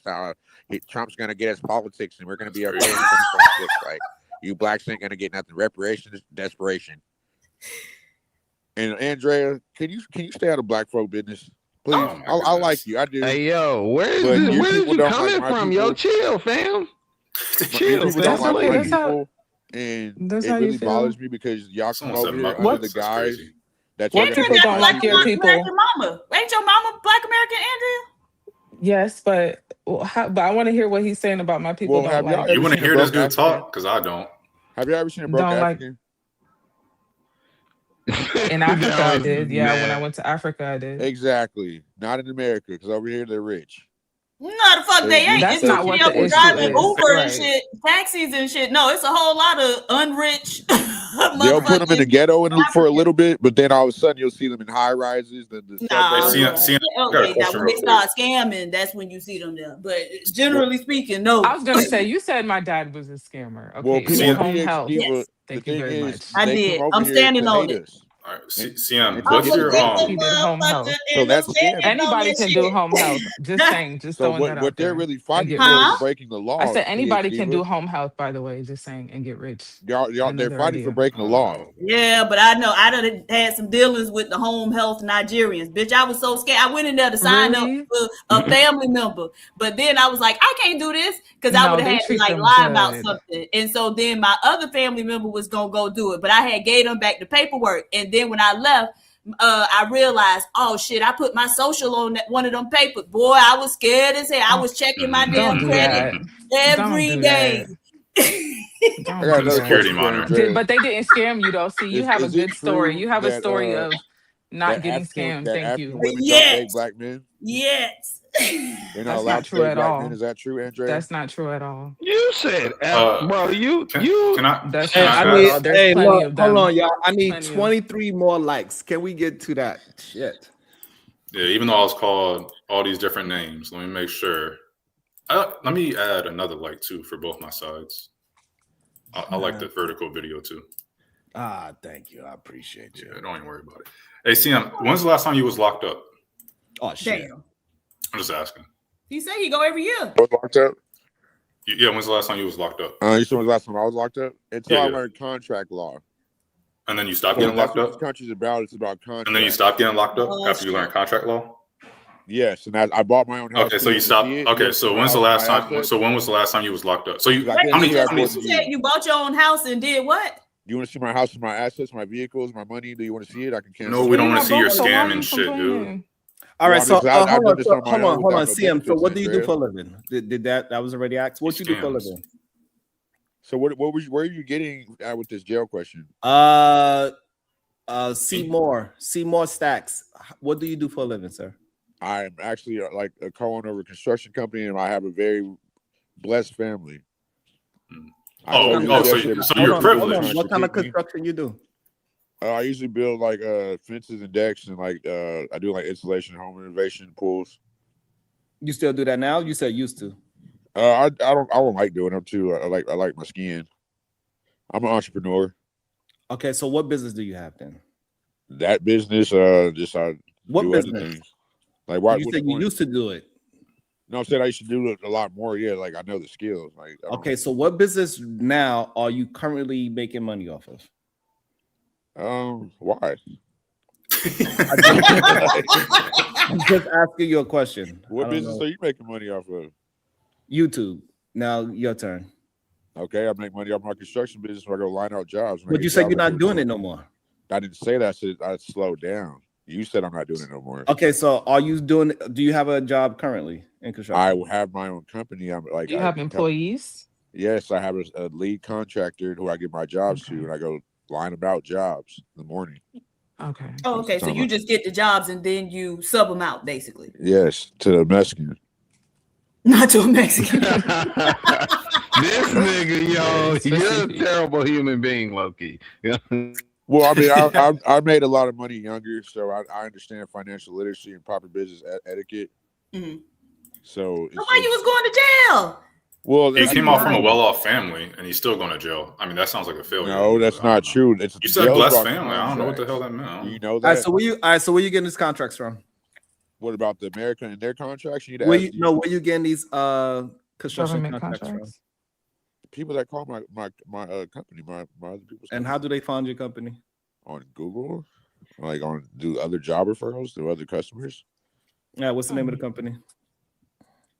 It's called Esberg Construction. Why? Who? It's why do you like? What do you want to know the name of my company? I'm gonna hire you. You're gonna hire me? I live in Texas. You live in Texas? Yeah. Okay, cool. I don't need a job though. But Oh, so you're not doing the work. no, I'm saying I don't need a job. Like I don't need anybody to hire me. But if you got some jobs for me, you need some. Yeah, you said you do decks, right? Yeah. Or what other kind of work you do? I do Or is it fences, just pools, I told you renovation, home installation. You said you're the owner of flooring. Etchberg? You said that, right? Owner of Etchberg Yeah, I Construction? run it. Yeah, I run it. Oh, you run it. And the one that was started in 2005? Well, don't dox him. What? I'm not doxing. He gave the information. Somebody called. Oh, My someone's bad. calling you now? Somebody called me. Oh, no, it's cool. You said Etchberg I Construction, just the one that was started in 2005? Why are you worried about my business? Just asking a simple question, bro. My dad's on Motown. My nephew's in the NBA. My other co-family is Blueface and them. Yeah, we understand that you came from we understand you came from a well-off family and you still fucked up. We weren't well off at first. We get that. We get. You don't have to give us the. We get that. What's your point? What's your point?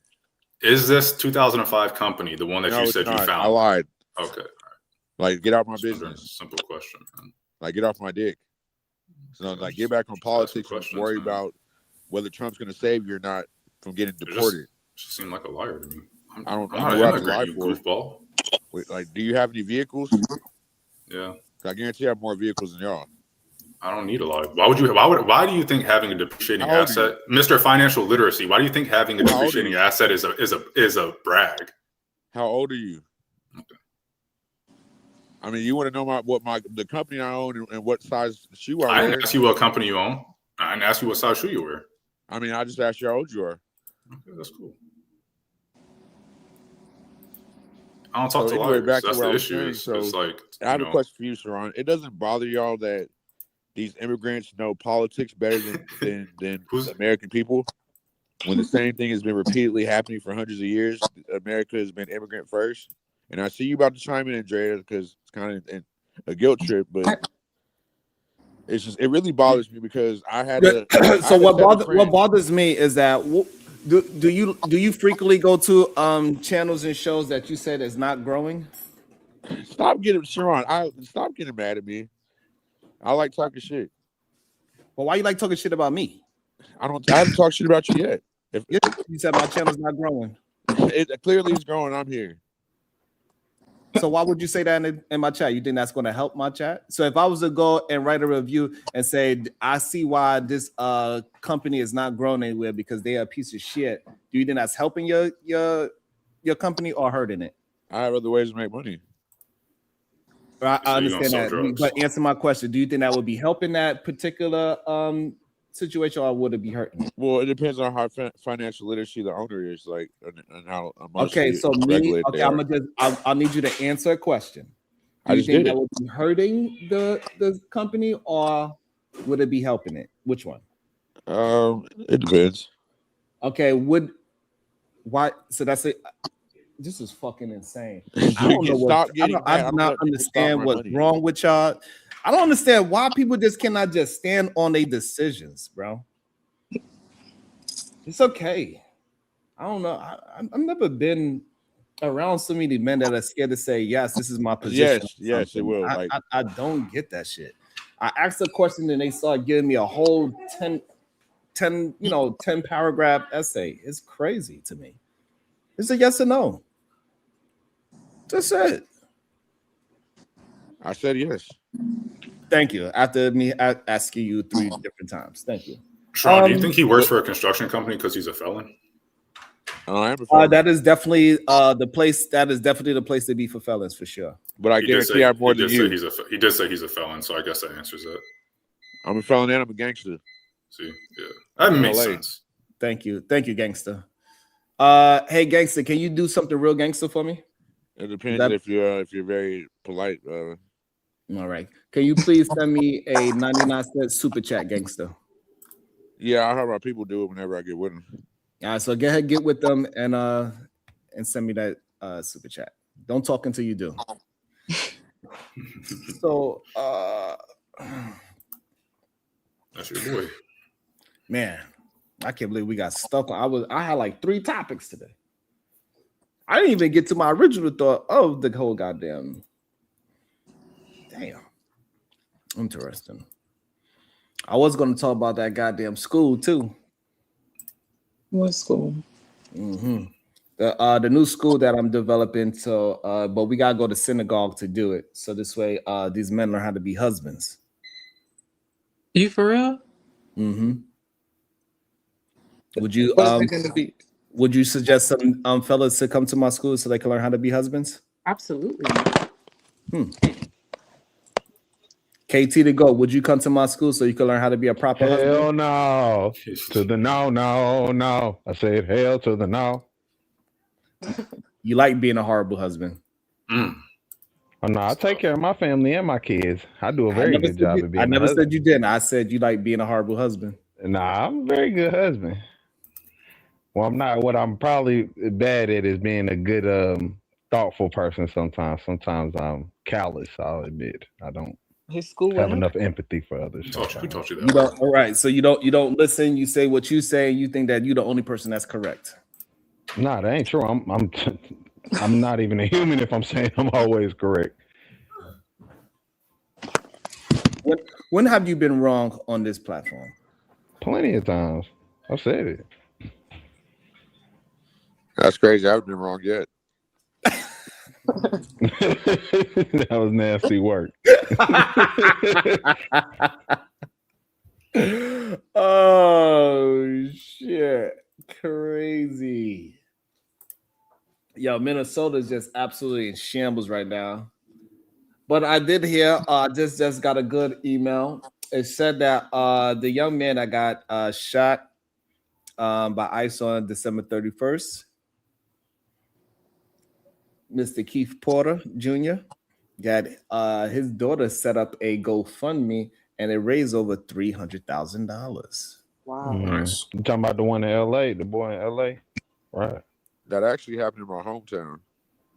Boy, shut up. You're in Texas. You can look me up. Just look at my company. I actually went to school at Kinterra Middle School. Elementary school, and received. Oh, so now you want us to look up. Now you want us to look up your company. What No, company? you can look me up. You said look at my company. Well, I don't care, but you can look me up. But here's the thing: All right. I grew up in my. What is family. your- Hold on. Can you look up? Can you look up your partners that you're supposed to get up with to send my 99 cents, please? Thank you. Bro. All that goddamn talking. So I'm the only one that got to like. I know it's money. I When know, speak, but you're the only one. You're the only one on this panel that never supported. So go ahead and figure out a way. I to just support. got here yesterday. So what? What does that mean? You've been watching longer than you've been on the panel. So please, miss me with the I've bullshit. never watched your show. I still don't watch your show. I know. That's what y'all always say. Y'all always have plausible deniability. Sharon, he was shooting a gun in the air. He was told to put it down. Shot 3 times at the ICE agent and then got shot. What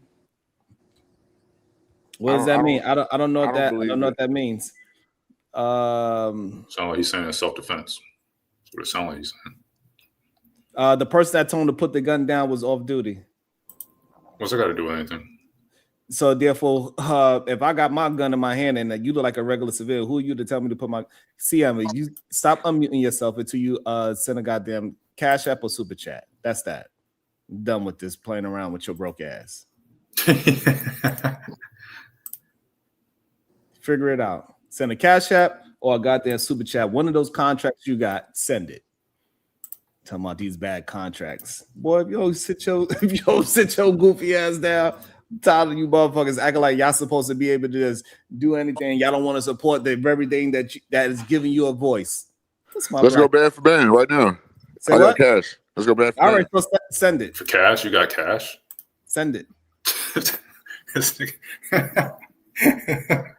Oh my goodness. I like this gangster game. I want to join in. Who carries around like who does that besides drug dealers? Why do you have loads of cash? You should have niggas that like invested getting somewhere. robbed. Niggas that like getting robbed. Exactly. Like, this is not the 1980s, bro. So Like, this, what are you this is talking not the this is not the first time we I brought have up Keith Porter, but it also goes to show that nobody actually cared when it really happened, right? That's the whole reason why we brought him up the first time we brought him up. So that's the interesting part about the whole situation, and that's why it does matter who is doing all of this goddamn promoting and sorry, I lost my train of thought. I ain't gonna lie, I lost it. I seen some food in my face. I forgot everything I was gonna say. I'm hungry as hell. I ain't gonna Bro, lie. I was trying to say the same fucking thing. Ooh, look at that! old ass car is look at that that? 1997 key. Bro, can you auto start your car for us? Oh, hey, is that a fuck? That's a 98 Chrysler Sebring. Hold on, wait a minute. Who you steal that from? Oh, my nigga. What is it? What's that? Camaro? You said Sebring, I think. Hey, why you showing off? Why you showing off your baby mama stuff, bro? Come on. You got a big body? I don't think so. What you showing us? You got a big house? What you showing us? Bro, that's not even your house. That's not whose house Like, is it? that's not your Whose house. is it? Okay, hold on. Nigga, hold you on. don't believe in contracts. How do you have a house? Hold on. What are you showing I have us, a and whole why house. did you? This is my And house. why are you showing us this? You already It's told mine. us that you live with your parents. I'm just saying. Hold on. I don't even know why you trying to act like that you built that. Because I bought it. What are you talking about? No, your parents bought it. My what? Your parents bought it. You already told us you came from money. You didn't buy that. No, my parents didn't buy shit. I bought it. Can you show us your license Well, okay. plate? Now, yesterday you said that you were given that house, or given a house. I don't know if it's that house. I bought the house from them. Like, I helped pay You said for it, given and they gave yesterday. it to me. That's different. I grew like where the guy got shot yesterday. I grew up out there in the Section 8 house. I didn't know my parents. Blueface is my people. I used his mom's address to go to Northridge Middle School. So I went to Kinterra Elementary School right down the street on Roscoe and Lindley. I'm from you there. I don't have no reason to lie. Yeah, he ignorant. You can tell by the way. Go ahead. Come on, let me see your face. Go ahead. We can show how ignorant he is. Shout out to my peoples. Shit. Are you missing teeth? Move the camera down, please. Move the camera down. Yeah, go back to them teeth. Hold on, Go back to them teeth, sir. What do you want to see? I'm gonna The teeth. Just smile. Show us your teeth, please. You got all that money. Show us your teeth. Where you My at? teeth? I'm back. Show us your teeth with all that money you got, please. Hey, let me shout out. Thank you. Ooh, he got them all. Let me see. You got them all. Let me see. Oh shit! Back up. God damn. I got all my teeth. Ooh, Lord have mercy. I got all my teeth. I'm not Hell no crackhead yeah. like y'all. Hey, shout out to the cat that says, I Yeah, got all it, out. Bella. Thanks I'm as always. Thank you so much, beautiful. Always holding me down. Thank you so much. I really appreciate all that you do. Thank you so much. See, when you got your own house, you can leave money everywhere. Let me see it. Baby, Let we me see all it. got our own house. Let me You see it. acting Let me like see it. Let me see it. Where's that? Let me see. My nigga, you are faking it. Let me see the money. Let me see the money that you got. He in got your his own bathroom. house with that Hold dirty ass on, mirror y'all. Let me with a see crack the in it. money that you got in your bathroom. Yeah, why your money in your That's bathroom? just one room where I got money. Yeah, at. turn his All right, camera let off. me He see it. got drugs in the bathroom. He turned his Let me camera off. see it. That's Where's you want that? to go to my other bathroom? No, just Wanna go show to me my the other money. bathroom real quick? Show me the money. Go I ahead. want you I to didn't fix see that it. I fucking just mirror. showed you Don't money. you I know showed it's you bad I luck didn't to have see a it. broken mirror I might in know your what I'm house? I talking did not about. see the money. Where is it? I might know what I'm Hey, talking you know a mirror about. costs like I'm $55, only right? 36 too. I'm only 36. Yeah. Damn, Oh, you you're look younger extremely than me. only. And wait, you're younger than me, and your baby mama's still fucking other people, I have two baby Oh, mamas and all of them are because fucking women other want me to people. reproduce Y'all with them saw because that filthy ass I'm a house? man. But So sir, when you get got a somebody boy in there and to you clean talk that about women, you motherfucker. can't make a point. Because that Women shit want don't make or no money. clean sense. or something. Right. The walls dingy. You need a coat of paint in that house. While you I already telling us painted. all I already about your painted. house. What do you mean? I just That bathroom was nasty. Your mirror that's is one nasty in bathroom. that bathroom. What? That's one. I have a 4-bedroom house. And you need to replace that damn mirror because it got a big ass crack in it. Okay, man. You're right. Hey, I'm not saying you're hey, wrong. how much did your house cost? It cost $350,000 when we bought it.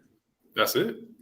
Wait, in what area? I think it might have been Wait, in what area? No, actually, no. It was cheaper than that. It was like 144. Yeah, you know exactly where I was going, right? Because I was going to ask you a bunch of questions because I know the area It's worth you're talking $350,000 now. Wait, what's the square footage in it? Long Beach. I'm not sure. I forgot. What's your credit score? Why are you? What's your credit score? Can you show us your credit score? Like, I just want to see because he said his house. You bought it in cash. Okay. I bought my church cash. Like you said someone gave you the house. Nobody gave me this house. That's what you said yesterday. I said I helped buy this house. No, okay, so you helped buy it. Your parents gave it to you because they were asking you when you said you own a house. I'm finna repeat what happened when you said that you owned a house. I think it was Shadow who said, "Oh, okay," and so you don't like contracts, but you own a house. Then you said, they gave it to me. It was given to me. I didn't buy it. It's still my house. No matter how I got it, I pay the bills on this motherfucker every month. Yeah, but you lied. I paid for this house that came from Cali. We done caught your ass in a lie. What bills do you pay on a house that's already paid off? I pay the light bill. I pay the light bill. So there's no mortgage? What do you mean? You just said it's paid off. How are you paying a mortgage? Well, you know what the How'd you fuck buy the house in cash if you paid it off? We know what the fuck I mean, bro. Like I don't. Yeah, I do know what you mean, and I actually no. I'm an actual criminal that actually spent money. That's why I know you're not telling the truth. Like the shit you're talking about, I actually went through. I know y'all like to talk white man politics and look at things from the white man point of view. What's that? No. Not me. I'm actually indigenous. Look, what's the difference between a Hispanic? What's the difference between a Hispanic and a white? I love white y'all. Even Sharon, I know Sharon hates me, but I rock with Sharon too and the content. Bro, I'm the trash bag of this group. I'm here. Like I'm the actual trash bag of this group. And what you're saying is fake. Like everything you know about politics right now, you learn from a prison pamphlet. I know what it is because I've seen it. 80% of that shit is not true.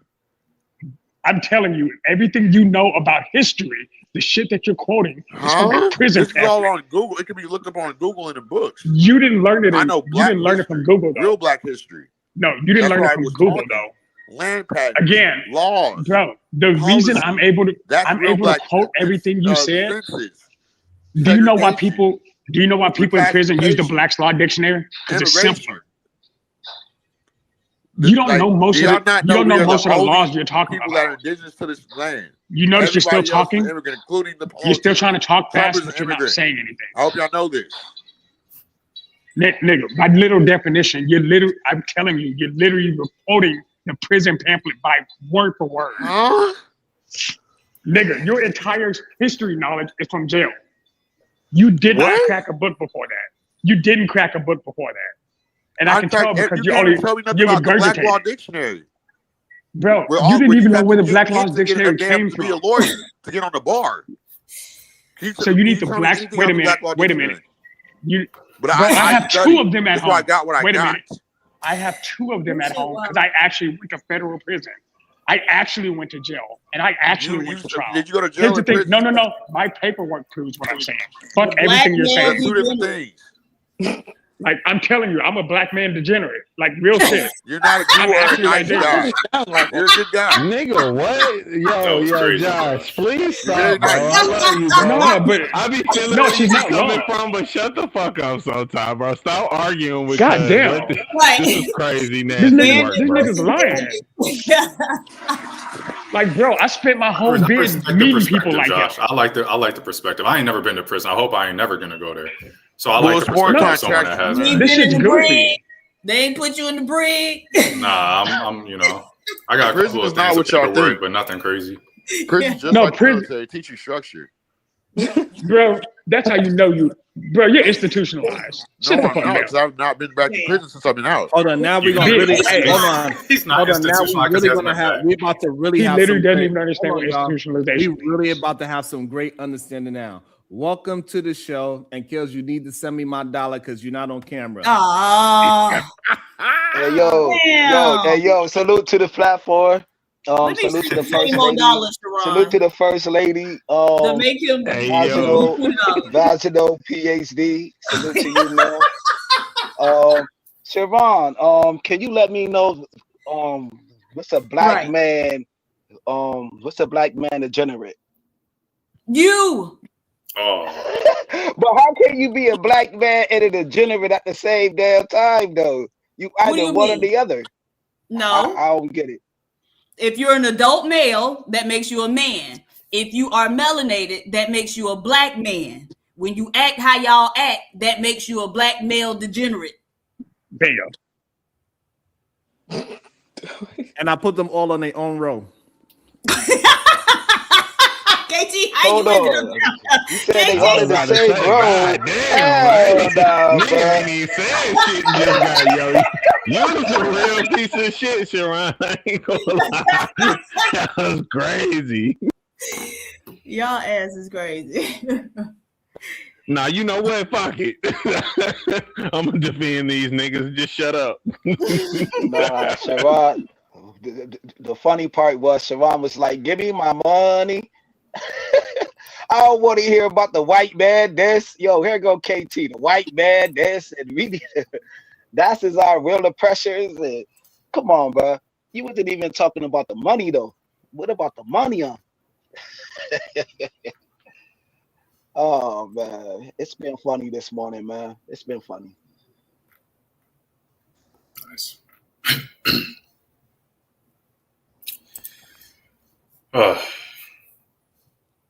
Is he talking to us? Oh, okay. Yeah. Uh-oh, Andrea, we got to vote for you to go down on the degenerate row, to degenerate row too. Okay. What Andrea did. That means I Andrea, gotta go down. huh? I gotta go down. No. So the bottom row is all of the degenerates, and somebody said you need to be on the bottom row with them. Yeah. You got a friend in the What chat, Andrea do? apparently.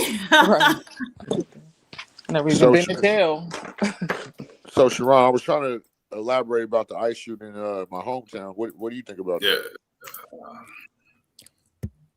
I think it's messed up that he got himself deleted, but at the same time, you cannot be in the public with a pistol shooting up in the air.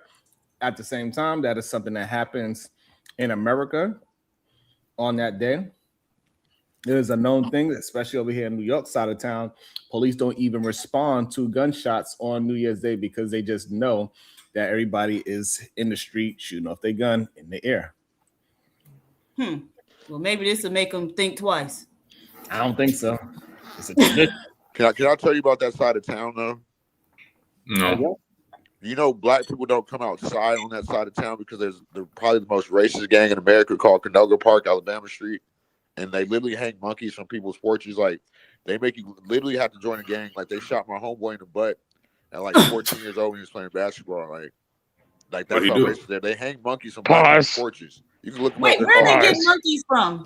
They like stuff like stuffed animals. They robbing the LA They're Zoo. called Canoga Park, Alabama Street.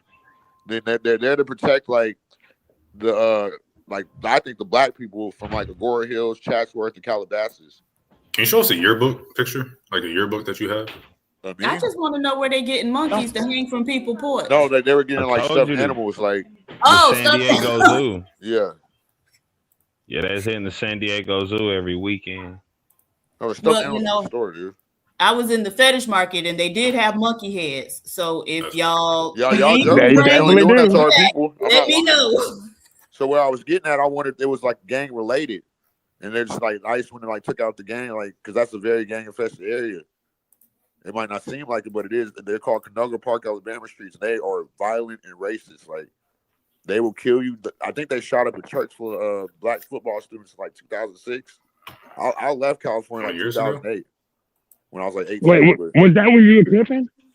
Huh? So my Was question that when to you you, were cripping? hold on. So my question to you, what did all those gangsters do over there when that happened? Well, that's what I was getting to. So that's you have no choice. But what are you gonna do when you have the essays trying to kill you? When you're black, are you not gonna join the Crips? You better whack them niggas. Huh? Stop being pussies and stop being some bitch ass niggas and kill them. By Y'all yourself, niggas when you have a gang, make a might have gang. cousins You know what I'm saying? Make a gang. How y'all got gangs and y'all killing each other like a motherfucker and shit? You feel me? Why don't you You're kill looking them? at it from a privilege, like it's gangs are more tribal out Nigga, there. I'm from the South. You just said the What is most that? Y'all racist live in place the in South? America is probably in Not that bitch. California, bro. You don't know what the fuck you're talking about. I don't know what I'm talking about. No, I've been to LA like a lot. Well, I'm not from there. I'm just saying, like the South is particularly racist, more racist than. So I mean, LA I is the get most what you're racist saying. place in the world. Are you All stupid right. or dumb? I love you. No, You LA have is a the great most day. segregated place in the world. Hey, so Doug, bing, bing, bing. So how you, Doug? Are you all that? You should have said that. So if they're the most segregated place in the world, why are they segregated? Because they're Because of xenophobic. racism. No, that's not how racism works, dumbass nigga.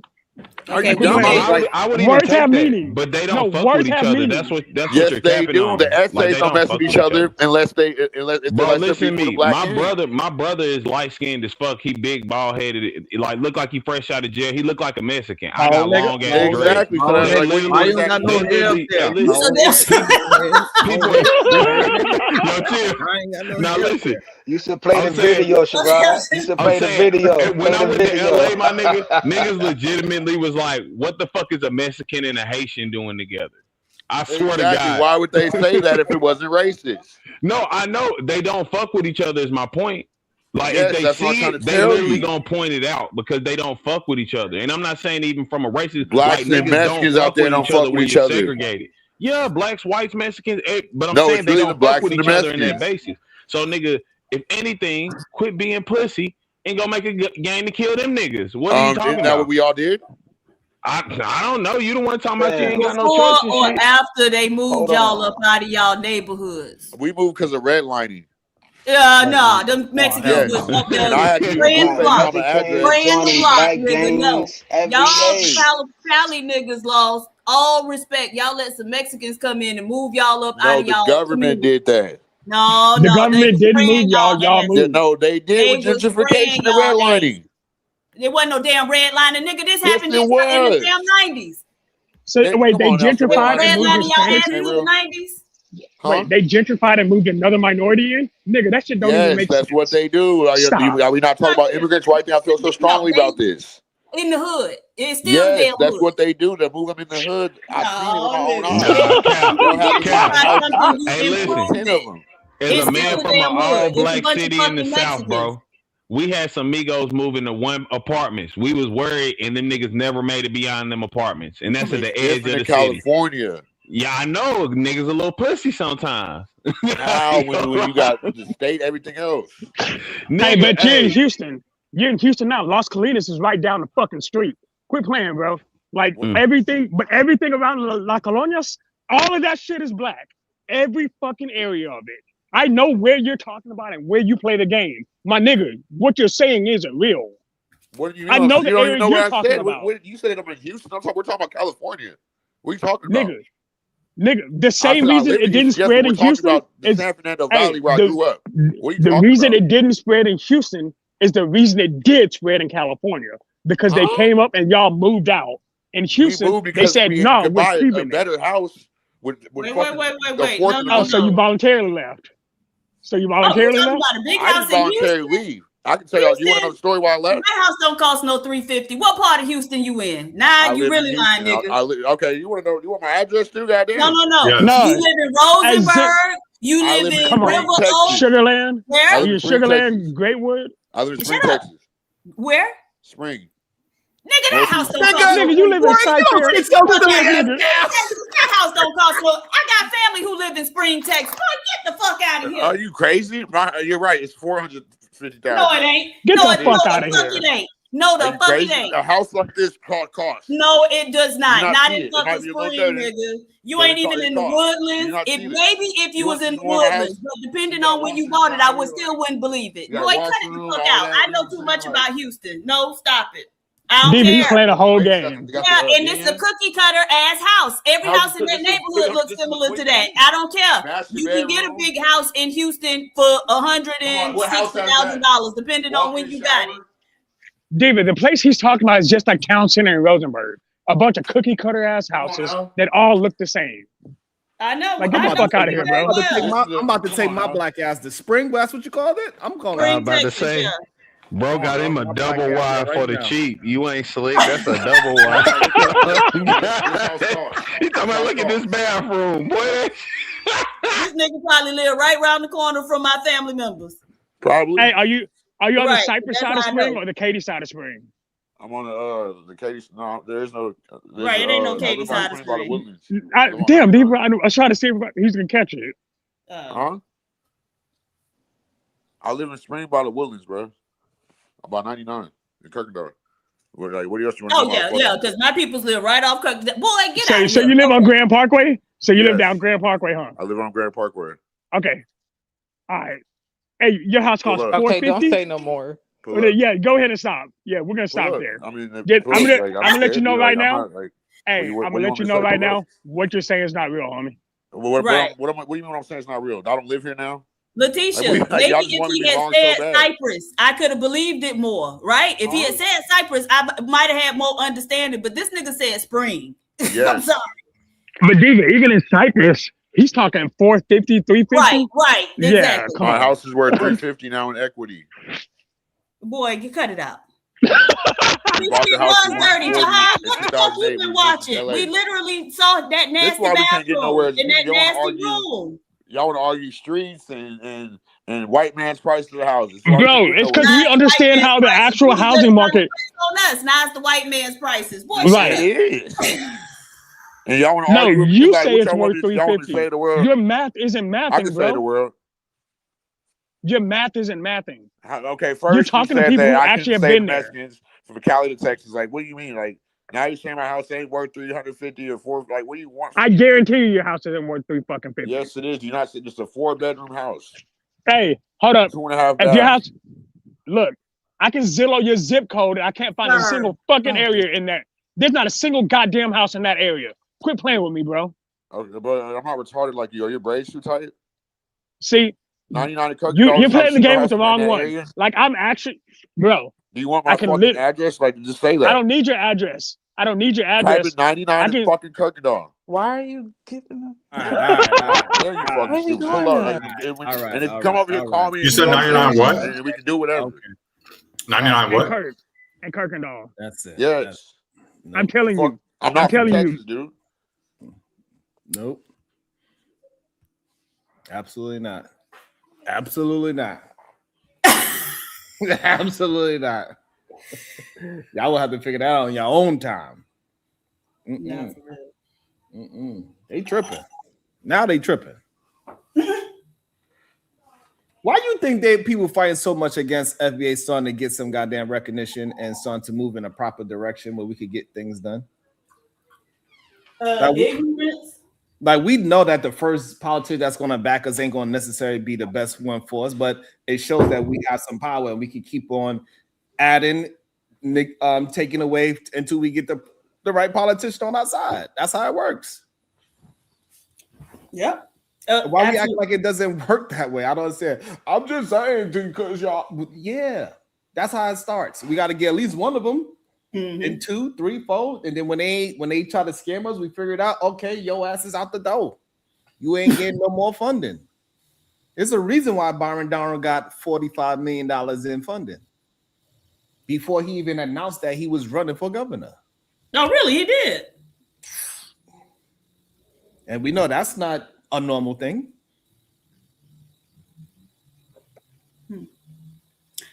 So, yeah, I think what we need to be, one of the things we need to be thinking about is how to manufacture consent, right? And so how do we create and disseminate our own propaganda to make people more favorable to what we're trying to do, which is get reparations, right? So that happened during slavery. You have to manufacture consent and get people to understand that, this is not what it's supposed to be. So yeah, I think we need to think about things like that. The problem is, that falls into the realm of psychology, sociology, that type of thing. And from what these men have been telling us over the last few years, those are basket weaving degrees. And so Yeah. Yeah, Edelman, can you explain to us how you use in that basket? Yeah, let me tell you, we needed baskets, man. That's how we was gonna carry these clothes. How y'all think that y'all gonna wash these clothes effectively if you didn't know how to weave the baskets? You ended the show. Hey, you know what's interesting that so also this administration, they also turned normal degrees into a basket weaving degree. Because at one point, You're right. Listen, go ahead. You're 100% right. They said, "Hey, we go to a nurse not qualified anymore for a degree." That's crazy, right? If we've been honest, that is definitely crazy. I was wondering, like, what was the whole agenda of doing it? Like what was was it to save money? Was it to do these things? Because I see it from two sides that can be very successful. If the pay stay the same, or if we find a way to merge certain things like nurses and nurses assistants into one and increase the pay from that side, it'd be good because now I can have a higher level of pay without going to school, right?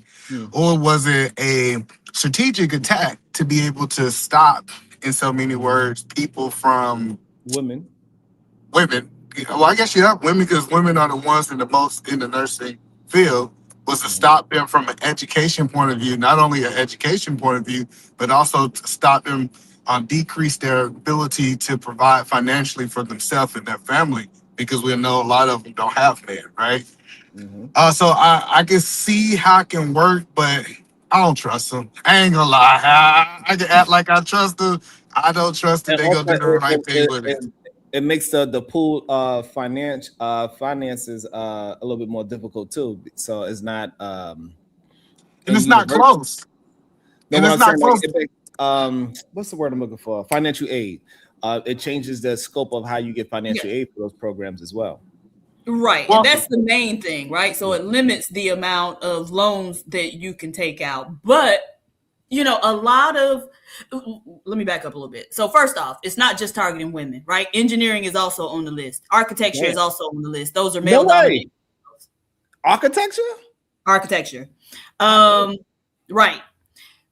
So it puts a cap on how much student loans that they can take out to get those degrees, right? So professional degrees have a higher cap. And so that's the thing. But, you know, for some of those degrees, such as social work or education, why are you taking out all these student loans and those jobs don't pay?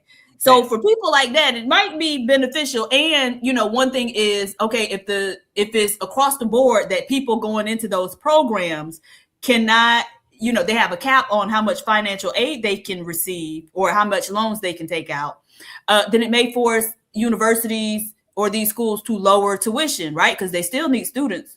And so but PhD, they was taking these things. They're not getting rid of them. They're just taking them from a degree program to a trade program. No, it's not.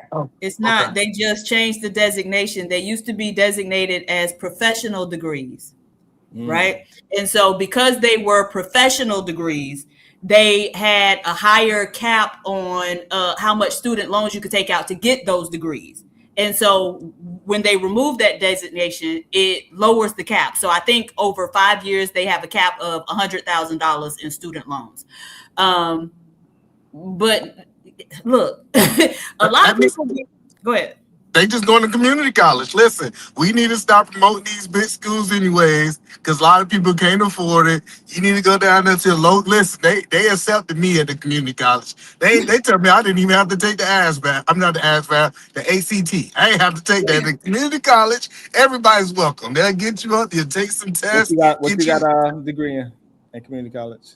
I had a couple degrees. So my first degree is in accounting, and I also have a degree in business. Okay. And you got both. And you got both of them from community college, or did you eventually go to a bigger? Yeah, let me tell you what the white folks in Washington do. They go to the community college for 3 years and transfer to UW they last year, and then they say they went to UW. No, I ain't do that.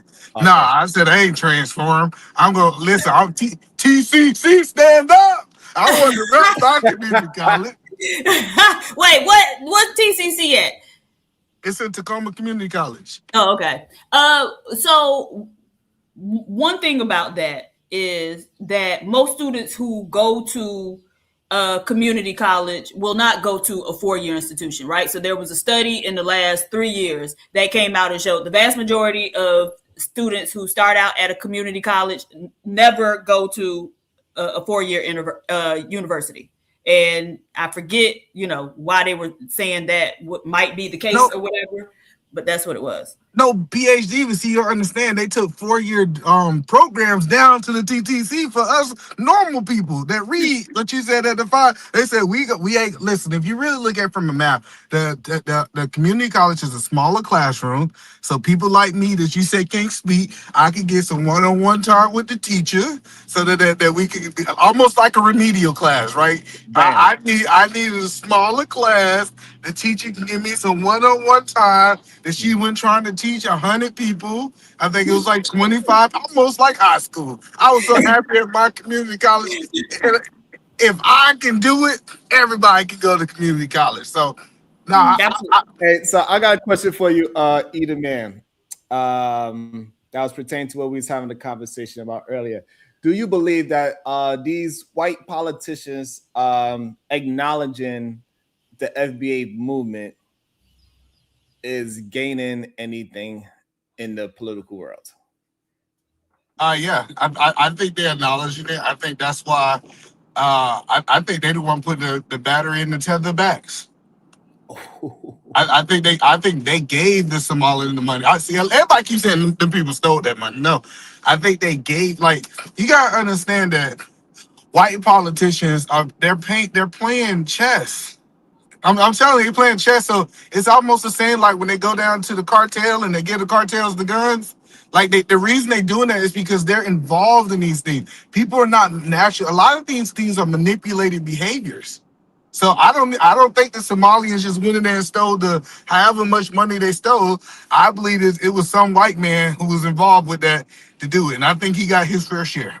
I don't think it all that was. person is Tim Waltz. I think the mayor's name is Jacob, and we also got Ilhan Omar as well. They all was a part of it. All 3 of them. So yeah, so that's what I'm saying. Is like a lot of these things that's happening, you typically can tie it to a white man. A white man is really the mastermind. The Somalians just was not the hitman, what they call him, the fall man.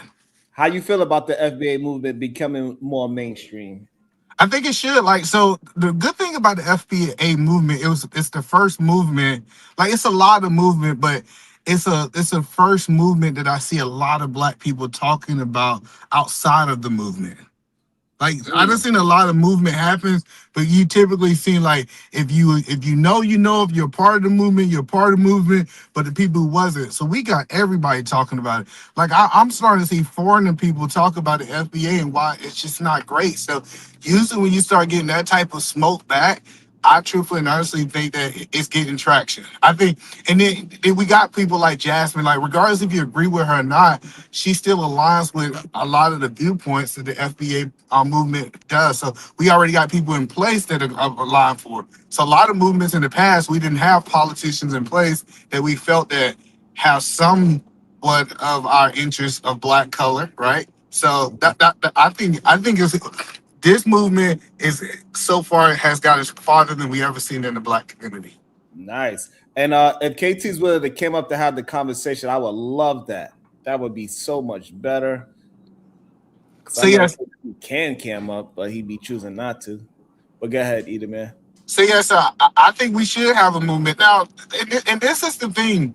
I can align with FBA and not agree with everything. See, everybody think that since you align with them, I mean, you gotta believe in every liberal talking point or whatever they say, blah, blah, blah. No, I believe we need to have a movement. How about let's establish a movement, let's get our footing in the movement, and then once we establish our footings, then let's go in and let's not really change, but let's evaluate what we really need in the Black community to go to the next level. So I believe that all Black people should actually be on the movement, the established movement, to get the foothold inside of politicians. And then once we get a concrete foundation where they can't take us out of it, then we need to come together as Black people and say, all right, Sharon, now some things I don't agree with, you don't agree with. And then now we need to start having some politics or have some conversations about a simple thing about what needs to go next to go to the next level. So go ahead. I think like they said in the chat that they believe that unity means that you got to be the same, and that's the issue that we're having. And so like so just because a couple of people that we can say that they have some racist views in a past acknowledging us doesn't mean anything. No, it does. It just doesn't mean that they're going to agree on everything that we want to push forward. But them acknowledging it, and that another politician is acknowledging it and say, hey, this group of people is on my side to go against Byron Donald, and they have every right to because X, Y, and Z. It shows that it does have some kind of traction. It got some function, right? And it got movement going for real. And then we could keep on building on that. And then we could turn it into a real powerhouse. And each county can have their own sections of an FBA style movement. Either man can have his in Washington. KT can have his in West Virginia, which is going to be difficult because it's going to be him and his wife only, because I think they're the only two black people in West Virginia. But, and the children. Oh, but they ain't old enough yet. No, but you got to raise them up. So, Sharon, what they need to do is, this is what the FBA and all the people need to do. They need to come over here early in the morning, and they need to get a pen and paper out, and they need to come to the SPG and take notes. We got a president and a vice president who actually totally disagree on most things, but we understand how important moving the SPG nation forward. Right? So we need the exact same thing. These two people don't have to agree on everything. They just need to take a note out of your book and, hey, let me get people around me that actually challenge the way that I think, so I can actually understand that I might not always be right. And I think that's what's going to take the FBA movement to the next level. Nice. I like that. PSA, why you think KT don't want to get on camera to have his argument? Because his kids be busting in his smoke room and his study, and he want to wait until they go to sleep or take a nap in an hour.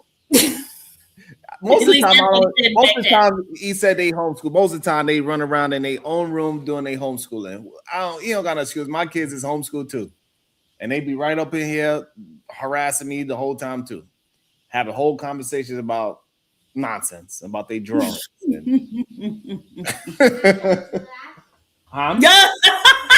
Check them, right in real time too. So he don't got no excuse, and they never, like, you don't see their face on camera, and they be right here with him. And you know, Sharon in New York, his apartment can't be that big. You know what I'm saying? It's however you live at, it cannot be that big. Listen, I don't care. Listen, I've been in New York. I stayed in the Airbnb, and I could not believe. I said, y'all folks, I had to grab my pearls, PhD. I said, y'all coming, folks, stay in something this small? This is crazy to me. I couldn't believe it. I said, let me get up out of New York. This ain't for me. We made a whole bunch of money. Listen, we made a whole bunch of money. And I say, you can spit on the window from the door. It was so close in that place. Damn. You know, I got all this. Hey, they do have some pretty small micro apartments, especially if you're in Manhattan. Oh my god, how big was that farm? That I look back at my wife. I said, you booked this? I was like, you booked this for us? Not for us. I was like, we're not struggling. My wife was like, I was deceived by the pictures. It looked bigger in the pictures. I said, oh, that's what she said, huh? It looked bigger in the picture.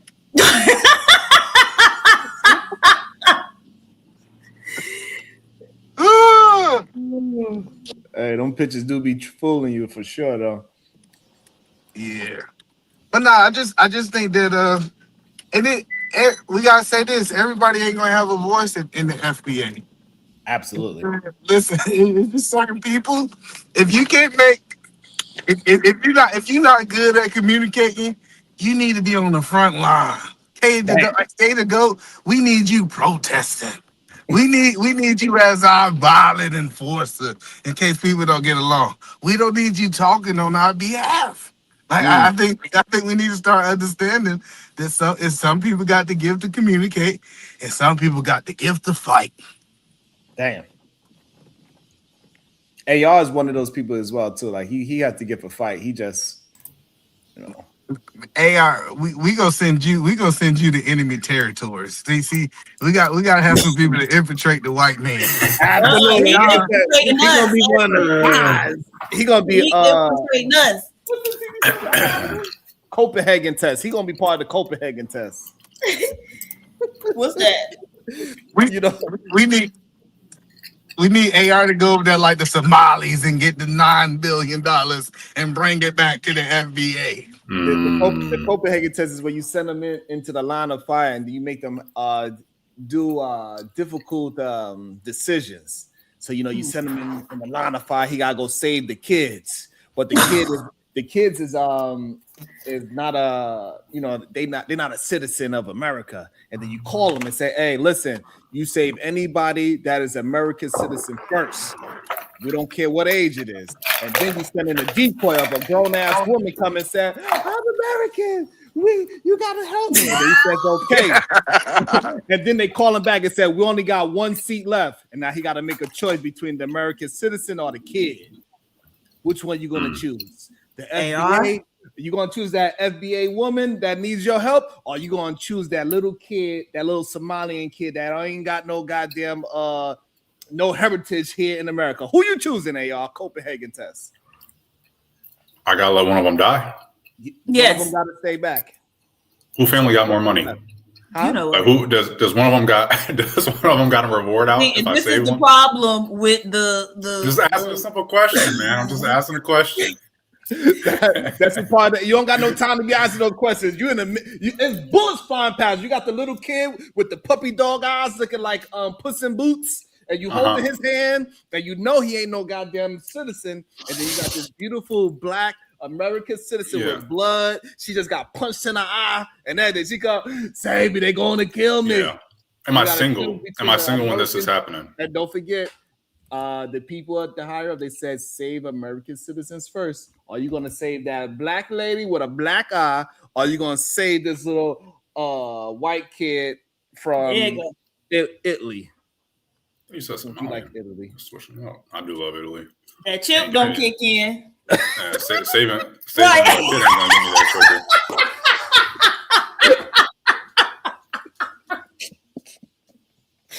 It's gonna be over. I'm fucking with you, AR. Who you choosing, AR? You gonna choose the little Italian kid or your black sister that is a citizen?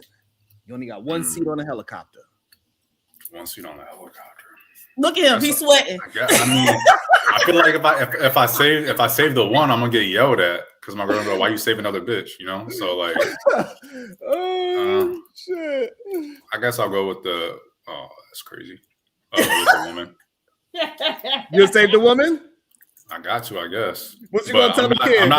What's she gonna tell the kid? I don't care about it, man. This nigga should have been aborted. You wouldn't be in this situation in the first place. Damn, come on now. Respectfully, my bad. Respectfully. So you gonna look, you got the kid in your hand, and you gonna let his hand go and say, "I'm sorry, kid. You're on your own." Come on, man. Listen, there's more potential with the adult than there is with the kid. We don't know what that kid gonna grow up to be, you know. Damn, we can't teach that kid how to cook immediately. You know, what's that kid gonna do other than be a burden? Respectfully. Let me see, KT to go. Who you choosing? KT to go. Who you choosing? You got the little kid in your hand. You about to save this little beautiful kid, but it's not a citizen. You got one seat on the helicopter, and then now this black lady come and she says, "I'm American citizen." She all punched in the eye and everything, nose bleeding. You got a choice. You either leave the kid there, he gonna die, or if you leave the citizen there, she gonna die. Who you choosing? KT to go. One seat left.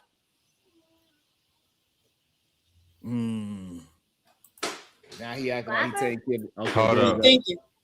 Nah. Hold up. My son right here. Just give me 1 second.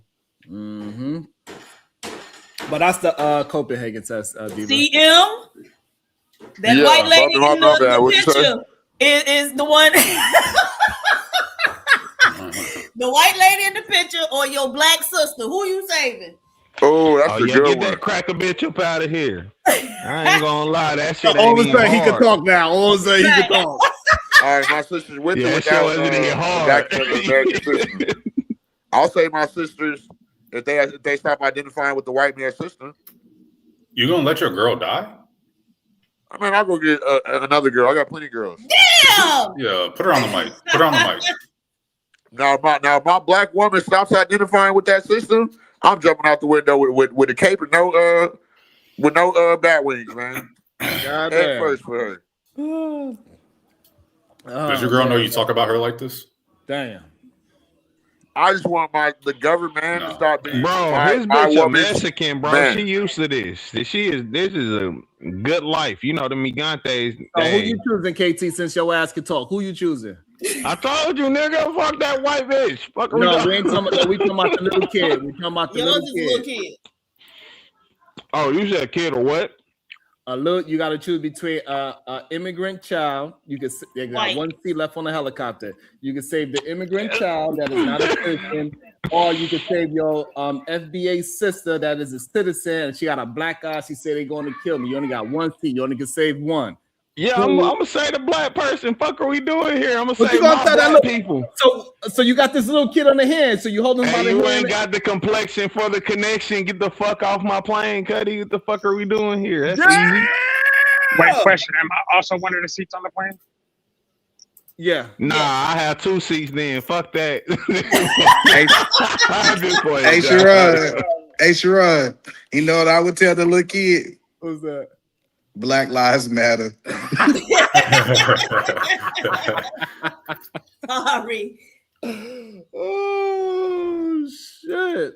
Hey, listen, Edie, man, I was in the trenches. You know why? You know why I never screamed out Black Lives Matter? Why not? Hey, go ahead. No. Go ahead. Finish the bar. Finish the bar, QP. I was about to say, yeah, Finish go the bar, ahead with your rap battle watching ass, nigga. You're not finish it. That shit's crazy. That was a crazy bar, man. That was Kitchen clean. That was a fireball right there. I ain't gonna lie. What is it? Yeah. He said, You you pull it know up. why I never screamed Black Lives Matter? They was like, why? He said, because I know I'll take one. And Diva, he meant that shit too. You seen on his face. He meant that shit, boy. Lord. Oh Lord. He looked worse than CM when he came up.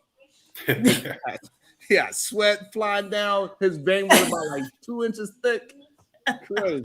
I heard my name again. Hey, my man Clean do that bag. Chill, let him be. He trying to recuperate in life, you know.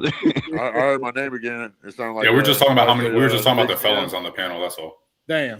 Oh, did you ever talk about, Sharon, how the black men started checking Aiden Ross for disrespecting the black queen? No, not really. KT tried to talk about it. You feel me? He didn't want to talk about that. That's what we need them fucking hoodlums for. Why y'all be trying to talk shit on them niggas? That's who gonna get their hands dirty for. Oh, yeah, Hey, we nah, did for talk real. about it, Diva, remember? Yeah, we did because he was saying that we did. he wasn't recognizing that it was the Moses hoodlums that were Malone. supporting Yeah, Aiden Oh, Ross yeah, originally. yeah, we did. Yeah, Okay. we did talk about it, yeah. Nah, the hoodlums ain't who try. good. She looking Oh, we good about in to that get back music on it video again. too, by the way. I ain't gonna lie. I haven't seen it, but I think she's a pretty lady. Who, Dolce? Mm-hmm. Yeah, for sure. She all right. Yeah, she looking good in that music. I mean, she barely showed the front side of herself, but damn. Yeah, nah, that whole video is kind of wild. Like she's literally just she's in their night clothes. But but nah, hey, look, the only reason I'm gonna say that the niggas around Aiden ain't the hoodlums, they the ARs, bro. Nah, I just play AR. That's crazy. Nah, for real. But you though. know That's what's crazy though? Doechii is a good example that just because it doesn't get traction doesn't mean that ain't good. That song Anxiety, she put that song out like 5 years ago. Nah, for sure. It picked up later on. Han Diva? Oh no, I was saying sometimes it take a minute. Just like the funeral song the girl did that we hear everywhere now. Yeah. What song? 1, 2, 3, release them. I wish that heaven had. It's everywhere. I never heard that song. It's on social media. But it's just you ain't hear nobody saying 1, 2, 1, 2, 3, release them. Nah, I gotta go find it. Hey yo, That's crazy. That sounds that's crazy. nasty work. But, y'all should have seen the video of her like hollering at the fume, man. It was crazy. Oh, but she did that like 7 years ago, and it just took off. Yeah. So that, and it just goes to show. But what the reason why I brought it up because it kind of ties into this whole FBA situation, right? Because it started off grassroots and it took so long to finally get here. It doesn't mean that the talking points and all that wasn't valid back then. It was always valid. It just took time for it to get to the masses in the first place. Just like when we say that, hey, we see these big people watching these smaller channels and they getting their information from the smaller channels is the same exact thing. They watching, even though they try to make it seem like we are crazy because they try to make it seem like we the crazy ones and KT and Divas these whatever and Sharon is this, that, and the third, but they watching. What about AR? They talk about Drake Griffin too. Yes, Drake Griffin. Man, come on, man. He bringing back mulattoes. Hey, nah, I do want to say though, I just don't feel that with listen, this is why I feel is dangerous. Like you said, the movement, FBA been a movement already relevant. I think it's just we need to really be gatekeepers here. Because when white people grab some shit that black people already knew about and try to reintroduce it, like they never get it right. Like I keep pointing out, like when woke, we know we been saying woke, like in the hood, everybody knew what woke meant. When white people start saying it on CNN and all that shit, all of a sudden it just means like you love anything not white. That was never what woke was about. And I just want to point out, I think we need to be protective. What that you don't agree? All right, so like, but no, nigga, that's not what woke means. Even if we are being protected, that doesn't mean that it shouldn't get out to the masses. No, it got to properly get out to the masses. Is what I'm trying to say. Like you're getting out. First of all, making this correction with this shit with Tuck and them. I do believe like we really leaving out the point. They just brought it up and they are only bringing it up in terms of trying to use it against Byron. They not bringing this up in terms of, okay, we support this movement that's going on. So even when it comes to something like this, we can't be like, oh, look, they finally acknowledging us. Because I'm sorry, we setting the bar low. If by them just saying FBA, we're now like, oh, we done made it. So no. So them acknowledging it just shows that it's more than internet talk. We never said them. We never even said they was backing it. We saying that we are backing a politician and that politician is recognizing the movement. No, that's what I'm saying. What politician are we backing? You probably not. You don't live in Florida, so you don't know who this politician is. But over there in Florida, it has a group of FBA coalition. I don't know what's the section that is backing this one politician. Even he didn't say that. That's why I said let's not make this dangerous. What do you mean he didn't say? He specifically said, and then he bringing up Black Americans like civil rights, and then he said what he exactly said was, and the FBA chapter here contacted me and said he's not even FBA, so he shouldn't be having that argument. He didn't say they called and said they're supporting him or anything. Okay, so you misunderstood what he said. He said they are changing. They are changing who they align with so they could vote for him in the primary. No niggas was aligned with Byron Donald, bro. They don't agree with how Byron Donald tried to, for example, use all of a sudden the black card. All of a sudden, they gave an example why they don't agree with Byron Donald doing it, and they called him a tether, so on and so on. But they are saying they are changing so they could get him in to the primary. No, and that's what I'm saying. And this, as you'll say, where we disagree is you seem to take a lot of words and say like this is what happened because somebody said it. I'm not gonna accept no white person coming to me and saying, and guess what these other black people told me. You want me to play the video for you? You want me to play the video? We already watched it. It ain't no need to watch it no more. Can you play it for me? Because can you play it for me, please? All right, so if I'm going by what he's saying, you saying I'm not.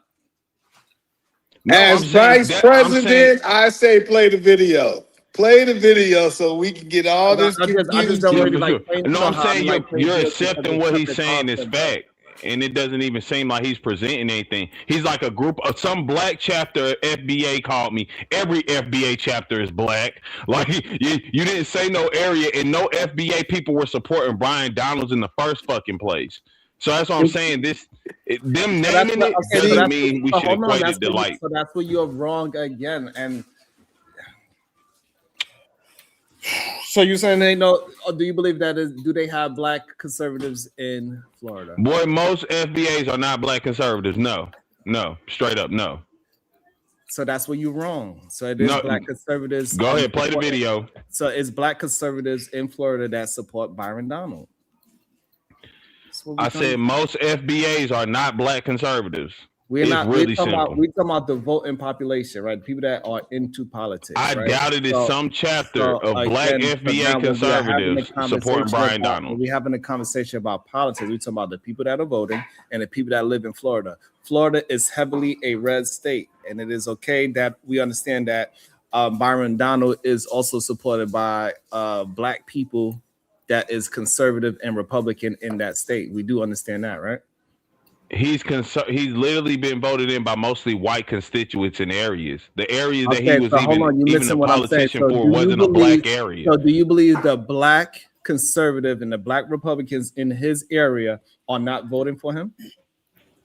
There's not a lot of them. That's what I'm saying. There's definitely not a lot of black conservatives who talk about the FBA. We're talking about the black folks that are supporting him because he don't need much. There's not a lot. That's what I'm saying. There's not a lot of those. I don't understand why. This group? So because in voting, you don't need a lot of people to convince the majority of people.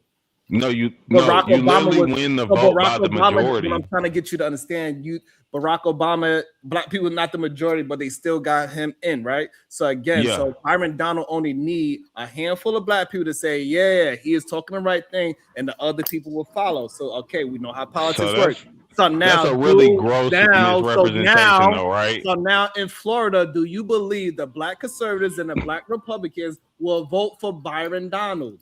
No, they never were. So you talking about FBA, man? No. This is the thing. Florida has a lot of black immigrants, and they do lean conservative, right? He is a black immigrant, and he's running for governor, which means the entire state votes for that position, right? And so, it is over 1 million black immigrants there. Oh no, yeah, and I agree with that, Diva. All I pointed out was the FBA niggas was not supporting this nigga, and I pointed that out hella time. The FBA is not who's supporting this nigga. He don't necessarily need them. You know what I'm saying? Like he already had his base, and it consisted of a lot of black immigrants. I agree. And my point is, so now we shouldn't act like because a group of white people are now just saying FBA. But let's be very honest. They're bringing up FBA to break him down to somewhat still like put him down and that like now that's gained us relevance. We never supported Byron Donalds. None of us were them type of niggas. So that's all I'm saying. We cannot give this power to say this. I'm trying to understand your point. So if Donald Trump acknowledged who FBA and that he's working with FBA, if we never say black people never voted for Donald Trump, is that still fathering the movement? If they wasn't talking about us, now they are talking about us, do we see progression is my question. I don't know how you got with Trump and FBAs, but I'm saying because a bunch of racists, because let's be very honest, Tucker Carlson last big guest on his own platform was Nick Did we progress though? Hold on, did we progress? No. So you said not talking about acknowledging us at all, and then now they're talking because I think you want the finished resort. I think y'all standards are low. No, I think you're literally saying just because niggas mention FBA, look, it's progression. That's not progression. So if they wasn't with something in mind, I'm trying to understand your train of thought. You telling me if they was not mentioning at all, and now they're mentioning, that's not a level of progression, even if it's small. No, that's not a level of progression at all. You're not bringing them up talking about what FBA is about. You're not talking about. That might be a step towards that. You get what I'm saying? So it doesn't all happen at once. And so now that they don't put it out there, people, who weren't familiar might say, well, what is this? Google it or whatever. But as people we're still having these conversations. And so at some point they will be having them up there to talk about it. As a matter of fact, Tariq Nasheed done been up on different platforms to talk about FBA. And so again, like, yeah, it might be a baby step, but it is a step. Nah, and I can understand that, but I don't accept it. I'm trying to figure what the word it is. Like victories that just are more like it looked good than actually. It's called Pyrrhic. It's called Pyrrhic, right? It's a victory where it doesn't benefit you, right? Yeah, things of that nature, and I feel that would classify more in this. This doesn't benefit anything, because we're literally just saying, "Hey, they said FBA." No, but that's now not we're what's hoping being that said. leads to something. No, hold on. But that's not what's being said. What are they saying to confirm or you keep framing it as we're saying yes? So what more was said? Hold on, because you keep framing it as because they said it, now it means something. We are not saying that. At least not on this channel. We are saying that. You literally said now that it's nothing that changed before yesterday and today, right? Okay. Besides Tucker Carlson and this guy said it. So now you on your own are saying this is acknowledged in the political arena. It is. It's already been. It's people who literally were talking about the FBAs and political. Is it Tucker Carlson talking about it with a politician and a politician and somebody reached out about some political issue? Is it not being spoke about in a political arena? Yes or no? Yeah, no, I'm saying you saying as if this is the first time or this is the change or something. I can have an understanding. Yes. Okay, yes. So now, was that political arena a white arena? Yes. Okay, so now does that prove that it's more than just an internet conversation? No. And even when we're talking about, was it not talked about on the internet or something? Am I tripping?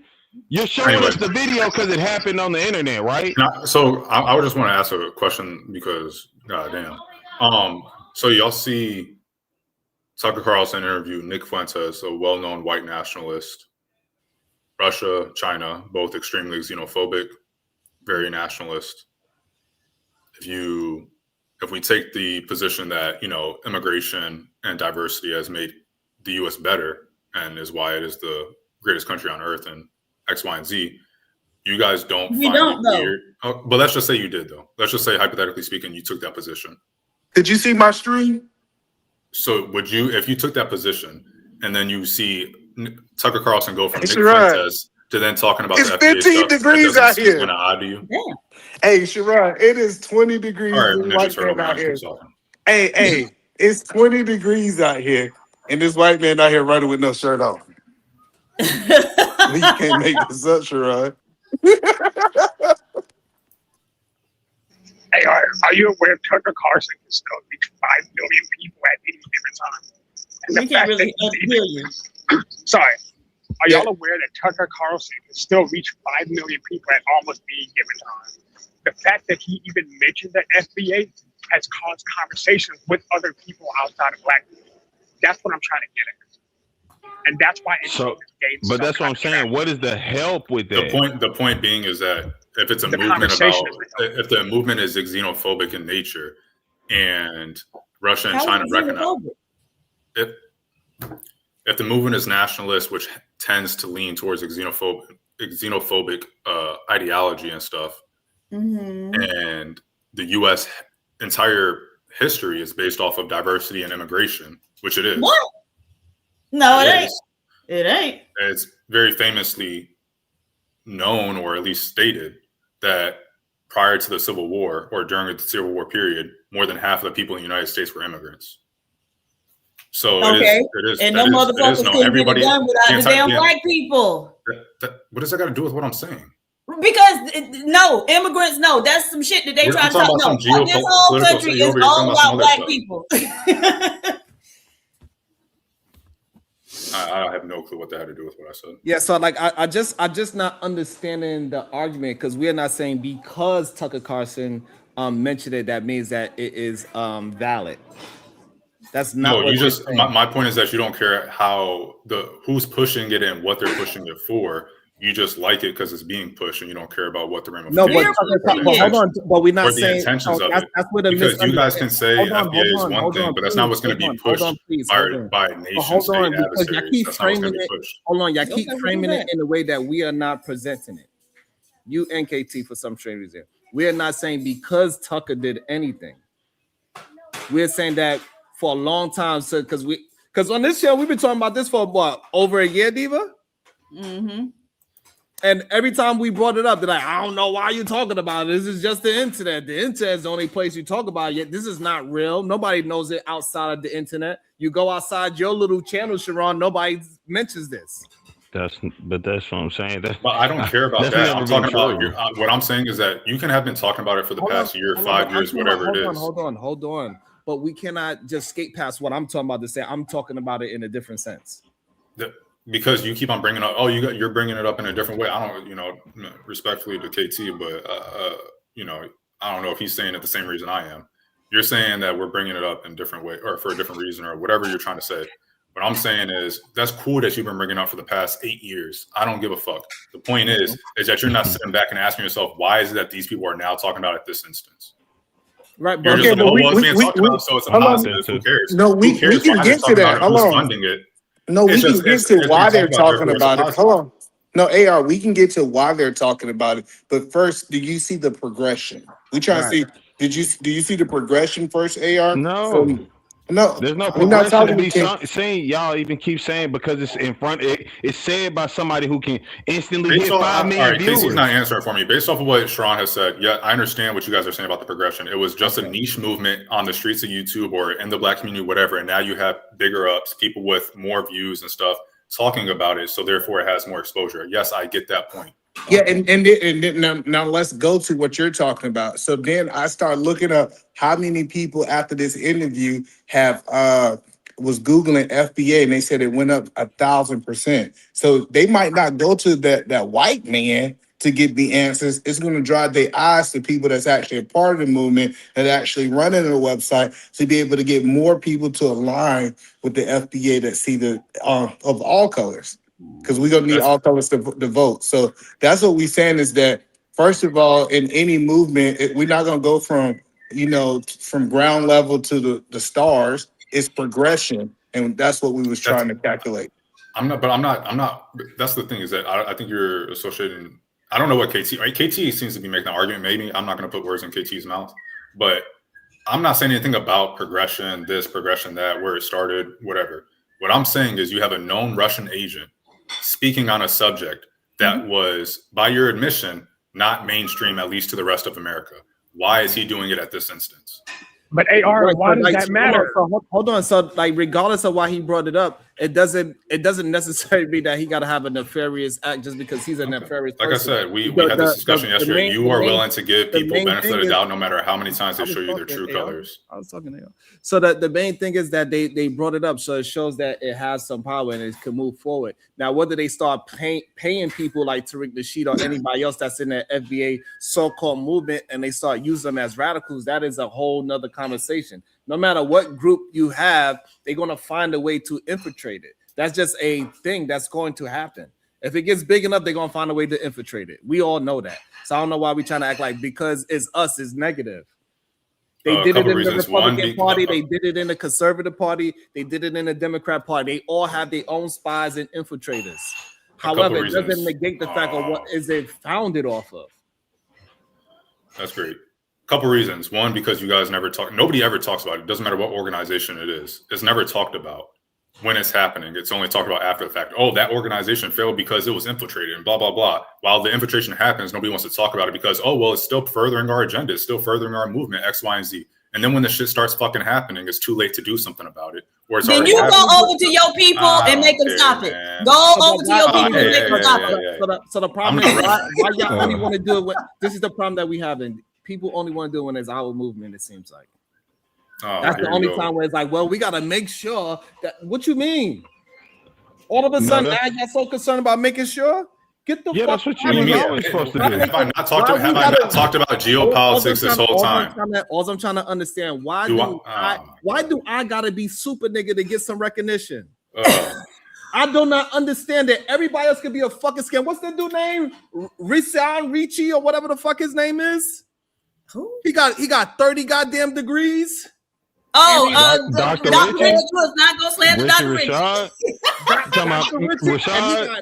And he got 30 goddamn degrees from Haiti, Nigeria, Italy. Nobody care about them fake ass degrees. Yeah. So, but again, y'all say that, but guess what?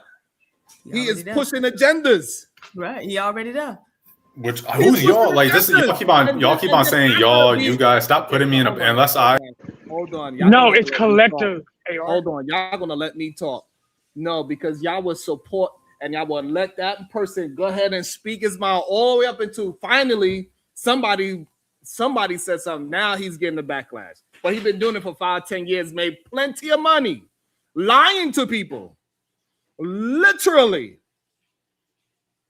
But I gotta be super nigga and say, hey, Tucker Carlson said something, so that might be, fuck. What the fuck? We literally got KT somehow. Hey, listen, once you start getting mainstream and black people, that's when it get dangerous. What the fuck? Y'all let all of the goddamn scammers get away with murder. And don't say nothing until it's too late. Well, us at the SBG, we gotta be goddamn super nigga. Well, I'm not your super nigga. Do better then. Super friend. Sharon, thinking everything's all right. Oh no, I'm only human. Sharon, you're a damn fool, man. You are a fool. Hey, shout out PhD, man. I'm not a super nigga, god damn it. I came up on the panel because of what PhD said with the 1, 2, 3 release them. My wife got me dying every time she say it. It just be random. We be in the car, she'll say it. So shout out to you, man, Black Queen, because my wife be having me dying when she say that, man. Yes. But look, I kind of see what AR is saying, right? Just JR Boxer, give me 1 second. So yeah, go ahead, E. My bad. So Donald Trump got a vice president that translate for him. So I need to translate for my president. And he said, I'm not your super friend. I'm not your super friend. That's what he meant. Thank you, Sometimes when my president speaks, he sometimes don't mean what he really say. That's all we wanted to put out there. Go ahead, JR the Boxer. Hey, thanks, man. Like I said, I kind of agree with AR a little bit. It just gives me a little bit of pause for cause, right? With Tucker Carlson and the other gentleman, mentioning FBA. Look, the movement is the movement. It's going forward, so that's always a good trend. It's just when you look at, Tucker Carlson and how he kind of moves, it's like he even referenced, gave some history of FBA and mentioned one of the most popular FBA people out there, and Tariq Nasheed. But it's kind of like, what's your end goal of mentioning this, right? Going back to the black gentleman, what's his name? Myron Donaldson, that's running for governor.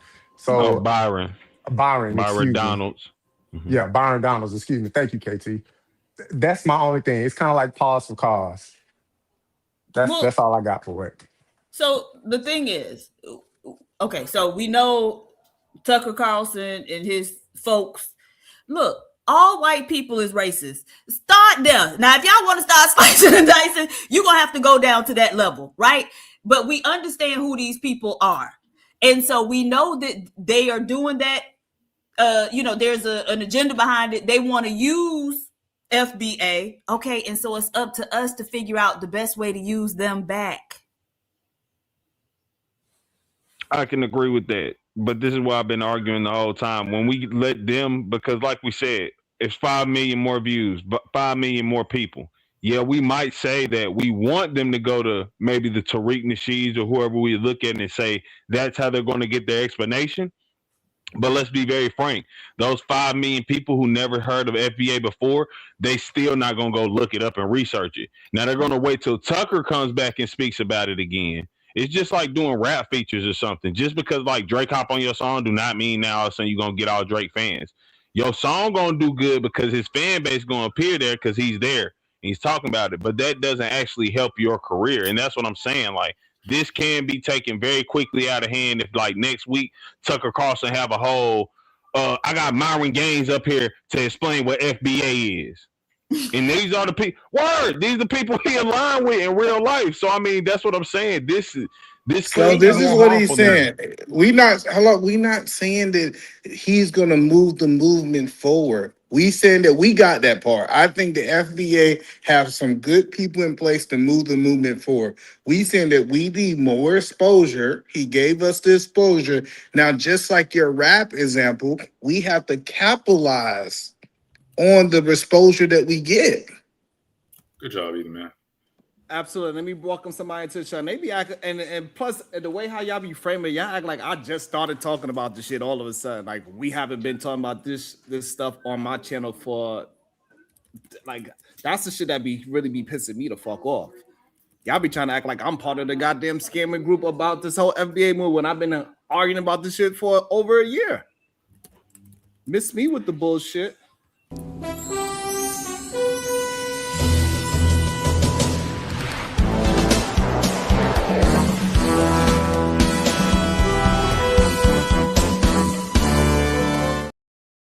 Welcome to the show, Brownsville, New York. Good day, sir. How you doing? He's here. Yo, peace and love, peace and love, peace and love. Can you hear me, cuzzo? Am I coming through clear? Yes, cuz. I hear you clear. Yeah, man. First and foremost, cuz, let me take my shoes off before I walk into your room. Peace and love to the beautiful queen on the panel, the supreme goddess, PH Diva. Peace and love to you. Peace and love. Peace and love to all the beautiful queens in the chat, man. Anya Bracy, the SBG First Lady. Robin M, DB, Sugar Bum, Bomb Cherry Juice, Rogue C, It's Me, Dr. G, Sexy Red TV, Conversations with MJ, Miss J Lynn, Genesis, the Voice of Venus, the Verbal Assassin, the Real Prism, Black Beauty, the Victorious One, Zero Tolerance, Elite, Belle, Zoe, all the queens, man, all the queens. I won't forget about none of the queens. Every time I hit this platform, I'm making my purpose to lift y'all up, give y'all flowers, and show these men, show these knuckleheads how they should be treating the ladies, the queens, and the women on the internet, man. And peace and love to the kings as well. Can't forget about the kings.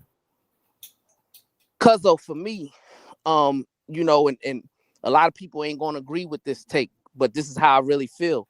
So I'm gonna go ahead and say it anyway, because I ain't afraid to say it. I believe the FBA movement is completely misguided. Reason why I say the FBA movement is completely misguided is because, in my opinion, they're doing two things. One, they're cutting off the nose just to spite their face. And then two, they are pulling the cart before the horse, right? And to break that down further, what I mean by they're cutting off their nose just to spite their face, they are excluding people and dividing themselves from people who could otherwise be helpful and supportive of their cause in the long term, right? The reason why I say they are pulling the cart before the horse is because they're talking about reparations, right? But they're talking about it, they're talking about who's eligible. So they're having eligibility conversations before we even have established liability, right? So when it comes to reparations, we have to attack it two ways. One, legislatively. The other is through litigation, right? Now, either way you attack it, we're going to need support, right? If we go through litigation, we're gonna need some type of funding, some type of legal scholarship in order to argue in federal court about the liability when it comes to reparations, because that's the first thing we have to establish. Liability, right? We have to get a federal judge to say, yes, the federal government owes foundational Black Americans reparations, right? That's establishing liability.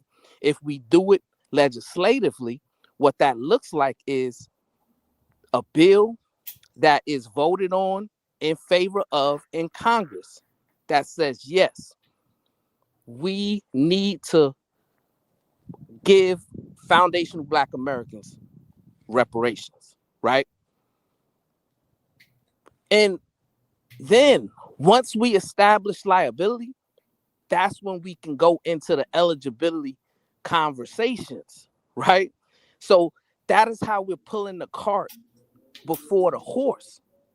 And what's going to happen, and you can come back and look at this 10 years later. What I'm telling you is the whole FBA movement is going to completely fizzle out, because what is the core values of FBA?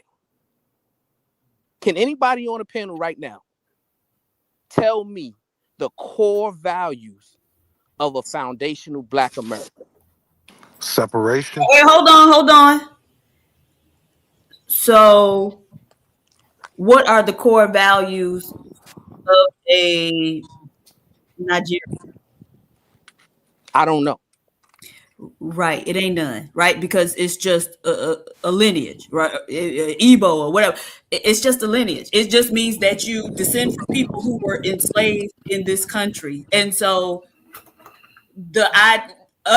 acknowledging that we descend from people who were enslaved in this country doesn't require a core value. But if we're going to look at the history of this country, right? Freedom, justice, family have been core values of Black Americans, and now we've just relabeled what the Black American is and changed it to foundational Black American to denote or acknowledge the fact that we're specifically from the people who built this country. So, Queen, can I ask you a question? Yes, sir. Did the Black Panther Party have core values? The Black Panther Party may have, but it was a party. It wasn't a lineage. Right, okay. So they did, right? The answer is I don't yes? know. Because one of the people who started, which one was it? Eldridge Cleaver, wrote a book about how he practiced, how he was going to essay white women by essaying Black women. So now you're going to have to tell me what the core values was. Absolutely. I don't think he was a founder, but Eldridge Cleaver. I don't think he was. Okay, well, he was just UP Newton and Bobby Seale. Okay, one of the leaders. I don't want my point to get convoluted, right? The short answer is yes, they did have core values. Did the Nation of Islam have core values? It's a religion. Yeah, those are Hello. Me, I don't have to have. Let them have the conversation. Okay. We'll get it to open up. Let them have a quick conversation. It's okay. We'll open it up, Vice President. The answer is yes, right? And I know y'all gonna say, "Oh, well, that was a party, that was a religion," and y'all gonna give a lot of different excuses, right? But my overall point in asking those questions is structure, right? So if you're trying to litigate something that you hope will go to the Supreme Court in your favor, or if you're trying to legislate something that you will hope get passed in the House and the Senate, you have to have structure to whatever movement, whatever you're trying to get in terms of outcomes. It has to be structured, and it has to be done decently in order, and you need support, right? So when people talk about foundational Black Americans, right, they always do it in a negative way, right? It's like, okay, you a FBA, oh, you a tether. And if you a tether, right, it's a negative connotation associated with that. It's almost like, you know, you're fighting up against people who you shouldn't be fighting up against, right? Because if they are tethers, they're not gonna have any you know, here's the thing, right? If Sheila Jackson Lee, right, is one of the people who has to vote legislatively for a bill that's going to go in favor of the FBA, right? But we're calling her derogatory names and we're excluding her from the onset. That's not going to put her in the mind frame of wanting to support it. And we are already at an extreme minority when it comes to these things. So I just don't think that the plan was well thought out. I don't think there was any structure to it. And I think people was just espousing different opinions willy-nilly without actually putting anything thoughtful together. That is my issue with it, right? Can I ask you a question? Go ahead, Queen. So you mentioned, you know, FBA. You mentioned tether. So tell us what a rider is. I don't know. Right. Those are the Black immigrants who align themselves and get on code. They called riders. And so all Black immigrants are not in the same category. The tethers are the ones who try to benefit from Blackness while undermining us at the same time. And as somebody who's from Miami, I've seen it too often. There was never any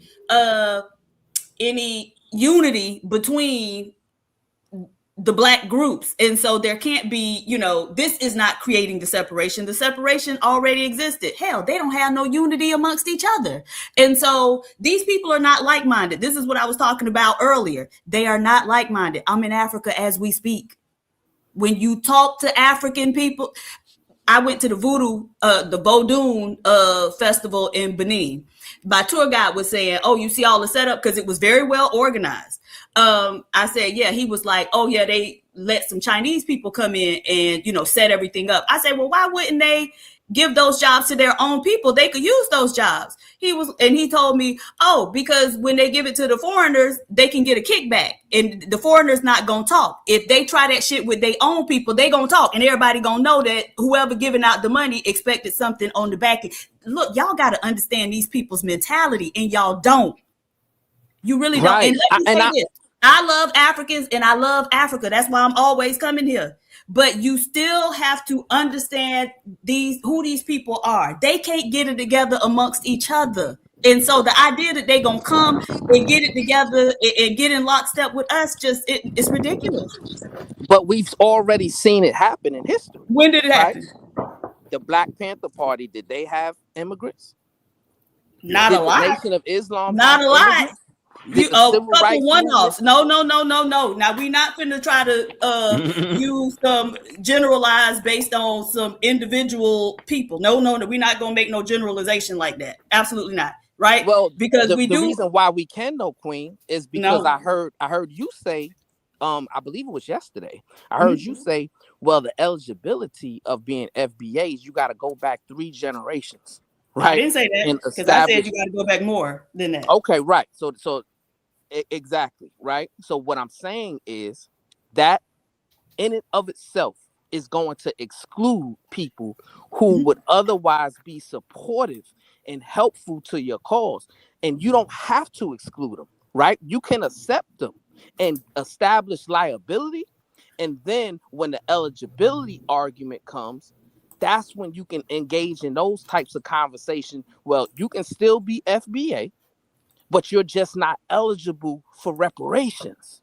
Well, why would they be an FBA when the F in FBA mean foundational and they just got over here? How are they foundational? And so this is the thing. We don't need everybody trying to eat off us. And that seems to be the mindset of a lot of people. Like, we supposed to tote water for everybody. Slavery ended in 1865, Black people. We don't have to work on behalf of everybody else. And it's not about working on behalf of everyone else. It's about understanding and knowing who your enemy is and understanding and knowing how you can garner more allies. Right? Wait, this is the issue. This is the issue that I think a lot of people are missing, right? The reason why Tucker Carlson and people that's like-minded like him are willing to speak about it now is because they know that it is being utilized as a political football potentially to divide people of color, right? And if they We were can already divide divided. us, if they can divide us more, We right? were already divided. That gives them an advantage to be able to manipulate more and control more, right? No. 100% So fact.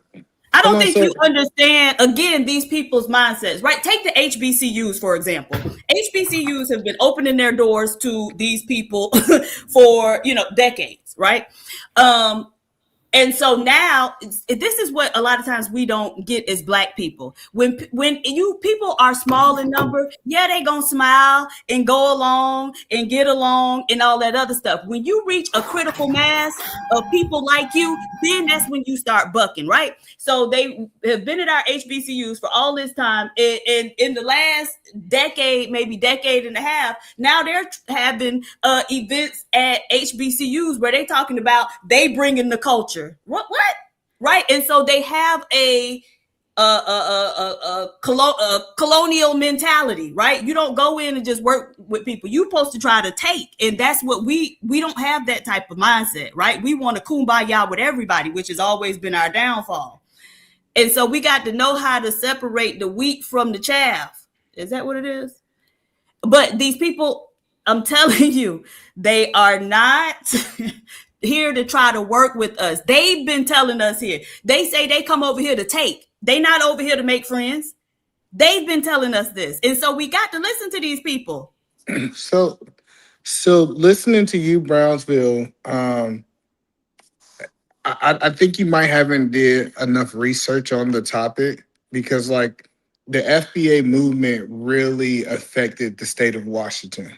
So if you start studying reparations, the whole state of Washington starts studying reparations for Black people, and they do make you prove it.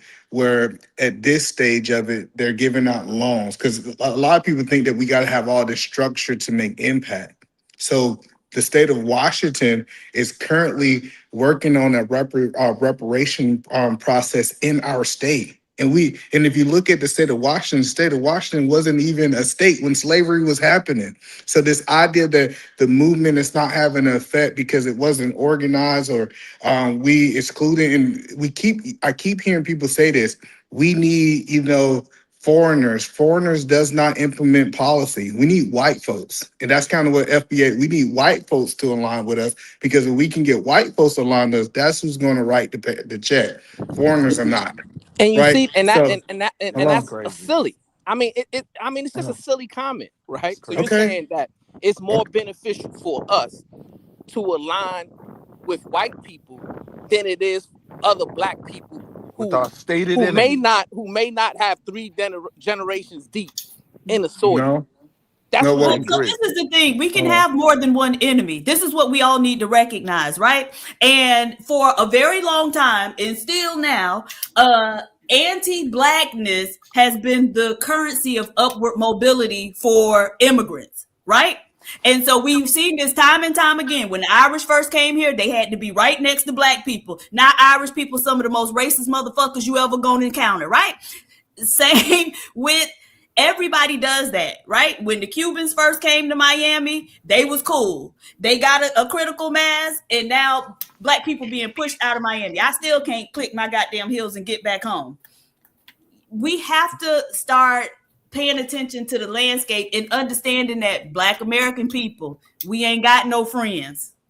So now we have to start playing the enemy of my enemy is my friend for the time that I need them to be, right? Until I can get what I need out of them and then understand that this is also my enemy. But if I can use my enemy to further my agenda, then that's fine. If we can use Black immigrants to further, but first off, it ain't really, they don't have the numbers to really influence anything.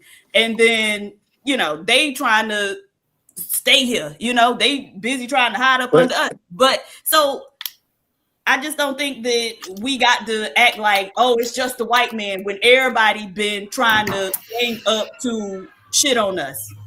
Now, But then, Diva, but if we talk about even the movements that he brought up, when he talked about the Black Panther Party, white people was a very strategic part of that movement. Like when we talk about civil rights movements, white people, like in every one of these movements that he's quoting, we seen it wasn't just black people that made this happen. White people had to get involved. So And now, all of them now, failed. hold on, no, listen, civil rights didn't fail. Like it's crazy that we have free men that could do and talk about what they want. Say civil rights failed. That is crazy. But the point that I'm trying to help you guys understand is when I go back and I look movement for movement, we gotta first have the based off what he's saying. Tethers can't vote, so they can't vote reparations into office, right? When we start talking about the majority of them, we have to first of all create a movement, and we gotta be so influenced that we can be able to get not even the majority, enough white people to be able to vote these bills in power. This is what the Black Panther actually did. They said let's affect it with these people. So I'll rest. I mean, I just think it's foolish, right? For you to say, well, we should delineate from Sheila Jackson Lee, but then align ourselves with Tucker Carlson, right? To Well, no, me, I didn't say that Tucker no, Carlson. I know you didn't say those words, my brother. I didn't say I was quoting you verbatim, but I understand and comprehend exactly what you were trying to say, right? That's exactly what you were trying to say, and what I'm saying is that is foolish. And here's what I propose. What I propose is any black person who is born in America and aligns with the core values of FBA. Still, nobody told me what the core values of FBA even is. But if you Because you align don't with need them. the core values and you're willing to support the movement and you are a black person born in America, then you can be FBA. Now that does not mean arbitrarily that you're eligible for reparations. That Right? doesn't even make sense though, because how are people who just got here foundational to the country? If they have a certain lineage, right? But Brownsville, What's the I can't lineage? just go be Nigerian. Because this is Yeah, important. hold I on, can't. hold on. So let me just help the situation. All right. So the cultural aspects of the foundational Black American community is based on slavery and civil rights and people that was affected by those things. And so there's some of the core values that Tariq Nasheed speaks about very often because I remember I've seen the very first Hidden Colors, and so I'm gonna base my ideas off of that. He emphasizes on like family and community in the Hidden Colors series, cultural expressions. He spoke about that a lot in all the Hidden Color series. I think he put 3 parts to it. Somebody could correct me if I'm wrong. The importance of education. That's where Dr. Umar was. He was big in Hidden Colors because he had the PhD. They look for is also based off of Claude Anderson as well. He wrote a book about how we can have an economic power with ourselves. So that's another one of the core values off the top of my head. So that's the economic core value. So that's collective support. So it does have values in it. It's just that it is just starting to just on the surface of people just speaking about it. And now, Cuzzo, yeah, your first core value that you mentioned was a fallacy, right? Because you mentioned family. Now let me ask you a question.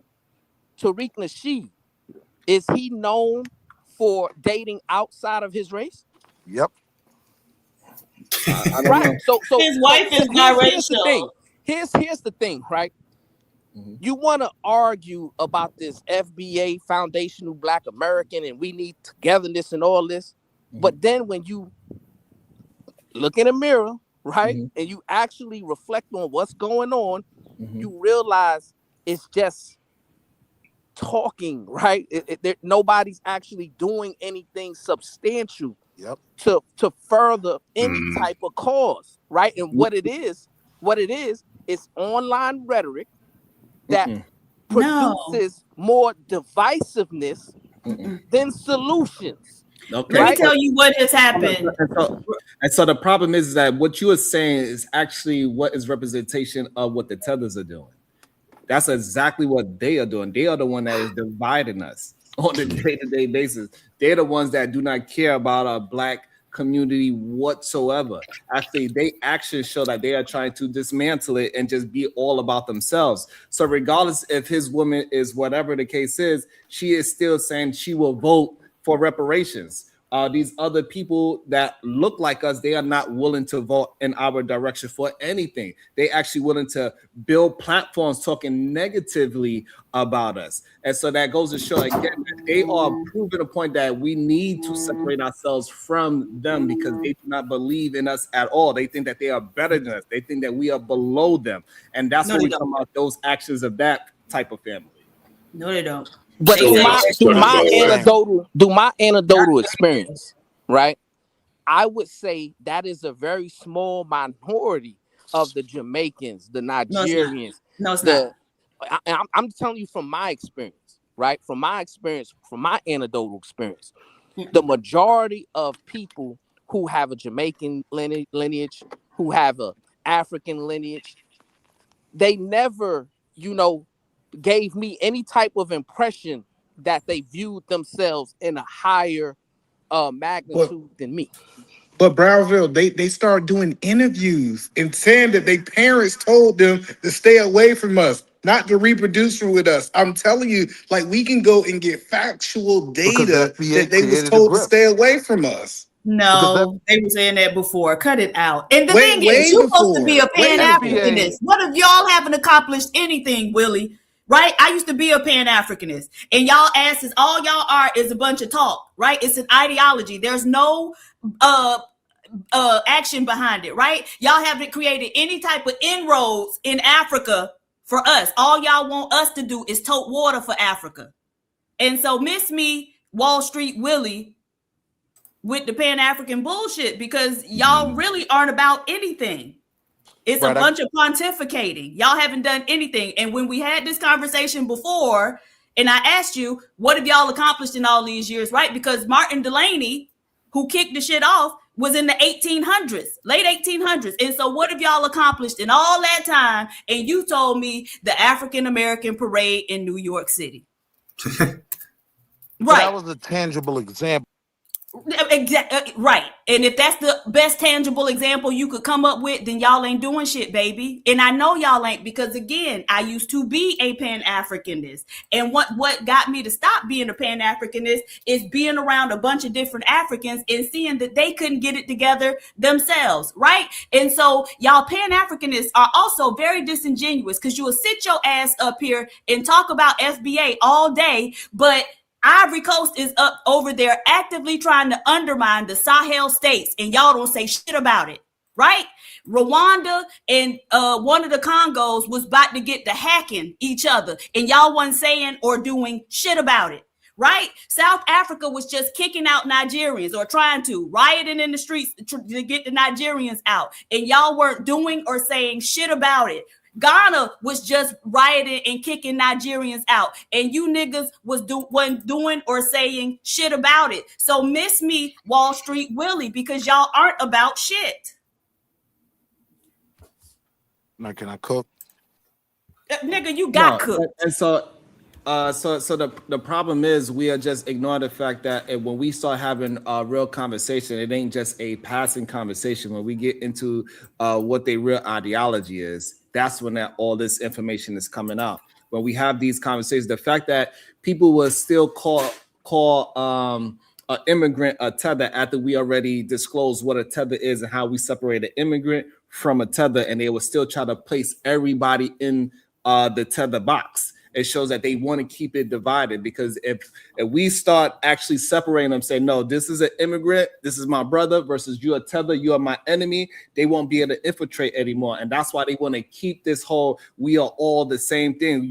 We got the same color skin folk. No, absolutely not. We don't have the same ideology, the same philosophy. We don't want the same outcomes, and we going about it in two different ways. And you are going about it by attaching yourself to me, and then destroying my movement from the inside instead of backing me up. You actually on the other people's side, like a person like Byron Donalds. He does not deserve to be a part of our community whatsoever. But if we go with the way how you doing it, Brownsville, he will be a part of our community and he will destroy us from the inside. We are never going to get to the position of the power that we are looking for in the political world, because people like him is always going to be making backhanded deals behind our back. Well, see, then that's Now, where can I we cook? disagree, right? Hold on, Willie. I'm gonna say disagree, right? Because, Cuzzo, I don't think that whoever you said that, whatever he is, I'm not saying he needs to be included. If he doesn't share our core values of the movement that we're trying to build, then he needs to be ostracized. He needs to be excluded, right? I'm with you there, right? For me, So we just it's not excluding the about. tethers. It's not about. To me, I think the movement is misguided because we are excluding people just based on their family lineage. Like, No. let's say if you're right, if it's a lineage, you have to be. Aren't we excluded from being Jamaican? I'm sorry to cut you off, but we're excluded from being Jamaican, correct? Yes, but we don't live in Jamaica. It doesn't right? matter. If So- we go over there, we're still going to be excluded from being Jamaican, right? And we can look at the Black Americans who done took their asses over to Africa and settled, and they are excluded from being Ghanaian or Tanzanian or Kenyan, right? Or that recent hurricane, ago, Diva, don't forget that recent hurricane that happened in Jamaica. What they was telling us to do.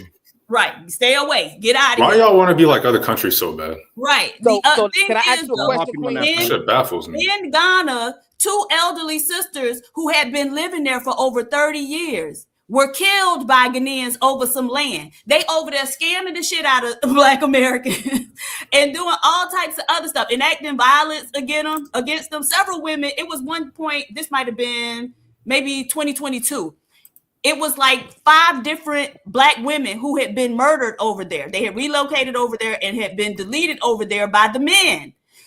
Look, and this is the thing. I think a lot of us really don't have enough experience with these people to know. But, and again, I love African people and I love Africa, but the colonial mindset is alive and well. And so that's the thing. Before you can welcome them in or join hands with them, you're going to have to spend a lot of time undoing that, right? They aren't even aware of it. I was at the what's the guy, the Nkrumah museum, and they were talking, they have where his tomb is, and then his wife's tomb. His wife was an Egyptian, whiter woman, Arab, I guess. And so I asked them, the tour guide, how do y'all reconcile that he, in words was saying that he wanted to unite Africa, but then he went and chose some white woman as his wife, and they didn't even understand the question. What? Oh no, we don't mind that. Okay, dummies, then go ahead. Right. Look, you have to. Okay, thank you, Young Riaz. Young Riaz says called post-colonial syndrome, and they got it bad. And so you have to undo that before you can do anything with them. The white man is God to them, right? Mm-hmm. When I was at the Vodun Festival, y'all know who Mami Wata is? Mami Wata is the Starbucks logo, right? That's Mami Wata. And I always was offended and said, hey, why did they make Mami Wata white? She's a Black woman. And she's like a sea, she governs over the sea or whatever, and gives life. She's the empress of the sea, right? There we go. Okay, so my tour guide said, "Oh, she used to be Black, but when the white people started coming to the Vodun Festival about a decade ago, they changed her white." He was like, "Well, if you come in 10 to 20 years, the people doing the Vodun is gonna be white people." Because they already had them dressed up in African garb with braids and shit in their hair. Y'all, I'm sorry. Go there first. And not only that, I just want to start But because I think the part that cause the difference that literally calling them tethers is separating and is a definition of what those people are and how they are detrimental to us as a movement, and us separating ourselves from the people that is holding us back is pivotal, so we can actually get things moving in the proper direction for the people that has the same kind of mindset. So it have immigrants that is going to be on our side. Also, we have the tethers that's going to be against us, and they use the fact that they have the same skin color to be a representation of us, and that is the dangerous part. And now we are separating them from attaching themselves to us as a people. Yeah, and then we gotta also understand we got no problem saying Chinese American. We got no problem saying Japanese American, European American. Soon as we say foundation Black America, why are they doing this separation? Like everybody say who they are in this country. It just seems like other Black people typically How want do to you go attack Chinese us. American, ex-American, ex-American, and then go foundational Black American and just instead of just saying Black American? You see how you did it yourself? No. Because they got if there wasn't a difference between them, then you wouldn't have stated it. The reason why is because they got other Black Americans that's not foundational and they have a different. And there's other Chinese that aren't foundational Chinese as well. There's plenty of There's Chinese. no such thing as a foundational Chinese American. All right, what do you? All right, so what is foundational? See, from the start of the country or during the era of slavery? So when we try to make it, so prior to the founding of the country. Hold on. Stop with the disingenuous. When we try to make it literal, that's when we know we're not having an honest conversation. Foundational Black America stems from slavery. You cannot. Steve just said before slavery. So what are you talking about? Hold on. You cannot add anything extra to it. Once you start adding, y'all don't even have your. And this is what Brownsville's talking about. No organization. Nigga, you said before the founding of the country. That's what I said. Exactly. I didn't say before fucking slavery. Slavery existed before the founding of the country. I meant before the end of slavery. Okay, but that's not what you said. Yeah, my bad. Okay, and you up here trying to talk shit about us when you the motherfucker. So when does it? What does it? That's great. What does it stem from? Is it before the founding of the country or any time during the slavery period? So again, hold on. Okay. So again, stop trying to use foundational as a literal sense now. Yeah, stop trying to define foundational. My bad. I'm not trying to. I'm making the mistake by trying to define a word. Yeah. Exactly, because FBA is a whole term, foundational Black American. Now, when you try to separate each word, that's when you're not having an honest conversation, because when we put those three together, it means something. So you cannot just say, so what do foundational mean now? No, it means foundational Black American means that we have suffered something from slavery. That's what it means. And then also with the civil rights movement as well, to extend it even further. So you cannot put somebody else as a foundational anything, because now they are just grifting off of our movement, which they've been doing, and they did it off the civil rights movement as well. They try to act as if they didn't have, we don't see a bunch of Chinese people getting hosed down. We don't. But see, I'll give you here's the thing is that you don't know the history. I said, but do y'all agree that everybody delineate? Let me just finish up. The problem is they benefited off of us getting sprayed down and bit by dogs. So therefore now they can say, hey, yes, civil rights is a great thing because they could benefit off of it. Now we're saying that is enough. This is our shit. Foundational Black American. You cannot separate the foundation. What do foundation? None of that, because it's already defined. The whole term is defined. So you cannot try to separate and take words out and find the etymology of the fucking word. What is black? Black means pale. Get the fuck out of here. We don't give a fuck about you breaking down what black actually means etymology wise. We don't care what you mean by what foundational means literally. It's a whole thing. It's a talking point, right? Yeah, that's what it is. Can I cook? It's performative. And it's really sad because while I agree that we do need to have an eligibility argument in terms of reparations when we get there, but once again, y'all are pulling the cart before the horse, because we have to establish liability before we can even talk about eligibility, right? This is why I say y'all are misguided when it comes to this FBA movement. Y'all need structure. Y'all need organization. Y'all need core values. And here's the reason why I emphasize core values is this, right? I give you something. Because if you are expecting me to align with a J Prince for president just because he's a foundational Black American, and then delineate from someone like Sheila Jackson Lee, It'll never happen. I'm going to have a big problem with you. That doesn't make sense. It's not logical. Get out of the illogical mindset. Peace and love. Brown Trail. How do you get liability? Slow down. So no, It's no. already liability in Hold on. Washington. Hold on. I know. Hold on, y'all. Hold on, please. A person like Jay Prince, lineage wise, right? He could be whatever that is. But moving the movement forward, he is not a part of it. He's going to benefit from it because if we do get reparations, and let's say that his parents or his ancestry comes from that, yes, he's going to benefit it by getting $1. But he's not a part of the movement. He's not somebody that we look to say, hey, anything. Like, so, like, we cannot say, hey, just because some poor people or ghetto people is going to benefit, it doesn't matter. Let whoever was victimized of it from a ancestry point of view, they get their money no matter what they're going to do with it. I don't care if they smoke crack. I don't care if they buy food trucks. It don't matter what they do with it. So it's not about aligning ourselves with a ghetto person or a ghetto point of view. It's about aligning ourselves to make sure we get what we are owed from a country that said they owe us something. And that's all it's about. It doesn't matter who else is going to benefit off of it at the end of the day, because the majority of the people that's going to benefit off of it is the rightful owners of that situation. So I just want to understand. Hold on. I got a question. So delineation isn't only for reparations, right? That was pointing out to Black Americans like, hey, you better look around and see who you dealing with in every aspect, right? So when you in your business dealings, because they'll try to undermine you there. So when you trying to date people, right?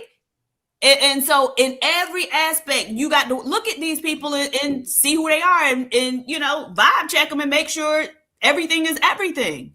And so that was the point of delineation, because even me, I had a lot of friends that I had to check at some point, because people do think that, everybody just got the right to talk shit about Black Americans. And what it stems from is they certainly do not think they better. They are actually very envious that we was born at home base, right? While they trying to get to the damn field in many instances. And so there's a lot of envy and resentment for that. So Brownsville, I got a question for Brownsville. Brownsville, do you have a problem with Asians delineating? Delineating from who? Japanese, Chinese. Hello. Japanese, Chinese, Cambodian, Laos. Do you have a problem with them delineating? No. Do you have a problem with Africans going from the Congo to Nigerians to? Do you have a problem with them delineating? If they are American, yes. Okay, but I'm saying in the overall picture. You talking about if they're not American? Like, so say, for example, like second generation Nigerians say, my people are from Nigeria. I hear that a lot. Like in college, they say, there's like, they're like, hey, who are you? They say, I'm my people from Nigeria. And I was born here, but I'm Nigerian, even though they was born here in America. Do you have a problem? I got a problem with that, yes. So you got a problem with them identifying with their lineage? No, I have a problem with them being divisive, right? Because here's the thing, right? Well, hold on. I just want to make sure. Real quick, and I'm gonna pass it back. He's to you, making right? a point. Chill. I coached AAU football this summer, right? And it's gonna kind of be my last time. But we were on a bus traveling to a city, right? And it was a majority, 99% Black team. And I had boys on there from Jamaica, Nigeria, Ghana, just regular FBA, all that, right? We get stopped, right? The driver, I don't know what he did, but he did something wrong. Get stopped, right? And everybody on a bus, right? Nobody attempted to delineate. We were all just Black people, right? And none of those young guys will say, "Hey, I'm different from you because I'm from Ghana. I'm different from you because I'm from Jamaica." They all identified as young black men, Yeah, right? absolutely. So Yeah, no, here hold on. So the I problem the agree. problem I have is when we want to divide ourselves, Yeah. that's not beneficial to our cause, right? So, It is. no, hold on. I'm just saying, if I was to go talk to Asian, all of them identify as Asian. Trust me, I'm familiar with this. If you say, "Hey, you Asian," they say, "Yes, Asian." When they get more detailed, they describe what type of Asian they are. So I'm telling you, we're all black. I'm not saying that we're not black. But I'm telling you that I didn't feel like that guy was. I mean, my best friend is from St. Thomas, right? He grew up in St. Thomas in the island. And I asked him, I said, "Hey, brother, something's different about you. What is different?" He said, "Yes, my people came from St. Thomas growing up." So I said, "Hey," he just gave me more detail of what type of black he is. He wasn't trying to say he wasn't black. He just said, "This is more detail." So when the point that I'm trying to make is when financial black people say, "Yes, we're all black. Yes, we all black, but this is what type of black I am." They are the ones who get attacked, and we would not attack any other race for doing that. And not only that, I want to add on to the when we get pulled over and all those things. That those things doesn't have an effect on what we talking about politically and getting things done for us as a people. Us getting pulled over and somebody that don't know us is saying that we are all black. It doesn't matter when we talking about the political realm of getting things done for our people. It is people that is using that as a way to get into our infrastructure and destroy us from the inside. And that is the real issue. So yes, on the side of the road, to that one cop, yes, we are all black. But when we talk about political getting things done, that same buzz, they might be voting two completely different ways. We could have a black Republican and a black Democrat, and they are both trying to get certain things done. Yes, when they both get pulled over in the same car, they both black. However, they are voting in two different directions politically, and those things is going to affect us differently. So we cannot compare us being pulled over by the police and say that we are all black versus our political position on what we want to do for our people. Those are two separate arguments and two separate occasions. And here's where I they think I align. heard this And first from. here's where they align though, right? Because when it comes to support, we're going to need their support if we are trying to really push this movement forward to get the legislation passed or to get the litigation where it needs to go, right? No. FBA isn't going to be able to do it by themselves, right? That's the issue. Yes, And if you are in the habit of creating enemies of people who otherwise would support you, like Sheila Jackson Lee, that lady dead. That's not beneficial. That's not beneficial to your cause, right? So Brownsville, If a that's just sitting member of Congress, right, and you're saying, well, no, you're not FBA because you don't have the 3 generations or whatever, right? And matter of fact, we don't want to talk to you. We don't have anything to do with you. We don't want to include you. Even if you align with our core values, nobody still told me what the core values of FBA is, by the way. I'm still waiting for I that. think What's the core values of an Igbo? You don't need core values to descend from people. I think we should be aligning ourselves with people who have shared, like you said, right? You know, we Okay, well then share they don't. mindset. So we have to have core values, right? Because I'd rather align myself with someone who shares my core values because I know I can be more productive with them. If we're really trying to accomplish something versus just because you have the same lineage as me, right? And you could be Jay Prince for president and our values will totally, be separated. And no. we're not So going to be able to accomplish either. no. So Brownsville, I see. I think now you're putting the cart before the horse, right? I believe we first need to get established. This is my opening dialogue. We can get we can get established, and then we can have different FBAs. We can have quote unquote, and I'm just using this because these are familiar terms. We can have FBA that align with Democrats and FDA that align with our conservative. But we need to first get established. If we get established, then we can talk about what we're going to fight for. Because we can't fight. You talk about what are we fighting for and all these things, but we have to be established first. And that's typically how movements work. Brownsville, Right. even And still, what I'm I have a saying question. is, And not only that, in order for you this to is be sad. established, right? In order for you to be established, you need organization, you need structure, right? And you need support. We got all But, so, but that's what I'm saying. Brownsville, Hold you're on, hold on. talking about I'm litigation. gonna give it to you, Titan. He keeps bringing up the same point. Hold on, I'm gonna give it He to keeps bringing Titan up the after same me. point, and I need to ask. Everybody, I hold know. on.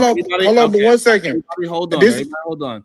I just want to say this: if me and Jay Prince get pulled over, yes, we both black, but we know me and Jay Prince do not align politically on anything. So that's why we cannot use this whole that we all gotta be kumbaya together. No, we gotta go with what either man's saying. It doesn't matter if he's a foundational Republican, Black American, or a Democrat. Regardless of the matter, we need to do something for people that had been done wrong in this country. And Jay Prince, that matters, and it's people that are not from this country that act as if. To your point, though, Cuzzo, and they are doing things wrong for black people in this nation because they know they are not going to benefit off of, for example, voting for reparations. Right? They would secretly say, "Yeah, go ahead and do it," but then when it's time to vote, they are going to vote against us, and that's what we gotta make sure we have a separation. We know who is who. Right. And people, to your point, like Jay Prince, who share his illogical mindset, he's gonna kill you from within too. So you can't kill a lineage. That's the problem, right? Because you don't have any core values established. So you're not saying you don't need core values of a lineage. So what you're misinterpreting, cuz, is that him or a Republican or a Democrat, conservative, or Black MAGA, it doesn't matter if he have been done wrong by this nation's government with slavery. Don't matter. We need to make sure we know who's on the side of that part of the conversation. Now, will we differentiate anywhere else? And then we need to have that understanding. But if he's a conservative, he's a MAGA supporter, but he still want to vote, hey, black people that can prove that they come from slavery need to get reparations. Guess what? We need him on our side for that one thing. When we want to disagree with all these other things, fine, we could disagree when that comes. But the ones that are saying, hey, slavery hurt us, we never got our rightful due, they owe us, I don't give a fuck what they do after that. But this is an example of having a higher standard for black people than any other race.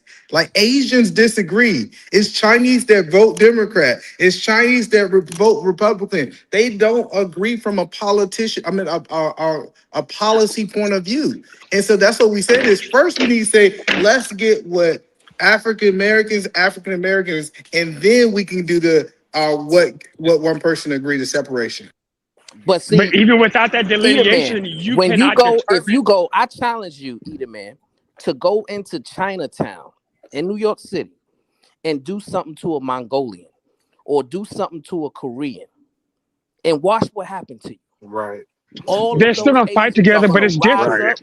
And they're gonna make sure you leave out of there in a body bag. So the issue that you're, what I'm saying these is Africans, the people, these other groups aren't going to do that in many respects, right? So 2020, when the shit jumped off and the riots happened, I was in a group of African professionals, and I ended up getting kicked out of the group because they was talking shit about what was going on and trying to say, oh, these black Americans, they shouldn't be doing, and talk. And I was telling them, baby, you from a literal shithole. You can't offer us any type of advice or guidance, right? Because you can solve your own problem. And so these people a lot of times are not going to fight with us. What they will do, though, is lay in the cut and then when they need something, try to summon us under the umbrella of blackness, and we all need to stay, stick together. So, I mean, I've just seen it too much, and I don't know. I've just seen too much, right? From Miami, up until now, and I done been around the damn world, and I'm sorry, most of them aren't going to do it. I can't find my lineage. I'm gonna start. And the movements that worked in the past, such as the civil rights movement, if they would have took y'all mindset and attempted to delineate FBAs from black immigrants, they would not have been successful. We don't know that because during the civil rights movement, it wasn't a whole lot of black immigrants over here to begin with, right? That's why the Immigration Act of 1965 was so pivotal. And they did that specifically to undermine black Americans after getting the Civil Rights Act passed. Nevertheless, so we have no way of knowing that because it didn't happen. And it didn't happen. One of the reasons it couldn't happen was because it wasn't really enough of them over here at the time. And Malcolm X would not have been a foundational black American. Yes, he would have. His father is a foundational black American. What are y'all talking about? I thought you said hold on. Or somebody no, it's not by the mother. Hold on. I see where the confusion is at. Okay, so even if my family is FBA hold on, under y'all terminology, even if he's not considered a foundational black American, he still was for foundational black Americans to get right the wrong that happened to us in America. That is the key component that we keep missing, right? So it doesn't matter if they're immigrant or not, or they have foundation set here by slavery. It's the fact that they are willing to fight with us on the line of getting what's to right the wrongs that America has done to a certain group of people. That is the main part that is important. So the tethers are doing the opposite of that, and we got to be able to separate them from the ones that is trying to move forward and we got to getting the proper things right. From the ones that is trying to move forward. Mute, Willie. Somebody play in the background. Right. And so even if Malcolm X was not a foundational black American, he was still fighting for us in a good way that was going to progress us as a people. And that's the main part that is important. The tethers, they are against it because they do not have a beneficial stake in this situation. So they're going to vote against reparations because they know they ain't going to get nothing. They like, F that, we're not going to give you a one leg up on us because you already have that one leg up by being foundationally from here in the first place. I'm telling you that is a lie and it's disgusting. Right? What's the lie? So now we got to deal with who are the real tethers in the room, right? A lot of times listening to this, and first I do want to say peace to the brother Bracy because I've been here for a while and I haven't had a chance to say hello. I appreciate you for letting me keep my shoes on because I'm not wearing no socks. So thank you for letting me come into your room. Listen to what I'm saying, man. I've listened to a lot of just really bad arguments, but the most disgusting part of it is when we start rewriting history and what leaders like Malcolm have said. If you listen to Malcolm's writings, if you listen to his speeches, nothing Malcolm ever said was in line with Lineage, right? Hey, put your blacklist where your wallet is. What? Look at that! I show up, I make you money. That's crazy. look, already with the bullshit. Anyway, yeah, I literally just show up. Hey, by the way, what's up, Will? Oh my God, it's funny. I'm literally watching FBA kill any possibility for reparations. It's sad. Y'all been working on it as the Pan-Africanists for decades, right? And so what inroads have you all made? Oh God. Yeah. I'd say there have been a ton of inroads made. Okay, right? so where we at that with question about 30 minutes ago, and I never got a chance to answer you. Okay, so where we at? No, I didn't ask you that. I'm talking about with regard to reparations. How close are y'all? Because again, y'all been working on it for decades. I And think it took the black people FBA and to bring it African to the Americans are mainstream, about right? as close No, as no, no. But it HR took for. FBA to bring it to the mainstream, to make it a mainstream conversation. Reparations. Y'all been doing it for decades, and it was a niche conversation, and only if you know, you know. So what y'all been doing, bruh? That Hey, is Queen, insane to didn't hear. As reparations many times as didn't Johnny reparation Cochran has been mentioned on the bring it Senate to the floor, mainstream? it's crazy. Did he? Yes. Yes. Did Thank he? you.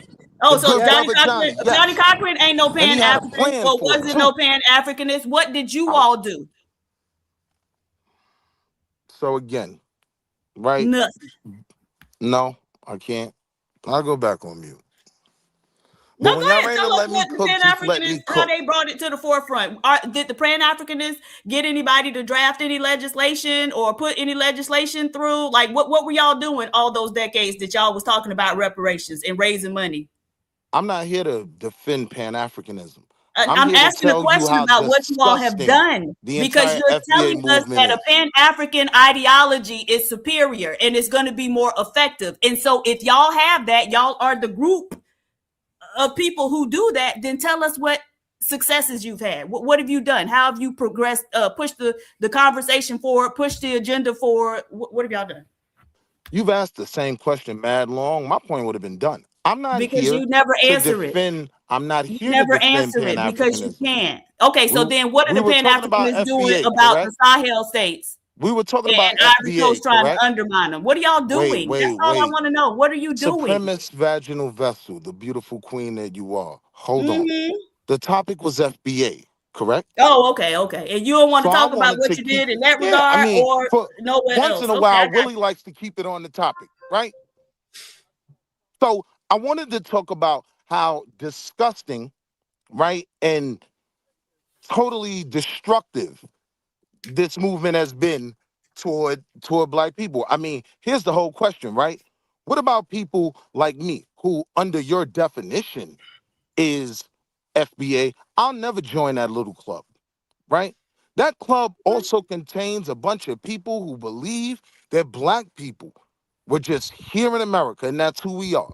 A whole bunch of people that deny the transatlantic slave trade and the horrors that it was, which is the true reason for even having this reparations conversation. We clearly weren't watching the same video, right? I watched Tucker Carlson laugh at some FBA bitch ass nigga that called his phone talking stupid, as if he's not totally against reparations in any form. Mm-hmm. You had some So, sellout ass FBA so PhD run and Diva, call his phone. And now I'm do, watching my brothers say that that was some climactic moment, and now it's gonna get more traction. No, let me adjust the lens. It's 5,000 views of people who are now gonna say these niggas goofy. And so I'll Okay. yield there. And so PhD I'll Diva. are they continue. gonna Hold on, what are they gonna say about y'all? I Nothing, just because they don't even know you exist. so PhD, but if a Chinese man said that he ain't gonna line and say he Chinese, did that make him not Chinese? No. Like him saying that I'm not going to identify with my lineage is a him problem.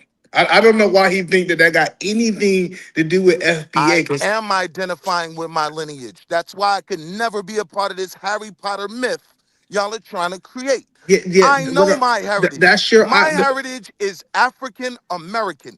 I am the descendant of the slaves brought here and You totally just like, yeah, it's you funny just until I literally start said your cooking. FBA. You can't Listen, tell hold me on, my listen, lineage. No, listen. You African literally American said is not FBA.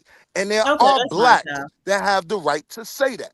No, hello, a listen. part You of just being said black, hello, a part of being hello. African American You is said you was a. recognizing your Are African you a side. descendant from I would slavery? argue we Are you delineated a a long time ago. A long so? time ago when we were the Negro problem and they tried to send our black asses back to So Africa. hello. So are We you a said, no, descendant? we're So That you're a staying descendant here. of was slaves. At Hold on, but that Willie, have point, the dialogue though, brother. Go that ahead. wasn't even government. Cut my it out. apologies, mulatto. My Yeah, I'm apologies. Mulatto, just where you saying. been? Checkmate. Much love, family. I do want to make a brief point, but I want Willie and Edelman to get their little spill out. Yeah, so that's what I'm saying is like when we talking about a lineage, right? Our FBA descended from slaveries, right? Foundational Black Americans, Adolf. When you start, I get that it's multiple names, and he might say, I don't want to call myself that because I don't identify with that name. Maybe he think it's a slang name for African Americans. I'm telling you is you're talking about now what you're doing what Brownsville said, Willie. You saying that you don't even want to be a part of the FBA group that you are part of. Now, this is a father delineation. I'm not In a the part of hold this. on, hold on, hold on. It's a father. So first, you had a problem with us separating from immigrants, and now you separating for us. So that means that you have no problem with delineation because you're delineating yourself in this moment from the FBA. I'm saying my people delineated a long time ago. Absolutely nothing about what y'all are doing is new. In fact, y'all are tethering to my African American culture. Y'all are the tethers. Y'all are You are claiming a tripping. bunch of things. Y'all are claiming a bunch of things that African Americans did. Like what? Self-identified African Like what? Americans. Not a single one of them was ever Like what? talking Aboriginal or foundation. Like what?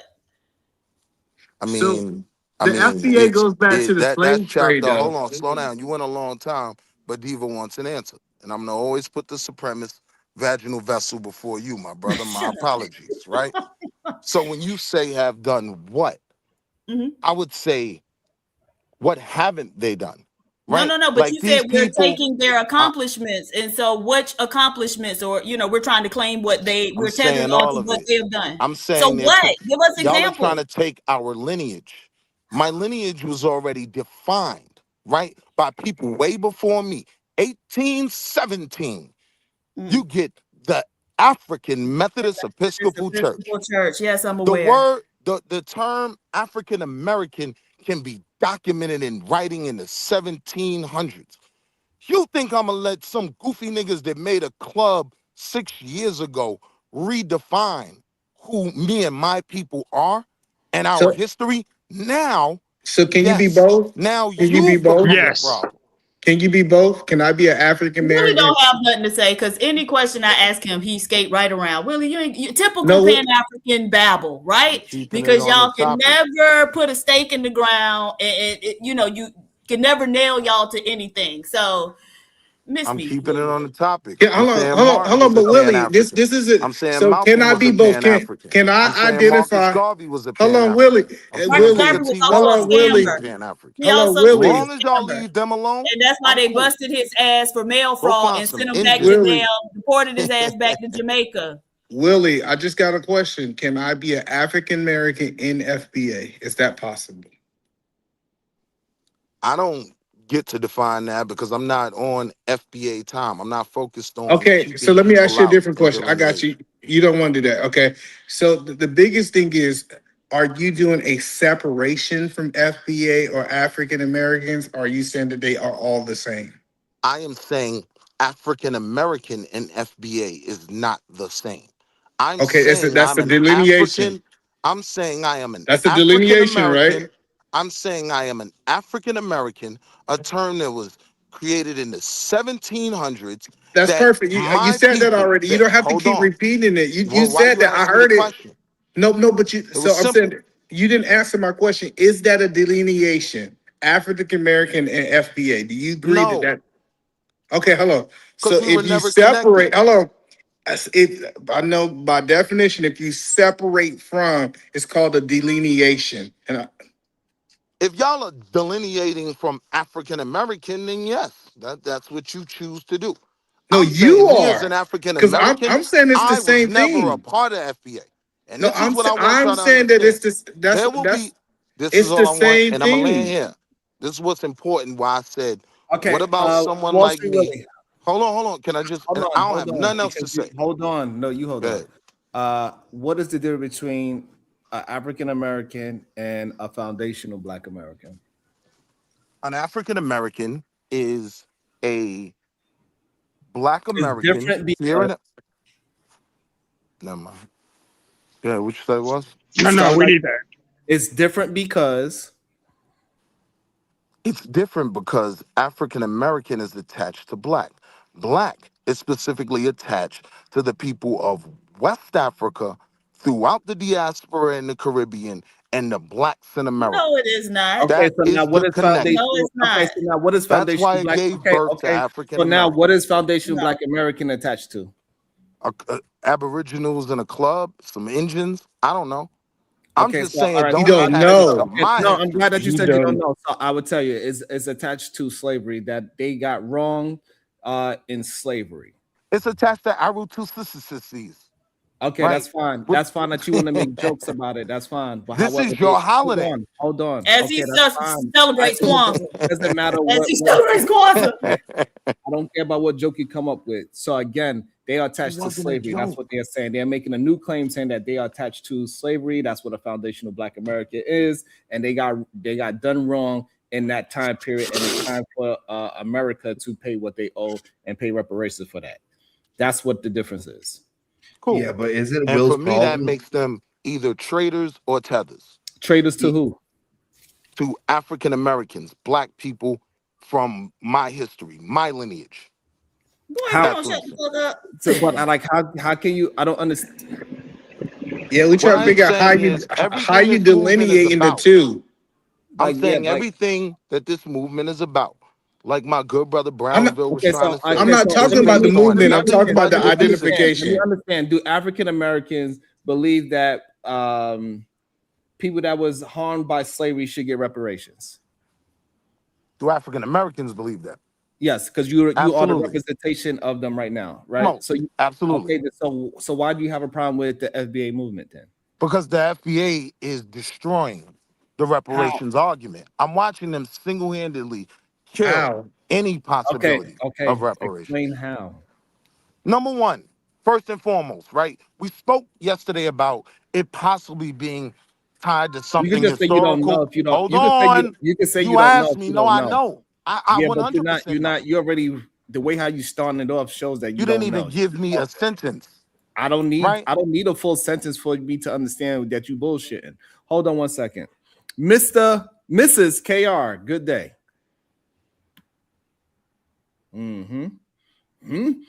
That was one of your African Americans. I would run for me too. I ain't mad. No, I'm just trying to understand. Nigga, you gonna pay what you owe. Hold on.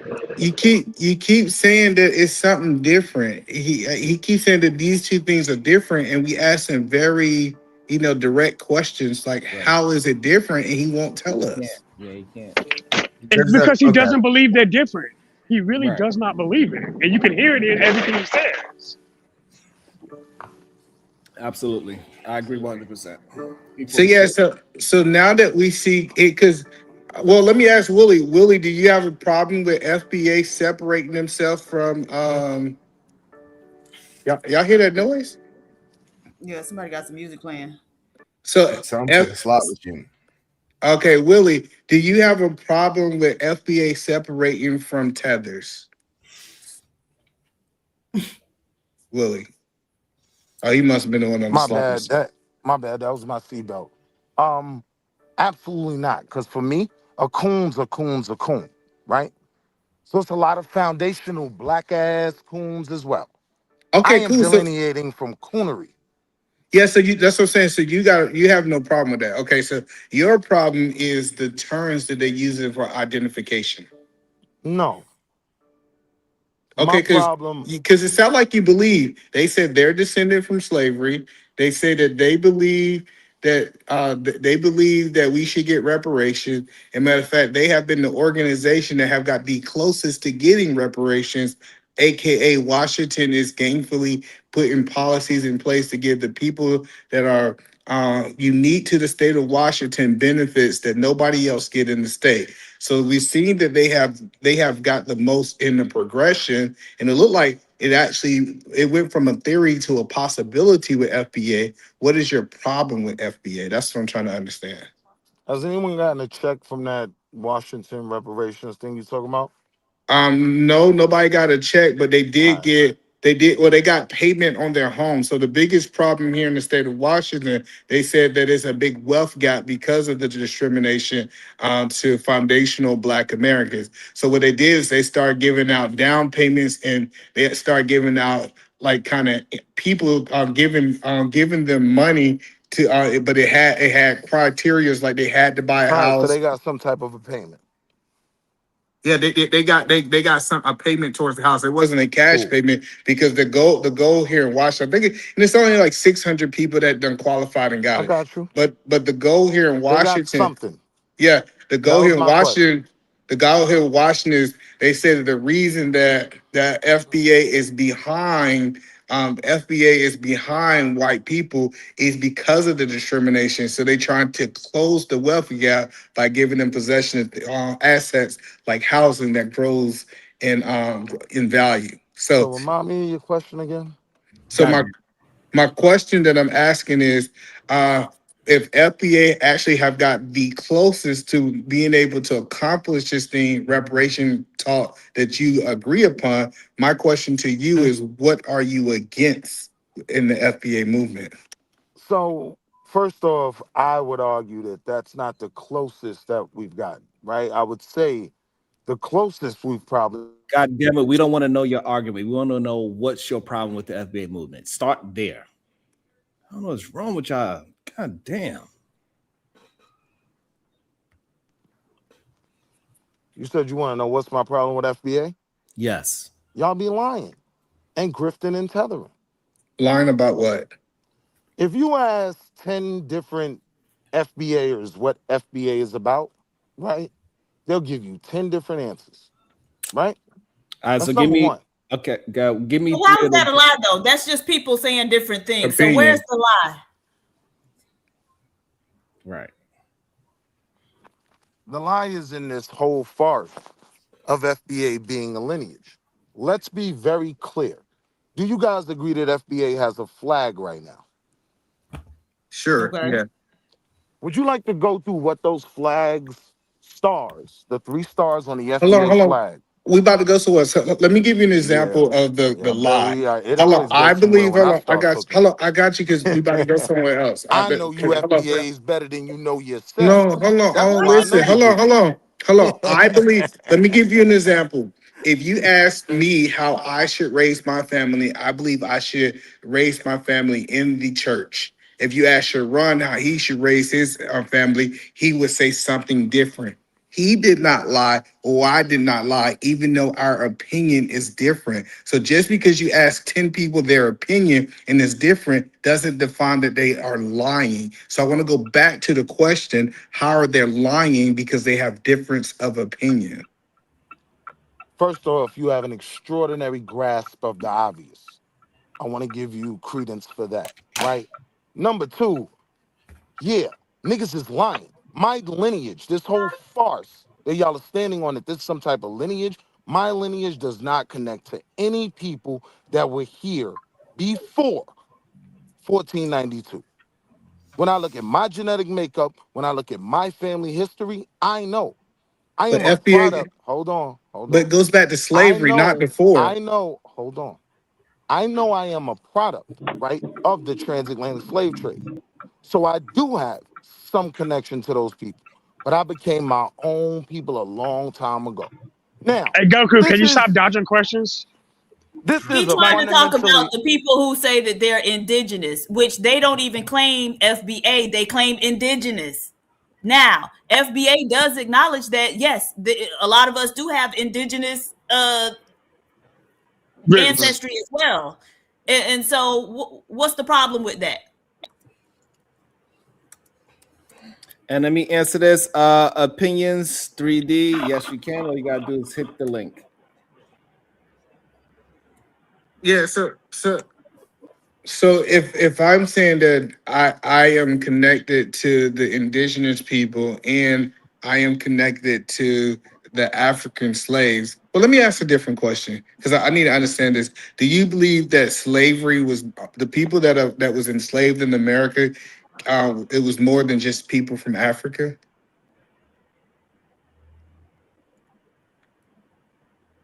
Willie, if you're still there. Yes, how you doing? Miss KR, how you doing? Hi, I'm doing my well. bad. There's I an couldn't come ad off mute. playing right now, so I am eager to join the panel. Awesome. How did you find the channel? I was basically scrolling on YouTube and it just popped up in my feed. Awesome. So this is your first time hearing me speak, and this is your first time seeing the show. It is my first time hearing you speak and seeing the show, so I immediately subscribed because this is something that is definitely a thorn in my side. Okay. And I see you have your camera on. You want to turn your camera off because I'm not sure what I'm seeing on your camera. Oh, I'm at work, and let me see how. Yeah, so you could turn your camera off. Maybe your camera's in your pocket or something. Okay. Well, it isn't. Okay, there we go. Okay. All right. So what side of the argument you are on, Mrs. KR? I am in disagreement with the FBA position because we are indigenous. I am opposed to this Black American bit because I have actively done the work. And so if we're basing this argument and this fight in lineage, there isn't anything to discuss. Well, hold on. Well, ma'am, what we're saying is to be FBA, you can be indigenous slave or you can be a slave came over from Africa. We're not saying that these two different are things. We're saying that the foundation. I'm having a hard time hearing what you're saying. What about now? Nobody else can hear me? No, we can hear you. I hear you. We can hear you. Yes. What'd you say? No. So the point that I'm saying is for you to be even get to the African theory, we have to deal with our lineage first. I know, but hold on. So do you agree that FBA believes that we are descendant from slavery, like the Adolf, right? We believe and we understand. I believe it was some people that was here was enslaved, some indigenous people. I think people came from Africa. I think it was people who came from all around the world. I don't think that they was just said we're only gonna get it from there that. were indentured serfs that came from Europe by the boatload. We know for a fact that the Mongoloids came here. We know a lot, but when it gets to the you broke up, Miss KR. Miss KR, are you there? Yes, I'm here. Hold on one second, Miss KR. Hold on one second, Miss KR. I got one question for you. Do you believe that Black folks that was a part of slavery, should they get reparations? I believe the indigenous people who can prove their lineage, who actually suffered loss of land, loss of identity, loss of status, who can prove their family's existence via lineage, most definitely they're supposed to be receiving, according to all the treaties that were signed and the agreements that were offered and made, should receive a repair. And see, I have a problem with the word reparations because you're giving something that you don't have to give. And until we are actually given back our true identities that they've taken, because if you look at it, and I've done the work, so I have. I want you to slow down just a little bit. So, Ms. KR, are you consider yourself a Moor? No, because my documents and my great grandfather's enrollment card and letter from the BIA shows that I'm Creek. Right. So this is okay. So let me ask you a question. So I totally, believe everything you said, right? Your grandfather was indigenous. I totally believe there were indigenous people here who were reclassified as, Negro or whatever, right?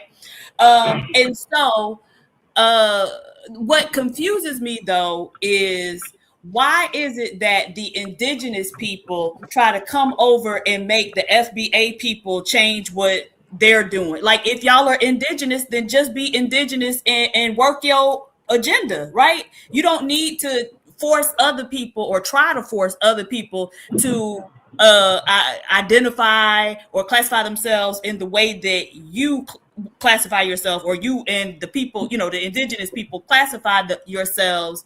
And so why is that? That seems to be like a recurring theme, that it's not enough to just know you indigenous and fight for whatever it is y'all repair, but y'all got to come and force FBA to be indigenous as well.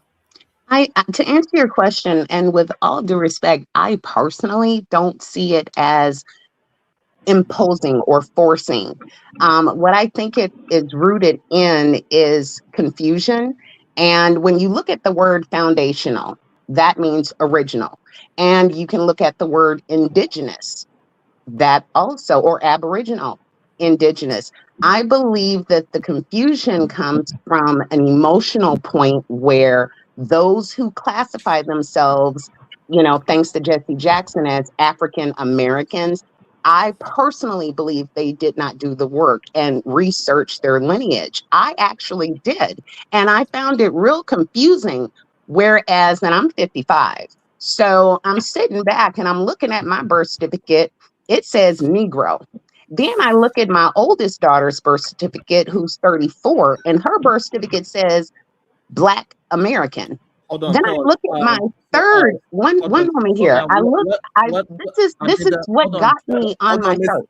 Miss KR, because this is something that we looked up birth certificates, and we found out that majority of states do not actually show the race on the birth certificate. What city was this, or what state rather? So this way you won't have to be so pinpoint. But what state was this? Alabama. Okay. Well, my birth certificate is from 1971, and that's from Humphreys County, Mississippi. My oldest daughter, her birth certificate is from Minnesota, and that was in 91, 92, something like that. But then we get to my third daughter, who was born in 2004.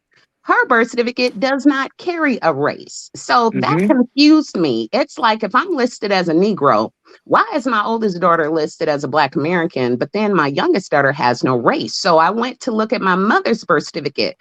Her birth certificate says Negress. So I'm going, this is weird, because shouldn't we all be the same thing? So I looked at my Medea's birth certificate, which is her mother. She was listed as colored.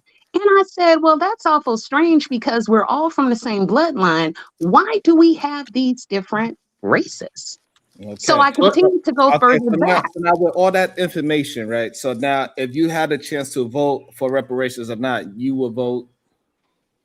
Oh, I definitely would vote, because we are due. We are due. Yes, I would vote. We are due, and we're entitled. I mean, they gave the Japanese reparations.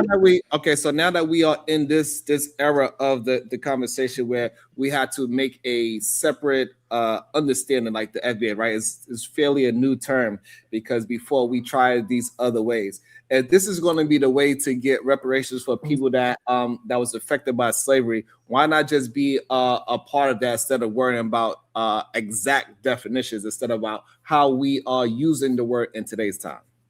Because it matters. Why is it that we, no matter all over the world, okay, flat or round, why are the people, the Blacks in America, the only people whose president every 12 years gets to reclassify them? We've gone from Niji to Negro to Black to Walter Plecker saying you can't be an Indian, but every 12 years we get a new name. And they only have that ability when you're a prisoner of war. Nobody ever questions that.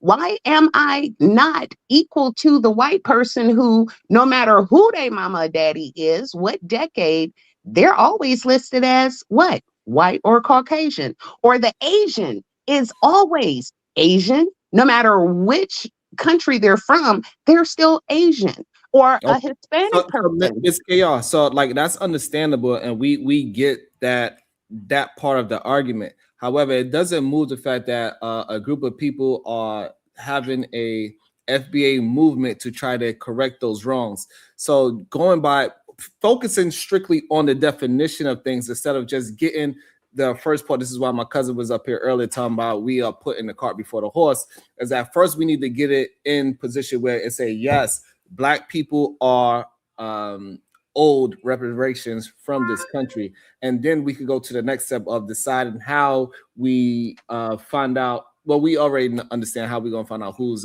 descendants of slaves and all that. And then we could go about how we're going to disperse all of this money, land, or whatever it is. But if we keep on arguing and bickering over just definitions and who started it and who's in it and who's not, we will never get to the point where we can actually get to the vote, say, yes, Black folks' own reparations. And then after we get the money, then we can argue about, hey, my real lineage is whatever tribe we want to add ourselves to, because that is really no consequence when we're trying to get something done to focus on true definitions and etymology that Black means pale and all these other things. It doesn't really matter when we're just trying to get something done. I have an issue with that because the people that came over here, okay, after the 60s, right, they did not suffer the same ills that my great-great-grandfather did in 1860. Perfect. Nor So that's so perfect. I don't feel that they should receive. So Ms. Chaos, so that was perfect that you said that, right? And I just want to hash that out real quick. So the people from the 1960s, they are not, if they just came here in 1960s, would you say that they are a descendant of slavery? No. Okay, so therefore they would not be in the conversation. They are not going to get any reparations, and that's how we could tell. That's why it doesn't have. We don't even have to bring them up because we're not talking about people that's affected by Jim Crow or redlining. It's very specific to they got affected by slavery. So people that came after that, it don't mean there's no consequence to even discuss them at all. Right. I'm not saying that they didn't come over here, and catch a stray just because of their skin tone. I'm not saying that or dismissing that in any way, shape, or form. But when you are able to go back and you can literally say, guess what? To hell with what y'all are talking about. My forefathers were here. And they stood on the bridge. My great uncle's auto body shop, Posey Automotive, that's the shop that they used in Alabama during the bus boycotts. Okay. So my mother, there's an actual photo of my mother and my aunt on the bridge. My aunt took a hit to her leg with that water hose. It's shaped like a C to this day. So for me right now, Ms. Cat, it sounds like you actually agree with FBA movement. You just don't like that. I don't like the title of the FBA because that takes away. Are we not like slicing the pie a little thin by just calling ourselves foundational? Because that puts a certain light on it. When we say that we are indigenous, we were already here and you people did what you did. Are we not entitled to a bigger slice at that point? Or do we just want to? I think the issue is that we cannot focus on the name, but we need to focus on what the movement is trying to get accomplished.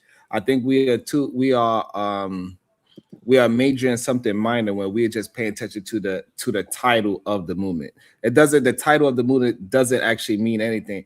What it really does to the white people. But what means more is what we are trying to implement. And that's the thing that we need to focus on more than whatever the title is. What is Black? What is indigenous? How long ago? That doesn't really matter. You was affected by slavery is the base, and the title of the name, it doesn't matter. It really doesn't, because we just trying to get something done for people that suffered from slavery. And that's the only thing that matters, is how we're going to implement that and get America to right their wrongs, what they did to the slaves that they captured and took advantage of in this country to become so wealthy. So we cannot be focused on just a name. We got to focus on the implementation of the outcome of righting that wrong. That's all. Sharon, can I add something, please, sir? Yeah, after Marvelous Opinion. Oh, no matter of fact, after Omni, etc. He was here before all y'all.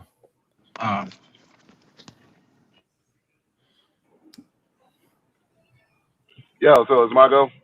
Yes, sir. What's going on, everybody? So I was listening to the discussion between Diva and Brownsville, and I think Brownsville is coming at it from it's a timeline thing. So Diva is talking about the foundation of it, which is the lineage, which is the primary qualification. Brownsville is talking about what to do after we get the money, like who we should. And I think, Sharon, I think you're actually correct in your assessment of, the name of what we call the movement is not necessarily the most important thing. The most important thing is the qualification of who gets it and determining Yeah. that. And then the next important thing is what we do after it. And I think he wants to separate, like Brownsville was talking about, separating ourselves from individuals like Jay Prince, and I think that's actually going to undercut the efforts of of establishing the foundational qualification to begin with. I think at this point, if people want, for those that would like reparations, establish the lineage qualification first, and then whatever y'all do, whatever y'all want to do as like-minded individuals, figure that out after the fact. Get with like-minded individuals after the fact, and then y'all can create your own organization. Call it the FBABO, Foundational Black American Builders Association. Organization or whatever. Or the Create your IBA, own right? organization. The Indigenous Black Americans, right? You could call it whatever you want at that point. The IBA. Right. But get with like-minded individuals with those resources after the fact, and then y'all can take those resources and build. I don't think we need to harp on who gets qualified, and because this person has a different set of values from me, they should be disqualified from that lineage qualification just because they have a different set of values. Because if they really, because we know that certain individuals are just going to give it right back to the system anyway, and so that's cool for them. But those of us that want to build after the fact, after the payout, or however we get it, I suggest the tax thing. But however we get whatever form the reparations come in, however we get those assets, however we get that liquid, whatever it's going to be, I think we just build with like-minded individuals after the fact. And I just want to say, and Ms. KR, we're gonna bring it back to. I just want to make sure everybody get a chance at the microphone. I just want to let everybody know this is the least supported show financially I had all week. I just want to let that be known. It's interesting to see when we talk about black business, people get a little tight with the pockets. It's interesting. All I'm asking for 99 cents. Go ahead, Marvelous Opinion. These topics always do find interesting, but it is in terms of politics, I think it's just identity. And for those who want reparations, fight for it. Do what you feel is best and what's owed to you, your lineage, and all that. I would find myself personally disingenuous and disqualified in some aspects, even attempting to go after it because of my lineage. I'm not pure, and I know that. So it's more like to those who would look at themselves and say, well, qualifies as a black. And as I said, this whole identity thing, this was what the lady was talking about. She did her own research for her own self. Everyone needs to do their own thing because we do have an assumption that all skin folk are kinfolk, for the most part. But that's not true. That's just something more that the system had played us to because we look at how whites treat blacks. Actually, we look at how whites do things and we try to do everything in contrast to them. We literally are like what one guy said. He says, like, we're like the shadows of white people. Not to say we put ourselves there, but we can't seem to detach ourselves from whiteness at all. So that's why I think we even have this whole kinfolk type thing. That's just my opinion on that. But otherwise, though, the conversation is interesting. I'm learning a little bit as far as how you guys are seeing each other and what y'all are trying to distinguish and so is your identity. I find it all interesting, but continue to have a conversation. Thank you. Let's bring up who ain't said nothing. It was my turn. Relax. Diva, should we bring up our neighborhood tether or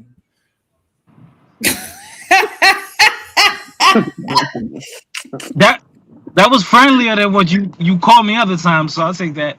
All right, go ahead. You just got to smile in the camera first. Yeah, look. Yo, PhD for black women love me. So all you're doing is just proving it. You're proving that point. Hold on. Do you got a tooth? You got your tooth back? Yo, Siobhan, did you get your masculinity back? Hold You get your on. masculinity back? Let's you get go. Hold on. Did you get black women back? Hold on. Fighter Are complex. you back? Are you with a black woman again? I'm not trying to disrespect you. I just want to know. I don't want to disrespect you. Okay, so Are you with a black woman? Hold on. Did you get your tooth fixed? Listen. Are you with a black woman again? Let me see smile. Let me see your teeth. Come on. This nigga's funny. It's teethus. It's teethus. I like your sunroof. Yo, let me talk, man. I'm being childish, man. You see what I'm saying?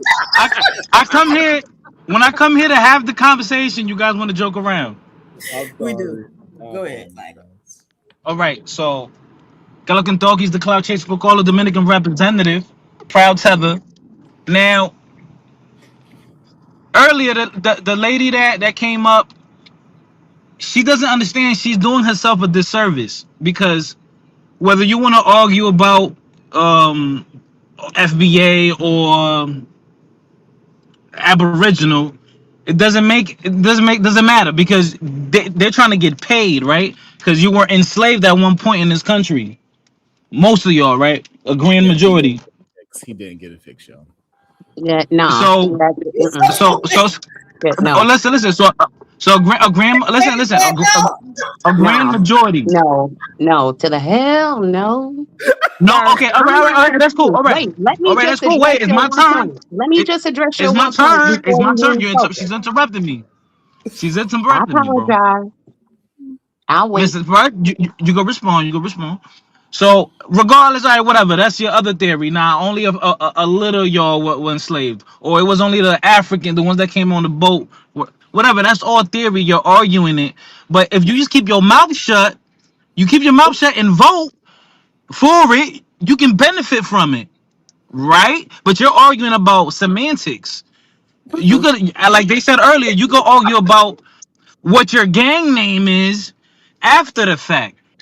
If you believe, even if you believe in the theory or not, they're trying to tell people that look like you in this country might get paid. Why wouldn't you just take the money if you feel like your people were done wrong? Is that plain and simple? Shut the fuck up, vote for the money, then you can have the debate and the argument later on about, oh no, we wasn't really enslaved, or oh no, we the real aboriginals. And then PhD, but she kind of conflates it. I'm handsome. I'm handsome. So, Bless and then your heart. PhD book. Thank you. And then PhD book, she conflates the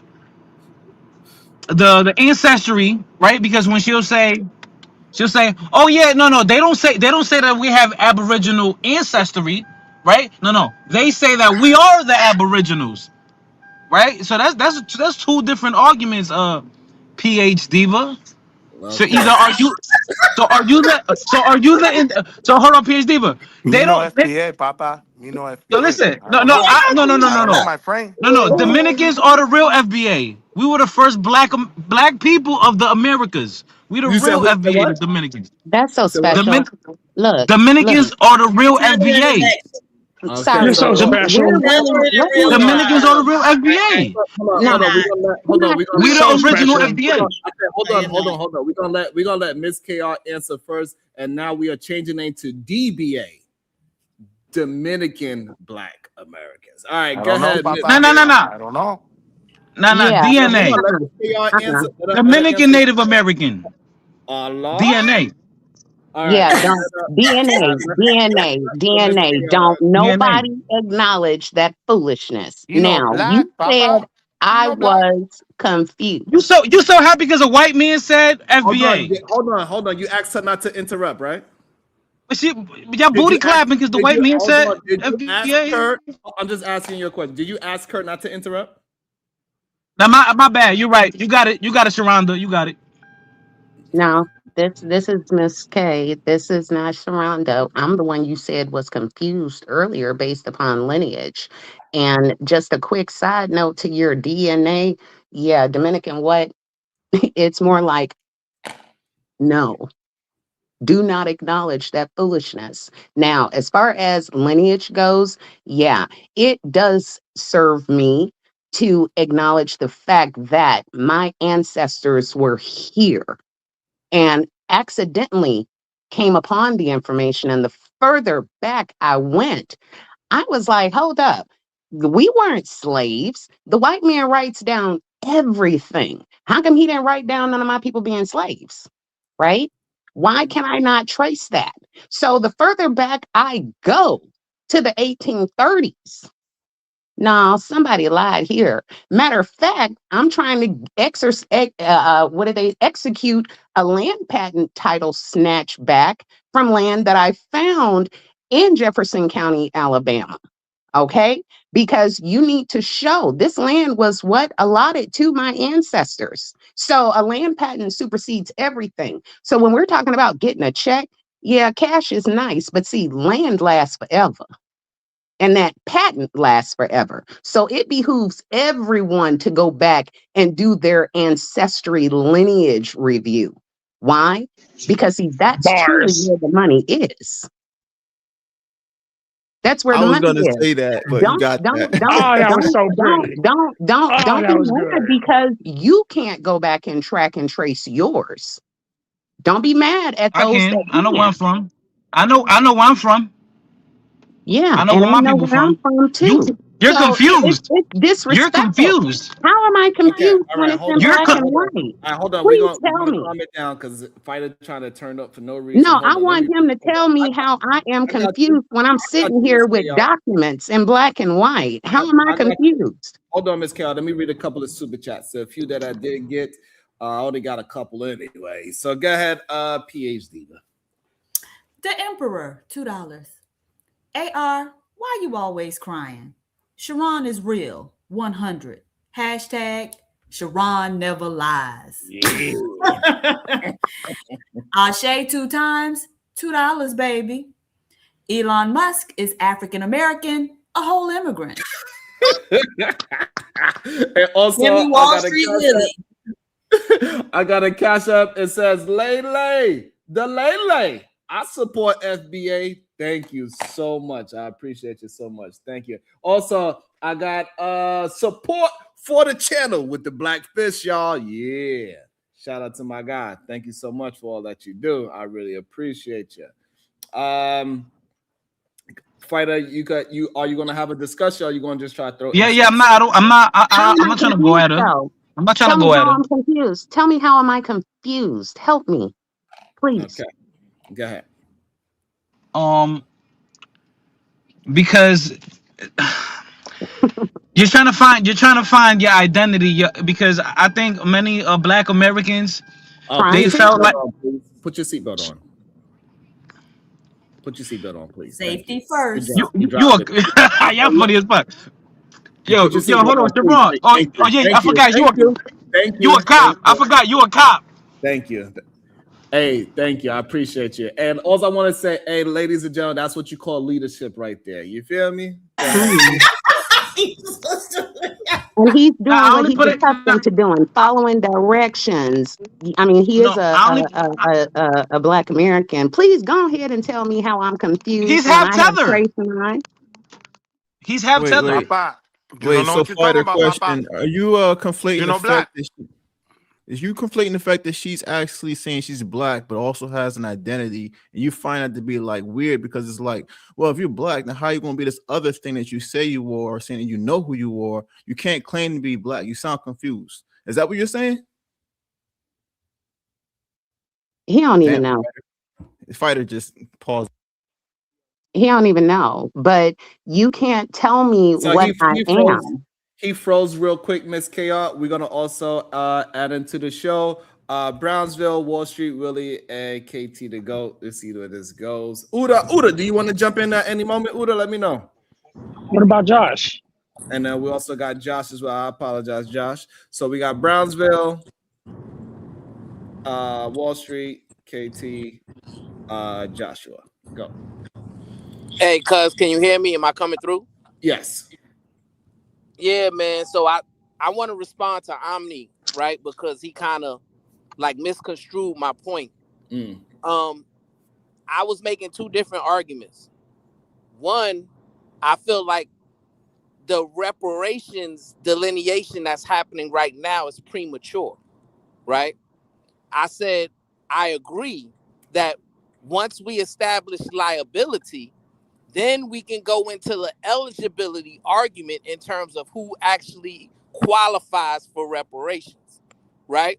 But anybody who understands how lawsuits work, anybody who understands how to get legislation passed, the very first step is you have to garner support and resources in order to establish what you need to establish to move forward. That hasn't happened yet, which is why I say this whole delineation from certain Black people is not beneficial. And it's like cutting off your nose to spite your face, because you have to establish liability. And in order to do that, we're going to need a lot of support. That's number one. My second point was, outside of reparations, it's counterproductive for our people to delineate from like-minded Black people just because their mother is from Jamaica. That doesn't make sense to me. If you share my values, I have more in common with you than I have with a Black degenerate who may have lineage in common with me. So those were the two different arguments. And what I'm saying is FBA, the movement itself is misguided because they're not taking those two arguments into consideration. Peace and love.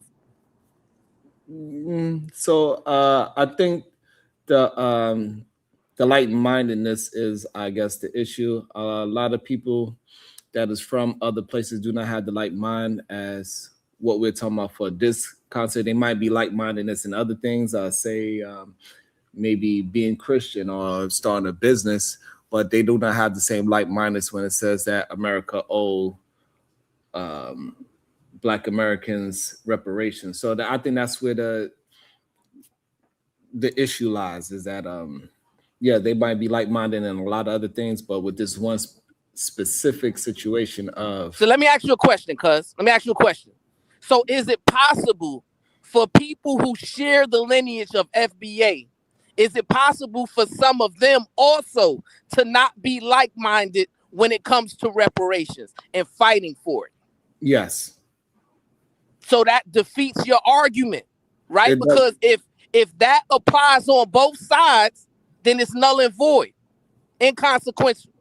So the reason why it's not null and void, because that's a minority of people, and regardless of, they would be on that side as well. We would separate ourselves from them as well. They would be on the side of, hey, you are not like-minded with us. And that's okay. And I'm fine with that, right? But that goes into the reparations argument. I'm talking about outside of the reparations argument. It's counterproductive for us to delineate from people who share our values, which is why I say that if it's going to be a productive movement in and of itself, it has to have organization, it has to have structure, and it has to have a value system attached to it, right? Because that is the only way you're going to get productivity. Every movement that was successful in our history, every single movement had exactly what I'm talking about. So, but no, but the problem is that is a very true statement. However, we don't care if you're a Republican, MAGA, or not. We don't have to have the same. We don't have to have the same value systems politically. We don't have to have the same value systems of what sexuality you into.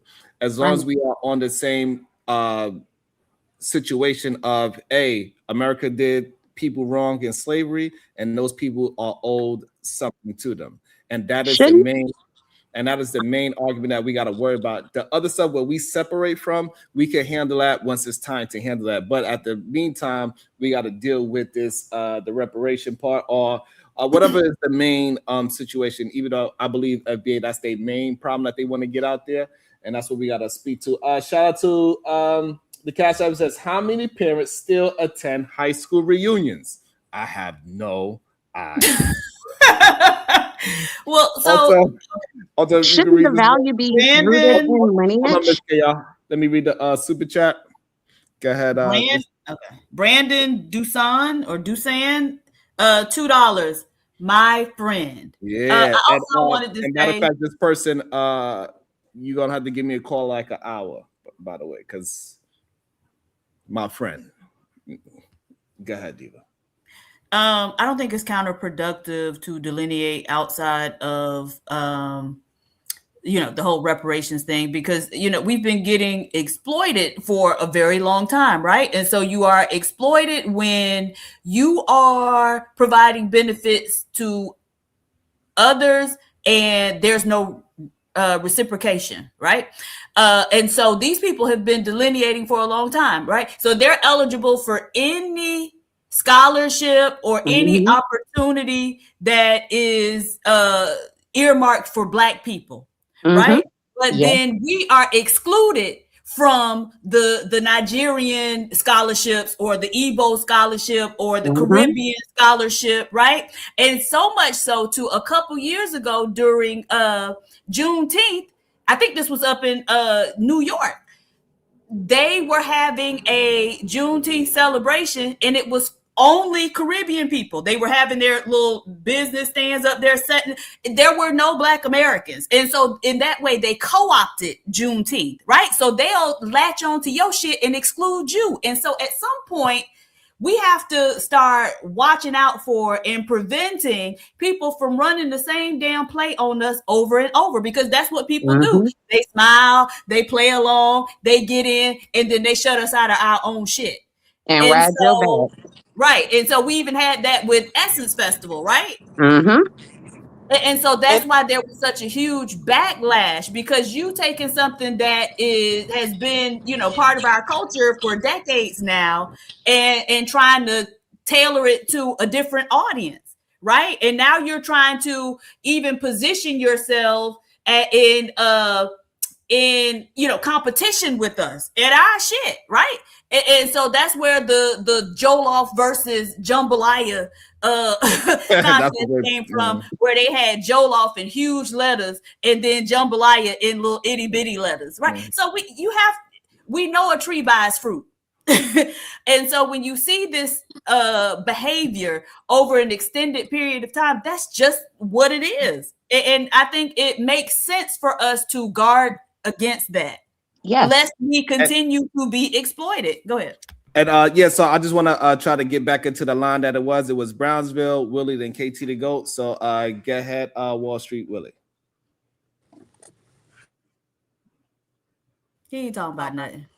But it was his turn to go, so I want to be fair. Go ahead, Wall Street Willie. I'll keep it short. Niggas and onions. Let's slap the taste out of your mouth. I'd like to see you try it. Gotcha. It wasn't me. Shadow the Titan Wasp with the 20 ball. Hitting Willie. Take a nap. Thank you, Shadow.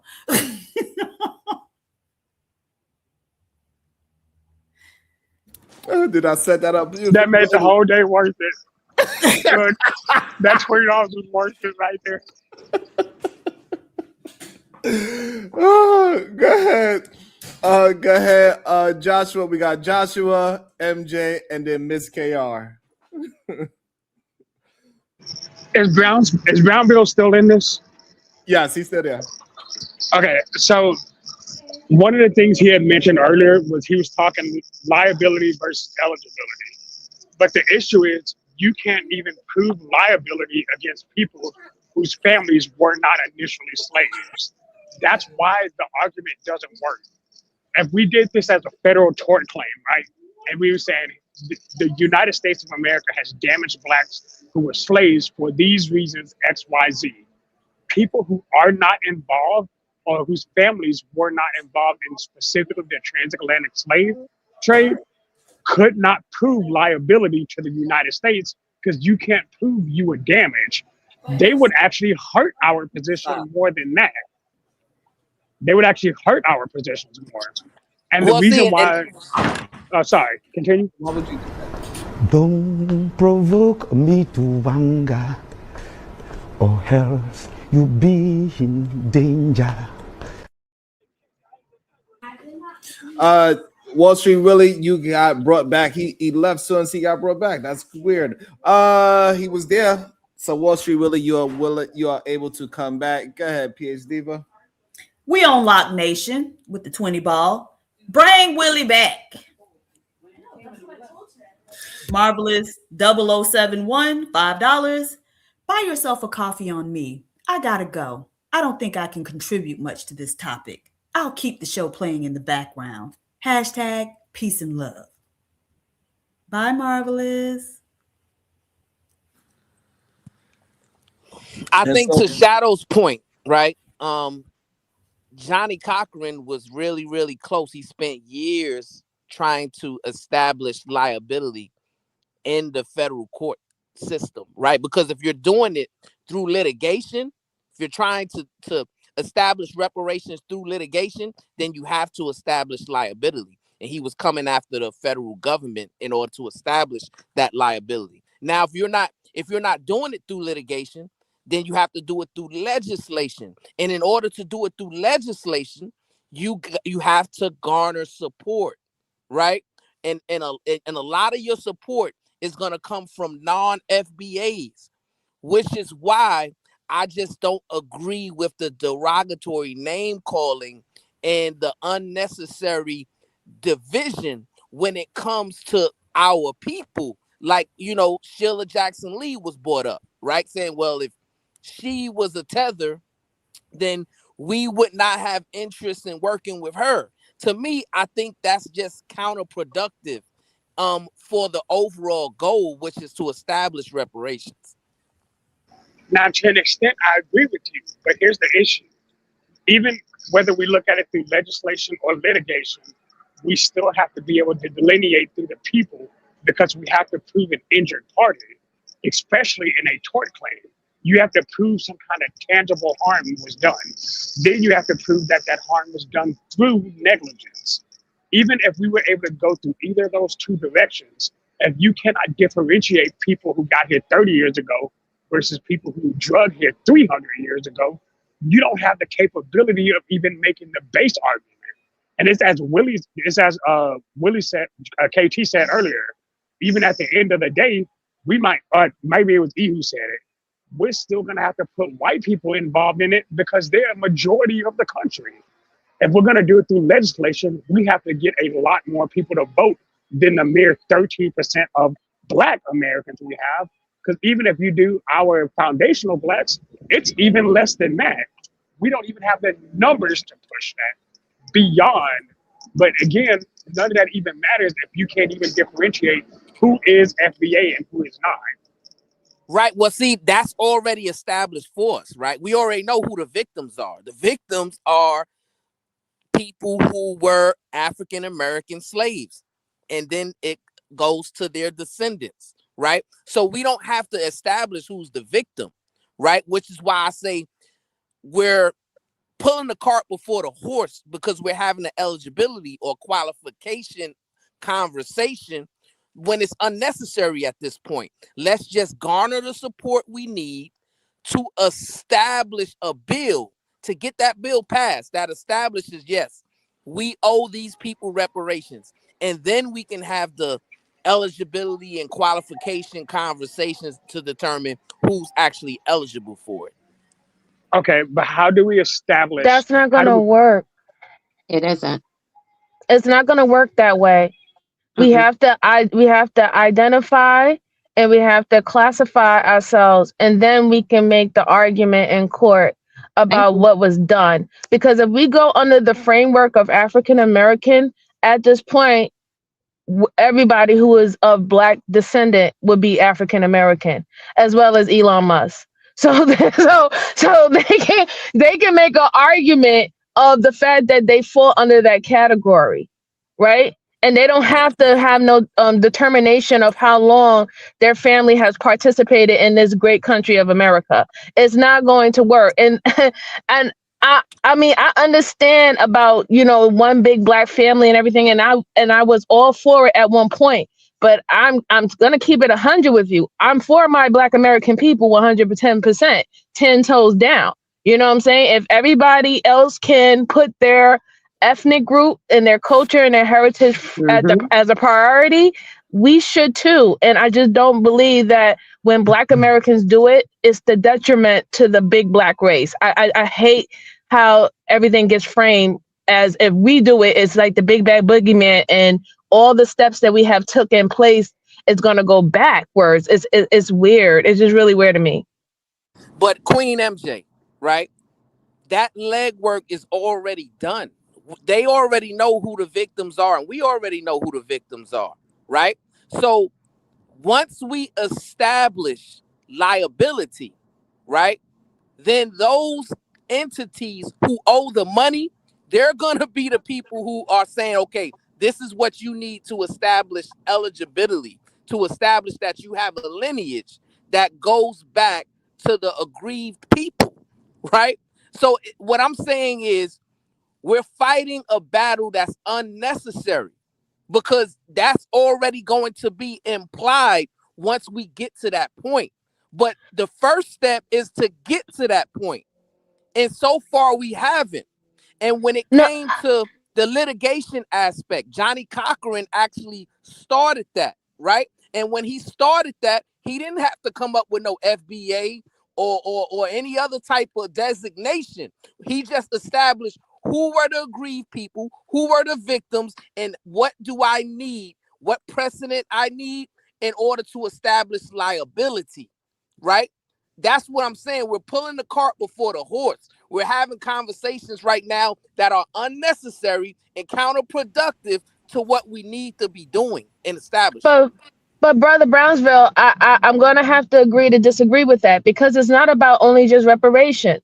Right. Literally, Black Americans' culture has been co-opted by everyone. It's to the point that it's conversation being online that people are saying that, well, Black Americans didn't make hip hop. It was made by the Jamaicans. It was made by this. It was made by that. It's literally the eradication of Black Americans contribute to our own culture that's going on right now in front of our face. So that has to be protected. I understand that everybody want to get it and make it all about the money. It's not all about the money. It's bigger than that. The ratification of our lineage, our ethnic group, our admixture as natives to this country cannot and will not be erased. And I will not erase that under the fucking flag of Pan-Africanism. I don't give a fuck. No. And it can't be. And she's absolutely right. And with all of the co-opting going on, with the co-opting that's going on, what no one wants to use to basically trump this entire narrative is lineage. If we focused on lineage, we don't have to compete. If we focused on lineage, that's indisputable. You can't dispute lineage. You can't co-opt lineage. You can't do it. And I'm not disagreeing with that. The issue, and I'm going to say it again, because I think I'm just kind of being misunderstood, right? The issue beyond establishing lineage, right, is first getting organized and getting structured to the point that we have the right people doing the right jobs in order to establish either liability when it comes to reparations or different qualifications when it comes to who deserves scholarships, who deserves these loans that's assigned to Black people. I mean, you're talking about a lot of litigation and a lot of legislation that's going to take a lot of work. No, so Absolutely. the reason that there was done. a name change. So part of the reason for the name change is you can just specify if it's intended for Black Americans. Now it's foundational Black American, right? And you have eligibility requirements, and so in that way, you don't need a whole lot of legislation to kind of earmark your own stuff and gatekeep it. Sure don't. Sure don't. And when you're talking about those who are liable, okay, so are you just putting the onus on those who insured the lives of slaves? Because remember, after the Civil War, the white people who owned slaves, they were cashed out $3,500 per body of each slave that was freed. So we really need to understand, what are you talking about liability? Are we going to Lloyd's of London? Are we, trickling back to AIG? Are we going to the different insurers? Who's supposed to be paying No, this? The Because they establishment paid of everybody liability, else. Queen, is people taking responsibility, saying yes, or a judge saying yes. These people owe these people reparations. Okay, but right? but That's the the people. establishment of liability. But let's look at how liability was established and satisfied. Let's look at back here, I believe it was 94 or 95, where the American government paid the Japanese concubines. Okay, they paid them out 55,000 per descendant head. And what was the key element there? Their identity, their classification. The same way we went and we rebuilt Nagasaki and Hiroshima. Why? Because there was lineage. They had that determination. It was established what was done to a people. While we sit here and throw sticks and stones about, are we indigenous? Are we aboriginal? Are we foundational Blacks? Are we Black American? Look at Black American I remember the day that Jesse Jackson was standing at the podium with his Rainbow Coalition and coined us Black Americans. I mean, African Americans. That's so ridiculous. The fact of the matter is, lineage is the base. And as long as we sit here and we keep playing back and forth, oh, we went through slavery. Well, when they landed, they enslaved the ones that were here. That's where it started. But y'all want to ignore that point. That's where slavery started. Slavery didn't start in the 1900s. We were just easing and tiptoeing into the Jim Crow era. So my question to y'all queens, and maybe PhD Diva knows this. Do we have any representatives in Congress right now who are advocating for the establishment of the designation foundational Black American? No, not a one. Because it Okay, used to so be do the we have any? Congressional Okay, Indian so Caucus. my other question is, do we have any law firms right now anywhere in America that are advocating in? Yeah, we've got Ben Crump, and he's advocating with Ghana to have us add an end, into this diaspora reparations snatch that they're trying to do. And nobody, I even sent him, a private cease and desist because, dude, you don't speak for me and mine. But even without, legislators trying to push for, recognition or the name change, it's already starting to happen, right? Because now they're starting to add, it's not just Black or African American. Now they asking people, what country you come from? That's a direct reflection and an offshoot of the whole FBA conversation that we're having. Now, all of a sudden, that's showing up on forms, government forms, right? As a matter of fact, trying to get it in New York. So we don't need legislators for everything.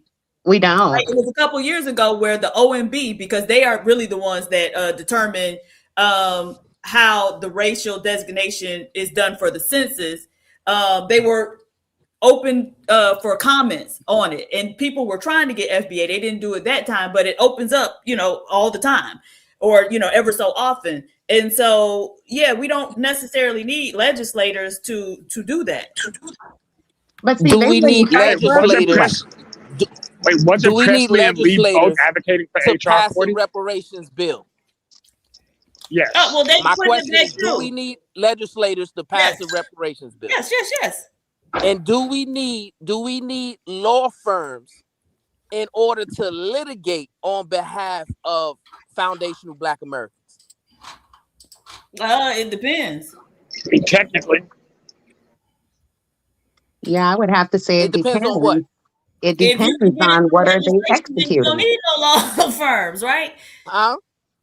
If you can get it through legislation, if you can get Congress to pass it, and they're the ones that pass the budget, then you don't necessarily need attorneys to go through the courts, right? Because it can come through Congress. Right. So do you think it's wise to fight it on both fronts until we get it established on one? Yeah, we can. But see, part of the issue is going back to what's his name? Carter G. Woodson's The Miseducation of the Negro. There are very few Black lawyers who are doing that type of thing, right? Mm-hmm. And so we have to, it's part of the work is getting Black people to understand, like, yeah, you can go make your money, but whatever it is that you do, you should also be using it to better the situation of you and your people. Correct. But they swore an oath. The bar does not give us any type of allowance. Our oath is to the court. Okay. It isn't even to our clients, it's to the court. Period. So when you have people like Ben Crump going on the outside on this stage, he's going outside of his oath to the court. And he isn't even one of us. Indigenous. Girl, his mama from, they're saying South Carolina, because he's done a real good job of scrubbing his lineage, right? He's done a real good job of that. And he only speaks about his stepfather, but he talks limited on his mother. But we know y'all from Ghana. Yo. Sorry, that was my daughter calling me. We know you're from Ghana. We know this. We know this. And see, my thing is this, in order to argue it, who are we arguing for, right? Are we arguing for just the skin, or are we arguing from a point of anchor? Lineage is the only thing that anchors us here. Lineage is the only thing this particular government acknowledges, and especially this seated president. He acknowledges lineage. So he I just believes. go ahead. So, Ms. KR, so Trump, he acknowledges you as Native American? Well, he said point blank, period. Oh, sorry. He said point blank, period. The Indians don't look like Indians to him. And he was trying. God, Miss Kyle, it might be a mercy. Answer the baby. Answer, baby girl. Let me send her. She just wants some more money. Let me send her but this here cash app real quick. I'll be back, y'all. Shout out to baby girl. Oh man, that's funny. Damn show. Kid. Look, cursing at his daughter. Nigga disrespectful.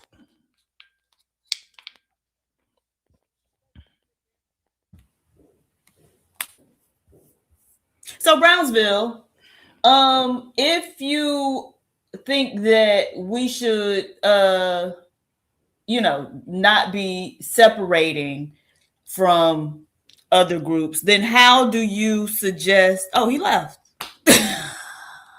Peace Diva. How you doing, my love? Wonderful. How are you, sir? I'm okay. I think you were conflating earlier when it came to classification and lineage. It sounds like your microphone is tethering to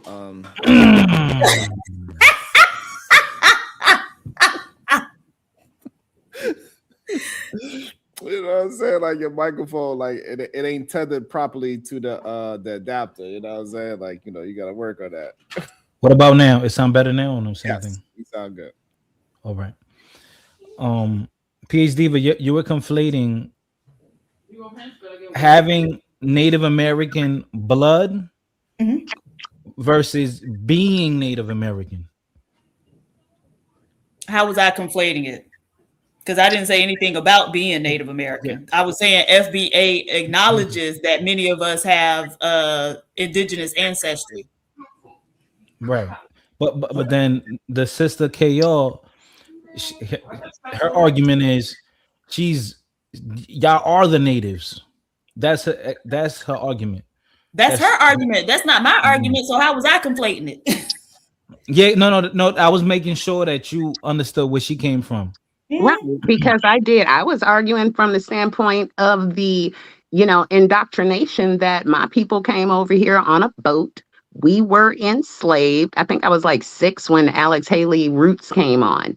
I was up under that belief too until I got to questioning why my nationality, why my race is different from my daughter's, and why is my mama's different than and why is my grandma's different from hers? And well, let me go look here, let me go look there. And then lo and behold, I entered all the way back and I have been getting, and what's so creepy, my mother and I have been ordering death certificates and birth certificates, right?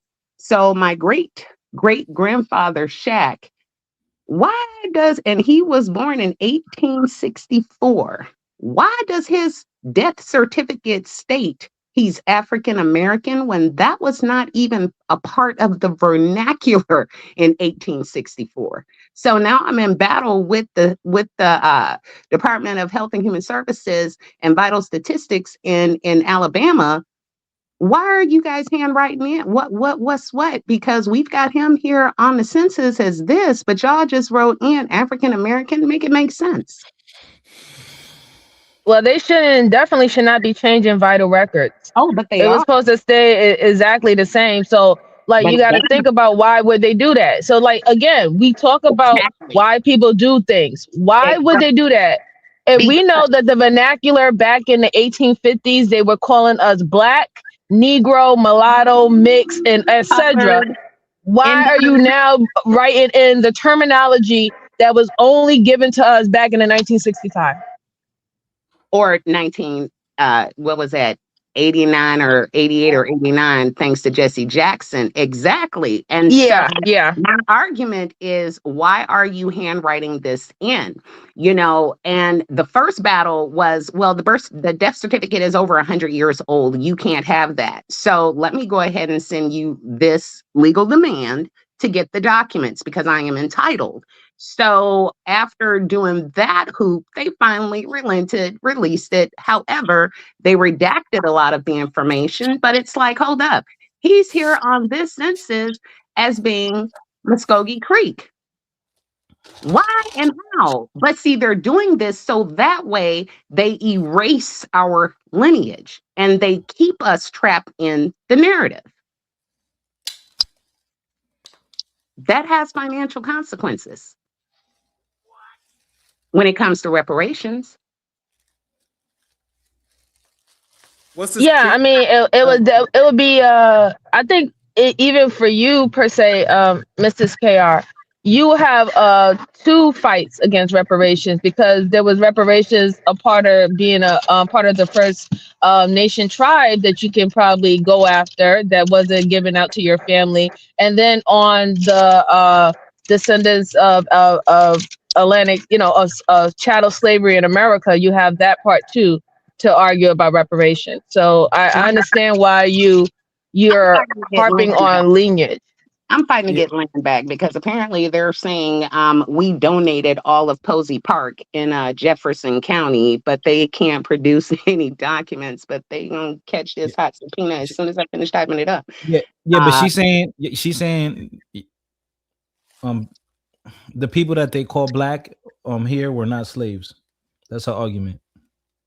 But they were also enslaved. The indigenous people that were here were also enslaved. In fact, we're actually prisoners of war. That's why they can reclassify us every 12 years. That's why we only have permission to vote. And that gets, either extended or it can be denied at any point in time every 25 years. People were sitting up here yipping about, oh, they're taking away our right to vote. We never had the rights to vote. We were only granted permission, and that permission extends every 25 years. I remember just before the year 2000, they were yipping about, we're about to lose our right to vote. You don't have a right.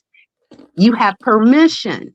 And see, it gets into different scopes of legalities that no one wants to actually pay attention to. They want to graze over it. They want to just ignore why we're reclassified every 12 years by a seated president, why every 25 years we're granted permission to vote. You're given these permissions and these accesses because technically you're a prisoner of war. No, you were a prisoner of war back on the continent. On what continent? This one? Nope, the other one. What other one? The other one. You know which one. No, I don't. No, I don't. Yeah, because there's 7 of them. So which one? No.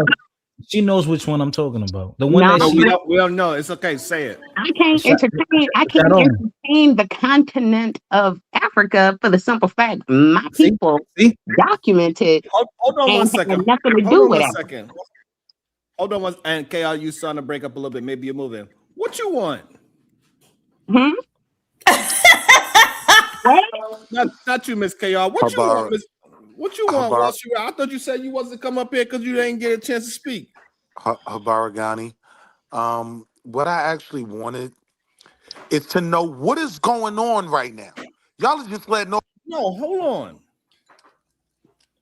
You didn't want to come your black ass back up when somebody paid for you to come up? Yo, people, now you want to it's bring your called black the ass back Voters' now? Rights Act for a reason, right? I have the right to vote. I don't know what she's talking about. And typically, I'm gonna do it again. Someone says something so unbelievably insane, y'all usually challenge that. Like, I'm sitting here listening to these arguments, and it's just dumb. And none of it pushes the conversation of reparations forward at all. So I want to be clear. These are the FBA arguments when it comes to reparations. It will never happen. Thanks. You guys ruined it. Good day, Habaragani. Honey, it's facts. Illuminati, or something like that. Okay, so the ones who feel like it would never come, then mind your fucking business and just stay out of it and stop telling us what we should be supposed to be focusing on, what we're not supposed to be focusing on. Since you obviously know that it's not going to happen, so why do you care so much? Absolutely. See, I always worry about why people always put themselves into something, but they say it's never going to work. Talk about how you tether. It's not going to work. This is not going to happen. You're doing it wrong. How you tethers ruin reparation. You people Who's tethering to Black African American history. If you want to go be something else, go be something else. Be what? Whatever y'all are claiming y'all are. Like what else are we gonna be? Like, what the fuck are you talking about? All of these Chronicles of Narnia story that my grandmammy said that we was injured. I challenge you. Go have those this is what I'm talking about. Sharon, and I'm gonna land here. Sharon, this is what I'm talking about. These ops, man. Those conversations with Native. We always have ops around us, though. What you saying, MJ? I'm gonna land right here. You see, this is what I'm talking about. These ops, man. Pay attention. Pay attention. They can go do something, but what are they doing? Minding other people's business. But telling you that you can't do this, you can't do that, you can't call yourself this, you can't call yourself that. Oh, you should don't be Aboriginal. Yo, listen. Whenever we can vote on it, I'll vote for y'all. I'll vote so y'all can get it. So, because I think it's over. I think it's overdue. And hey, listen, one of the first things I'm gonna do, and probably like number 10 on the things I do, I'm gonna take you to the dentist, my brother. Motherfucker, you ain't shit. Motherfucker, you ain't shit, and I want you to know that. you know what I'm gonna do, Sharon? I'm gonna take you.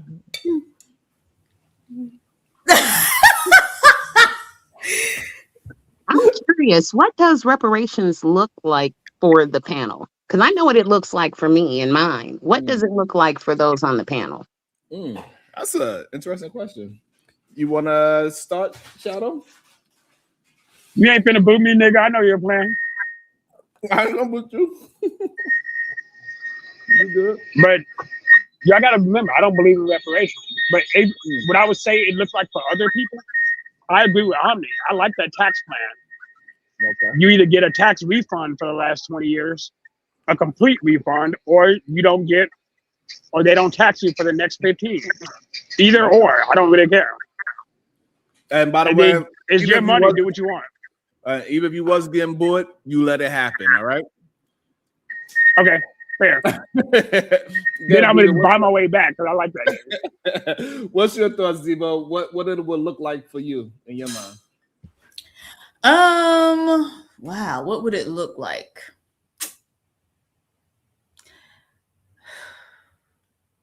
Maybe I know a lot of Black people have had land taken. So, repairing that would involve allocation of land. And some money too. And let me see what else. Some provisions that I don't know. I kind of want to be, you know what I was about to say. I want to be like the Native Americans, how they get to run their own stuff, but absolutely not. Mr. White Man, I ain't going that far. Thank you. So land and money. Yeah.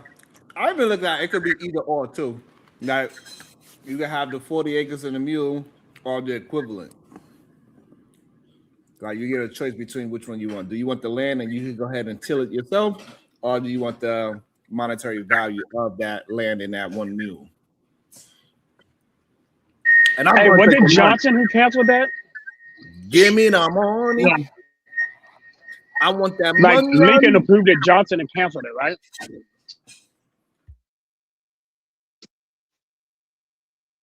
Sharon. Let me hold on. I'm sorry. Let me shout out to the cash. I said if FBA start their own bank and insurance company, that'd be interesting. What you was asking, Josh?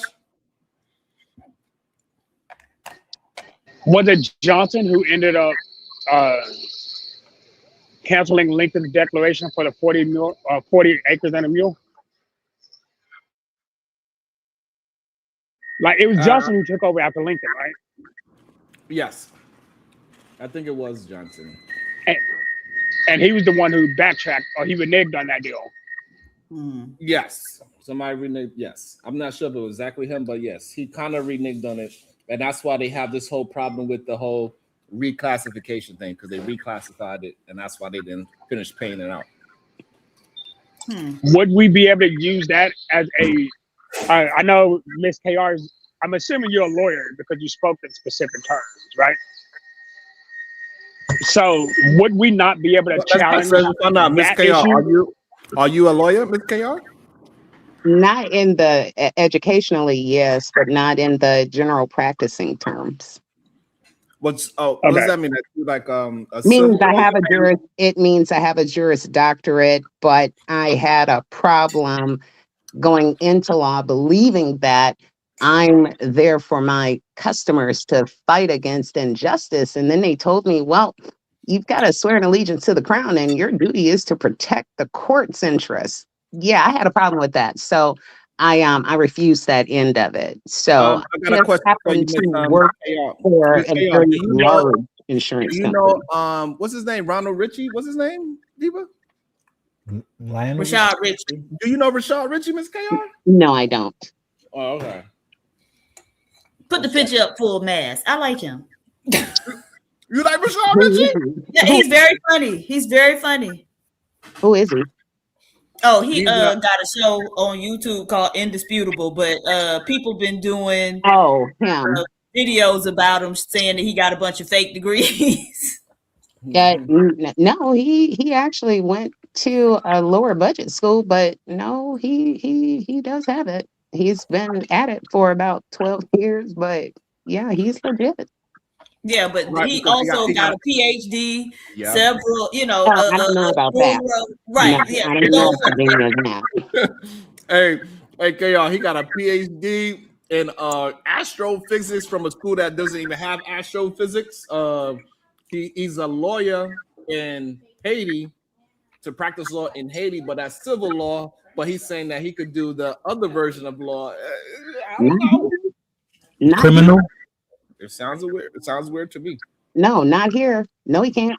Not here. No. No.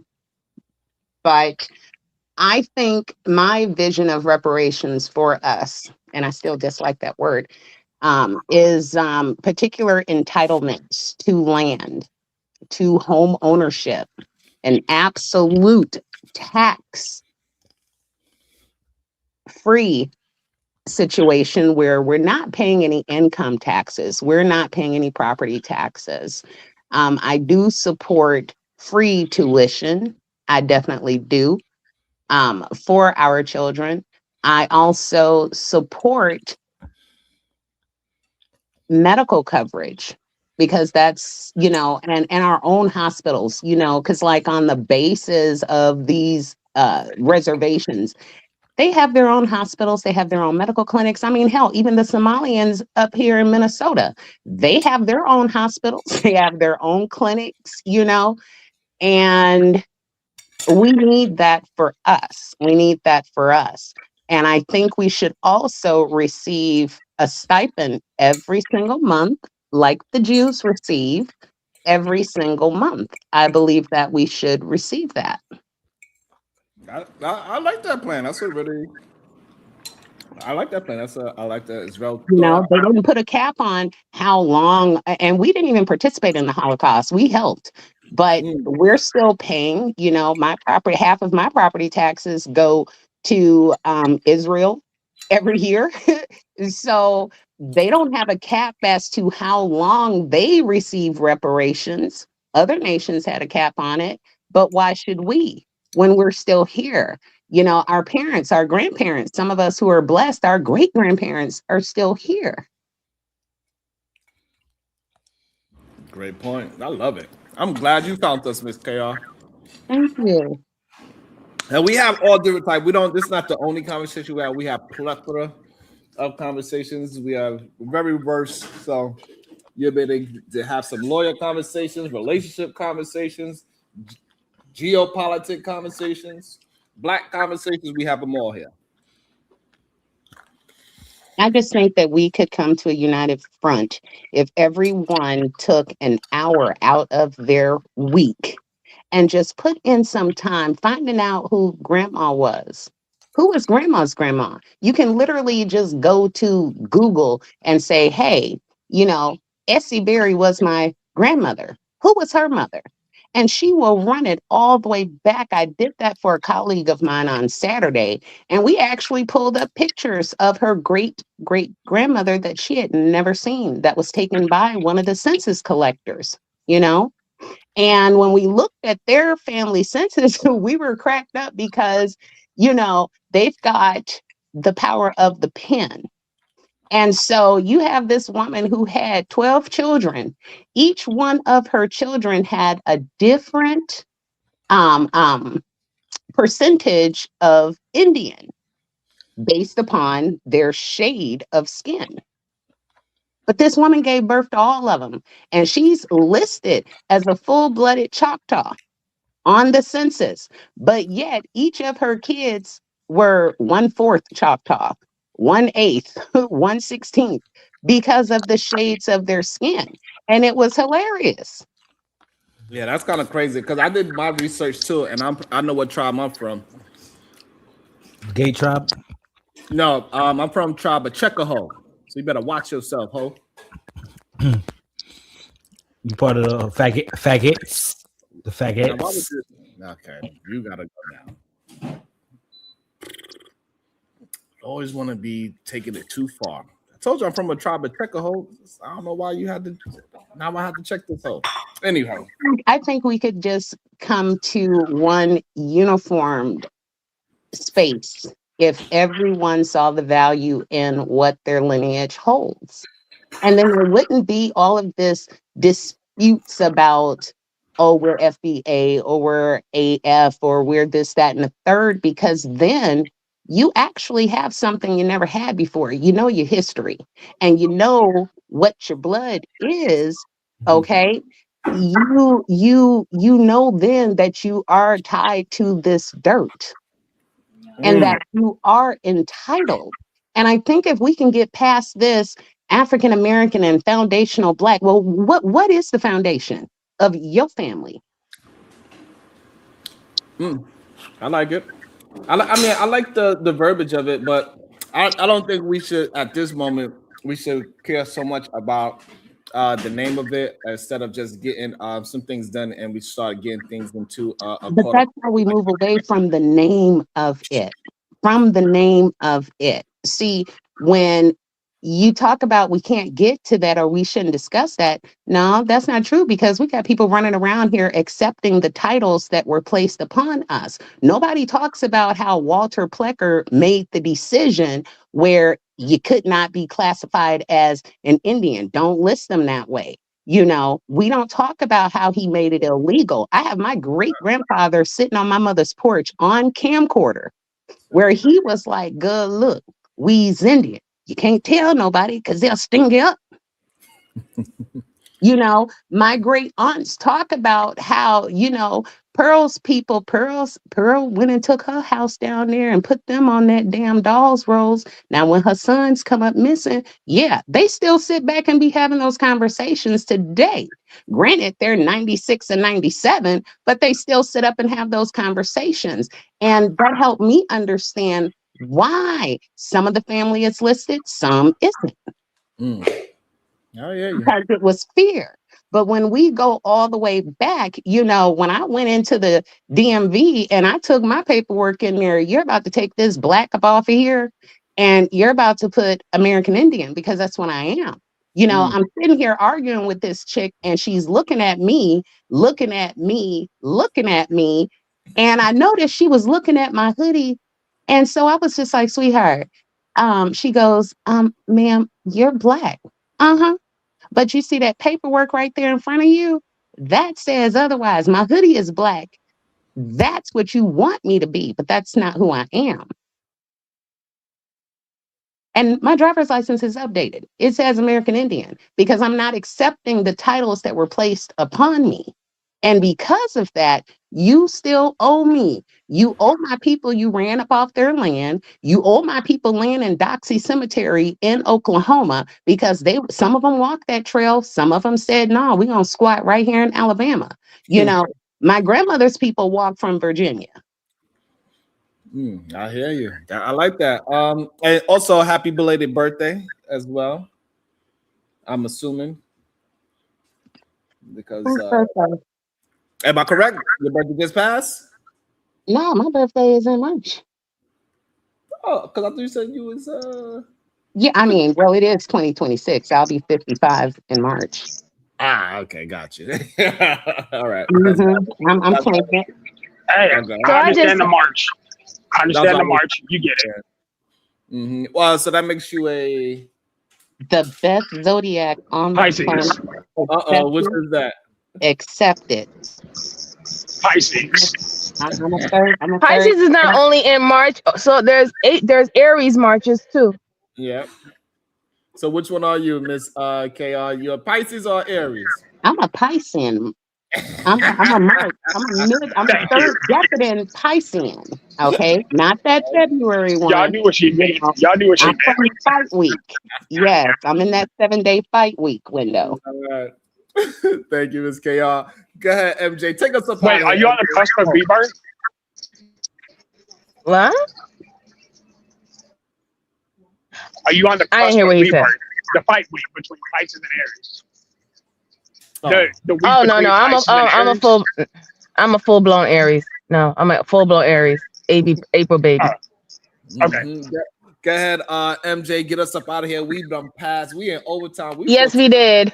All right, everyone. Today was a great conversation. We did have some ups and downs. We had a lot of emotional, responses and statements. But I'm telling you guys, these are the conversations that we need to have, and we shouldn't be afraid of it. Now there is an understanding of what is meant when we are saying tethers, and that is not a xenophobic way to identify all foreigners and things of that sort. Hopefully that people can understand that now, and that I want people to understand that this is the right move for this particular ethnic group, Black Americans, ADOS, FBA, whatever you want to call it. And if you are real allies and supporters, support us. And if we don't succeed, we don't succeed. But do not be in front of us telling us that we're not supposed to do anything, because not once have anybody said what will be another plan, what would be another route, another route that we can go that will be a benefit for us. So I'm going to look at you very differently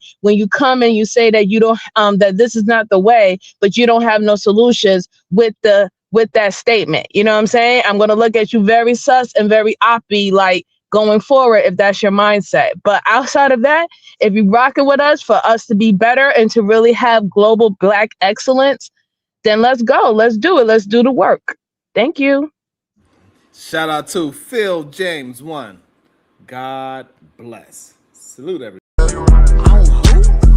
Nothing wrong with being. Let me up. Let me.